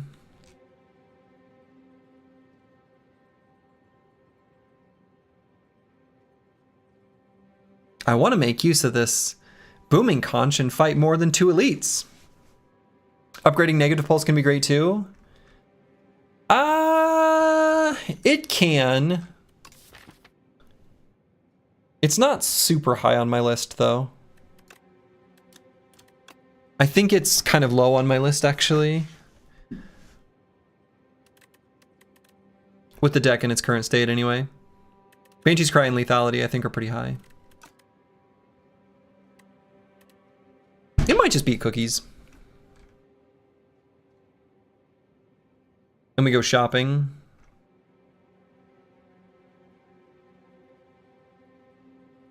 And then head up through here.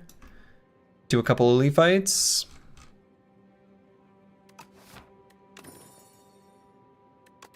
So we do these two for sure.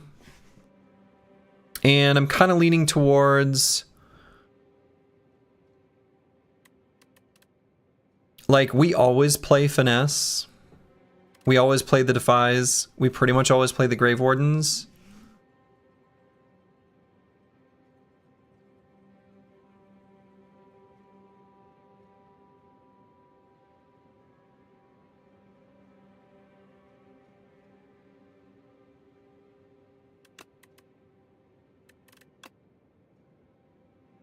I think we always play the Defies now that Banshee's Cry is in play. So let's do that one. Like, we always click it.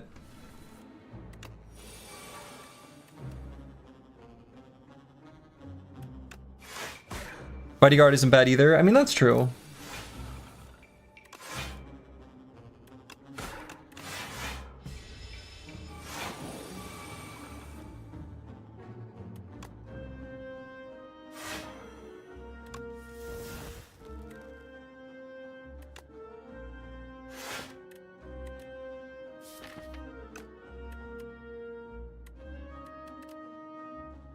I'm gonna play the Unleash instead of the Haunt here.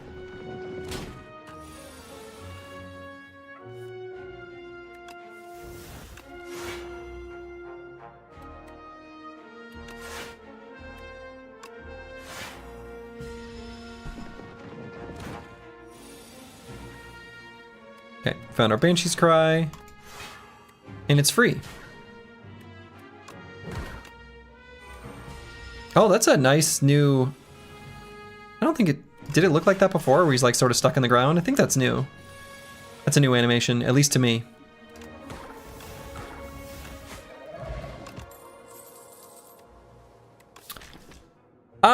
Do we like a Dirge? With the Haunt in the deck? It's like okay. The whole sprite is new? Oh, is it? Okay. Do we like Fear?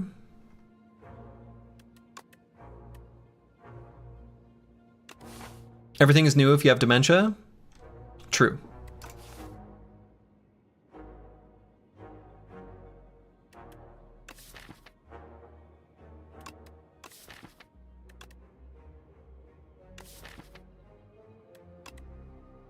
I don't really love Fear as a way of applying Vulnerable, just because of how it, like, it has to be upgraded and we have to get it like the turn before we play the Banshee's Cry because of the lethality. Like, I don't really love the Fear. You think like the Dirge? Yeah. Like, I think the Dirge is pretty okay. It's not too great, but it's not awful.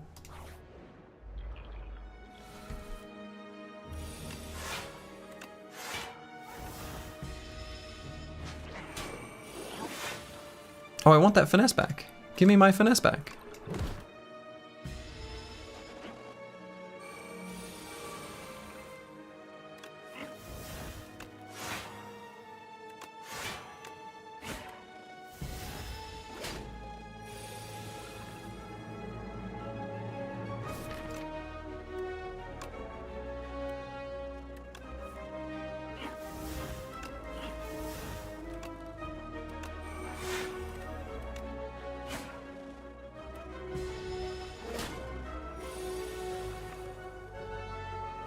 No!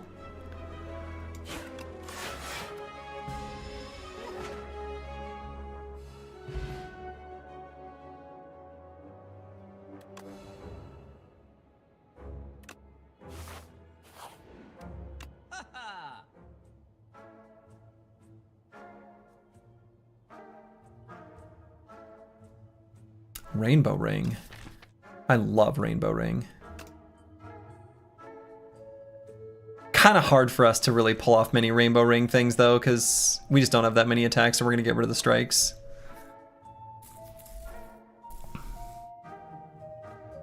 Yeah, Bread is interesting, I agree.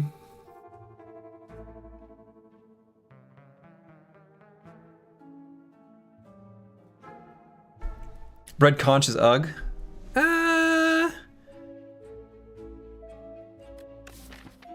I mean, fair enough. I think I still like the Bread though. Yeah, plays well with Dirge and Souls. Yeah, it does. I also think Jackpot on Necrobinder is completely cracked. Like the zero cost cards, I've mentioned this before. The zero cost cards in Necrobinder's kit are completely cracked. Like, these are so good.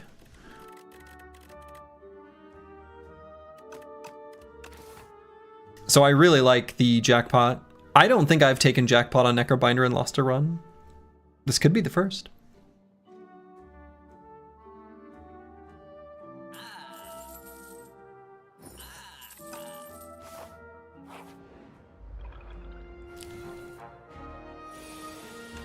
We did some stuff. Things happen there.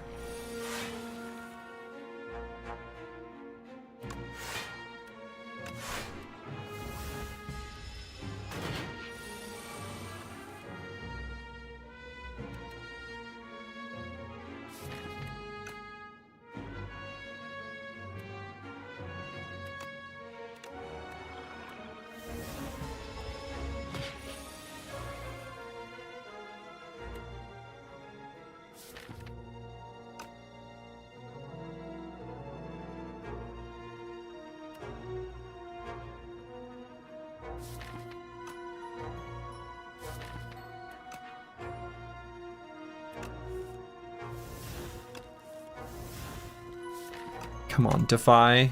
There you are.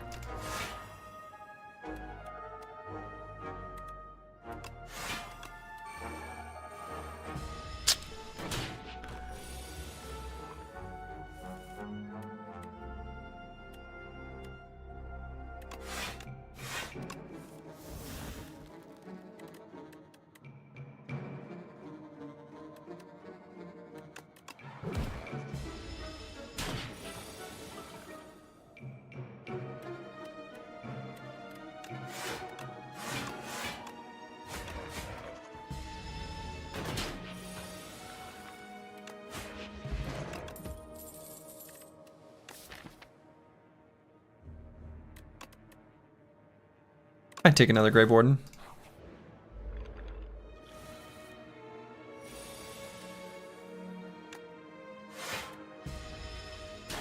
Ow.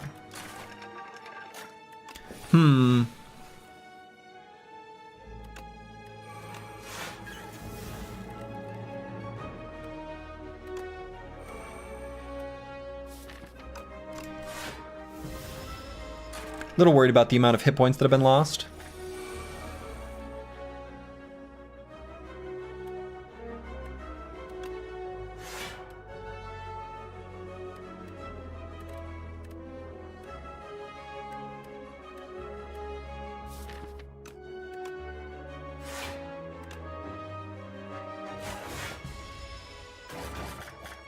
Kind of worried about the shuffle. Thought about playing that jackpot anyway. Maybe still should have.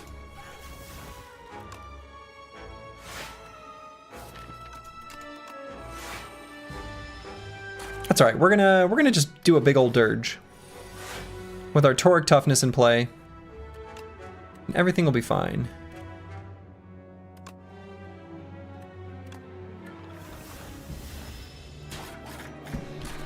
And we're just gonna play those souls. We're gonna find some good cards.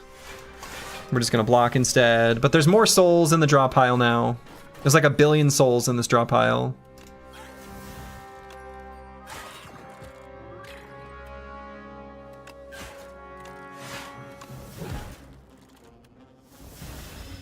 Maybe I should have played that other wisp. We're not shuffling. I guess it doesn't matter.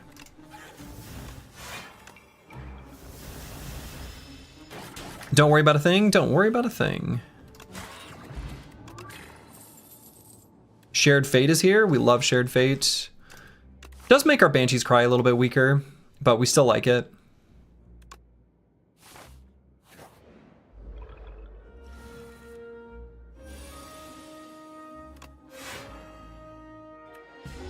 A little bit worried about this fight.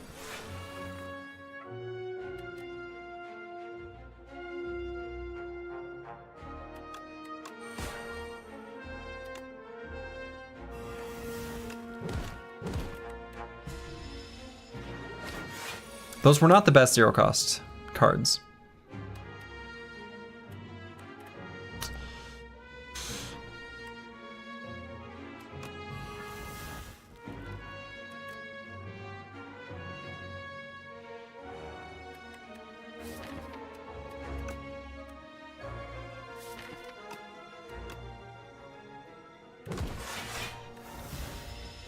Ow.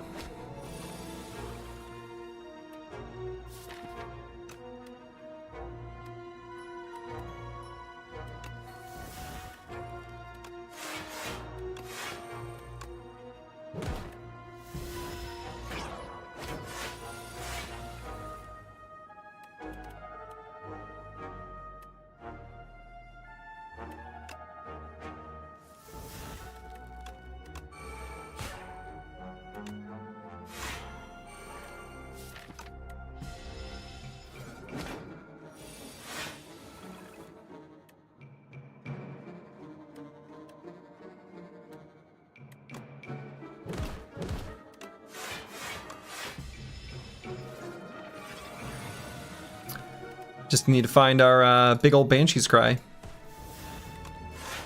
Someday.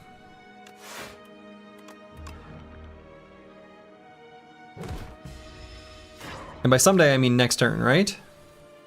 Right. And so let's not play the soul, because we don't want to find jackpot yet.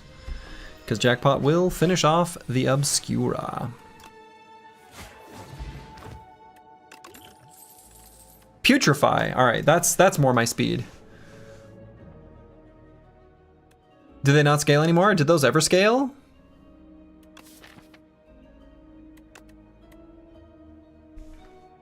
Took forever for them to buff.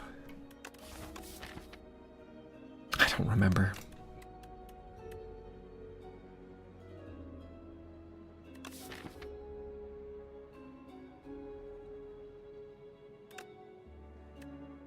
Maybe I like the Capture the Wisp here.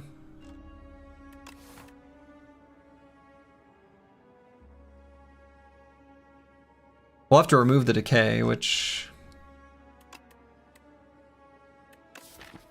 We've got a lot of powers. A lot of one-cost powers. Yeah, okay. Kind of worried about... Thank you.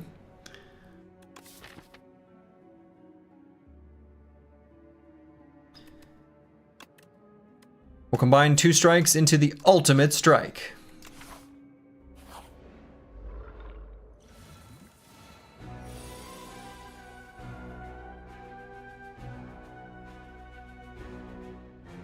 Why do I have 2 energy? Oh, right, because it's an elite fight. Okay.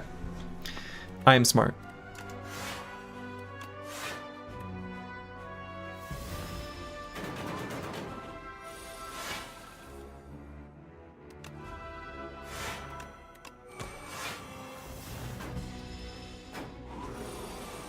All that time looking at spreadsheets and what did you learn? Apparently nothing. Alright, Shared Fate is very good here.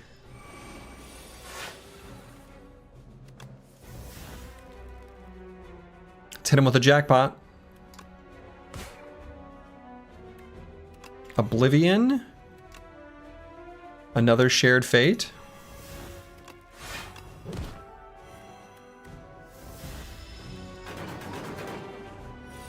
This Entomancer is weak. Gave him the ultimate strike.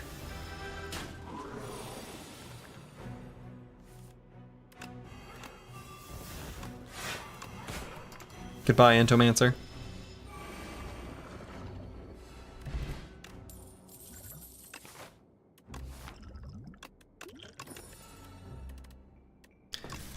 Sleight of Flesh is okay.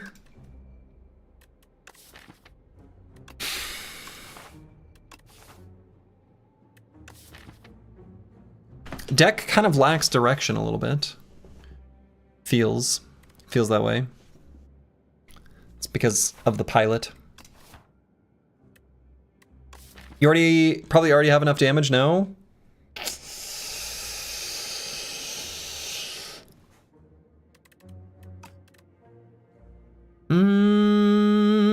We do for now, I guess.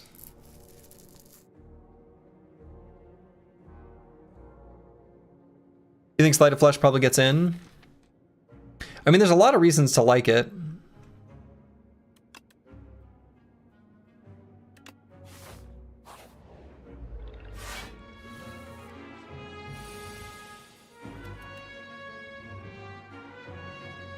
Ow? These turn ones are rough. May need a little more damage for the demon, yeah.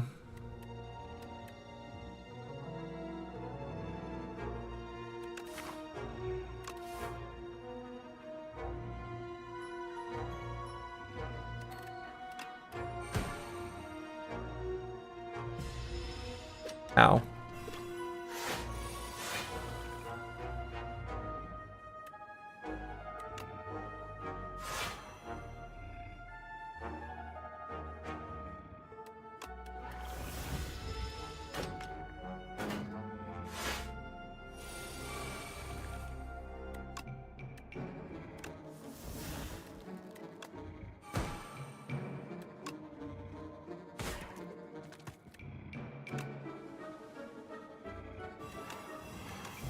Poor guy. He's just trying to sleep.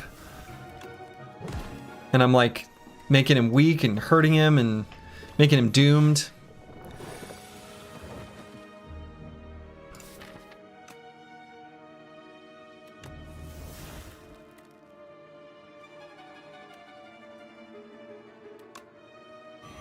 But he's a bug, he's evil? Is that true? Well, in that case. In that case, we better take care of the slumbering beetle.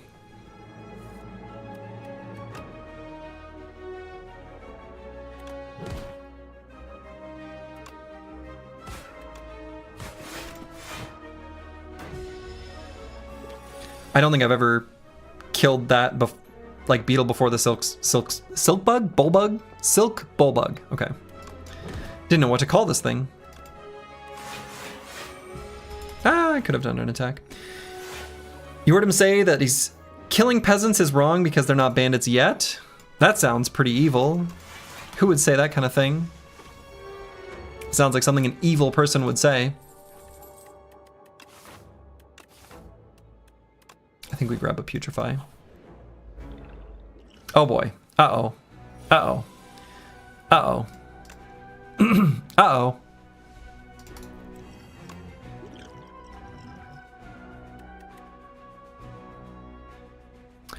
These aren't exactly what we wanted to see. Though I don't think we're quite, like, dead. We're close. It's close.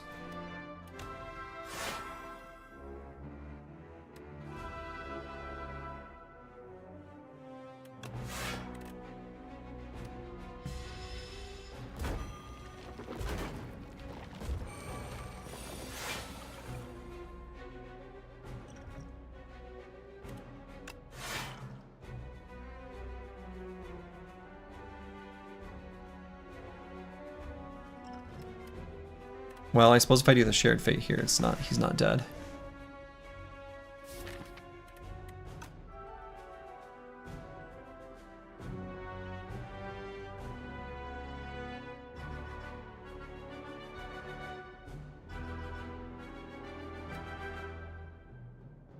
Mm, 1632. Well, I guess not dead yet.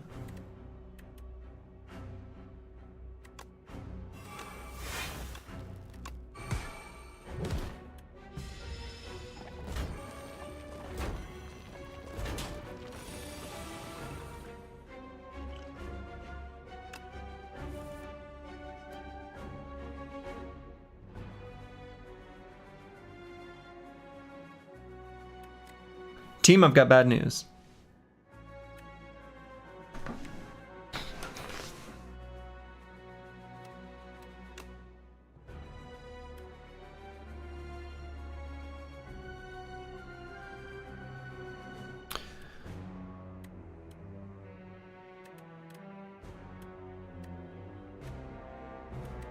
So this is gonna do 15. No. Yeah, I think this is looking dead. I don't think there is a way of this not being death. I don't think.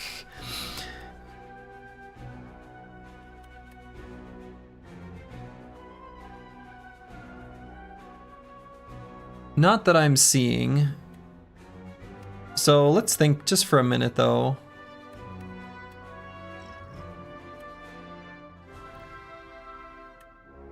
No, because I need to apply.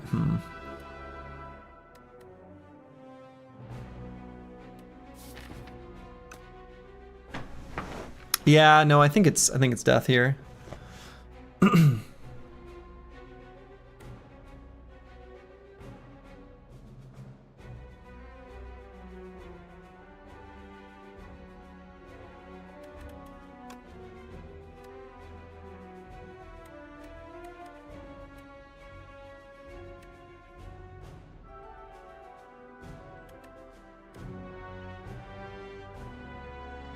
Let me do something.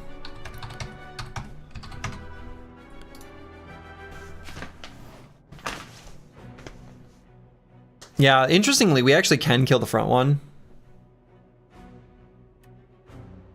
But then, with just 10 block on board.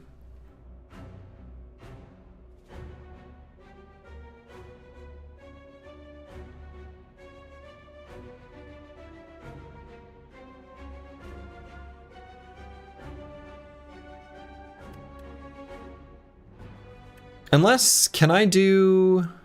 No, that won't be enough. Well, let's just do that. Oh, that wasn't even enough. Well, it is now.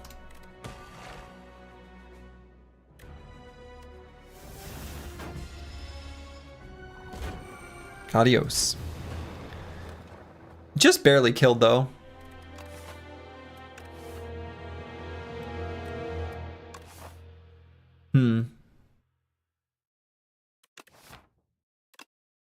Yeah, the, that potion, that didn't split into a good one. Oh well. Well, shoot. So does the curse continue? Like, what is the... I think the curse actually continues. We have lost more than we've won. We won 1 and we lost 2. So technically the curse continues. Because unfortunately I've got to call it there. My wife is gonna be home soon. She's out of town. So I'm gonna be done before then. So that's where I'm gonna call it for the evening. So I guess the cycle continues. I don't make the rules. That's just how it goes. That's just how the goes. All right.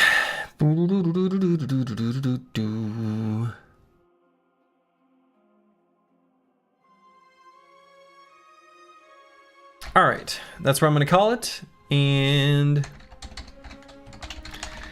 I will be back tomorrow morning at an EU-friendly start time. Going to be doing some co-op runs with the illustrious Multibrad. Should be a lot of fun. I'll put the information in the Discord, but until next time, which will be tomorrow, make it a good one.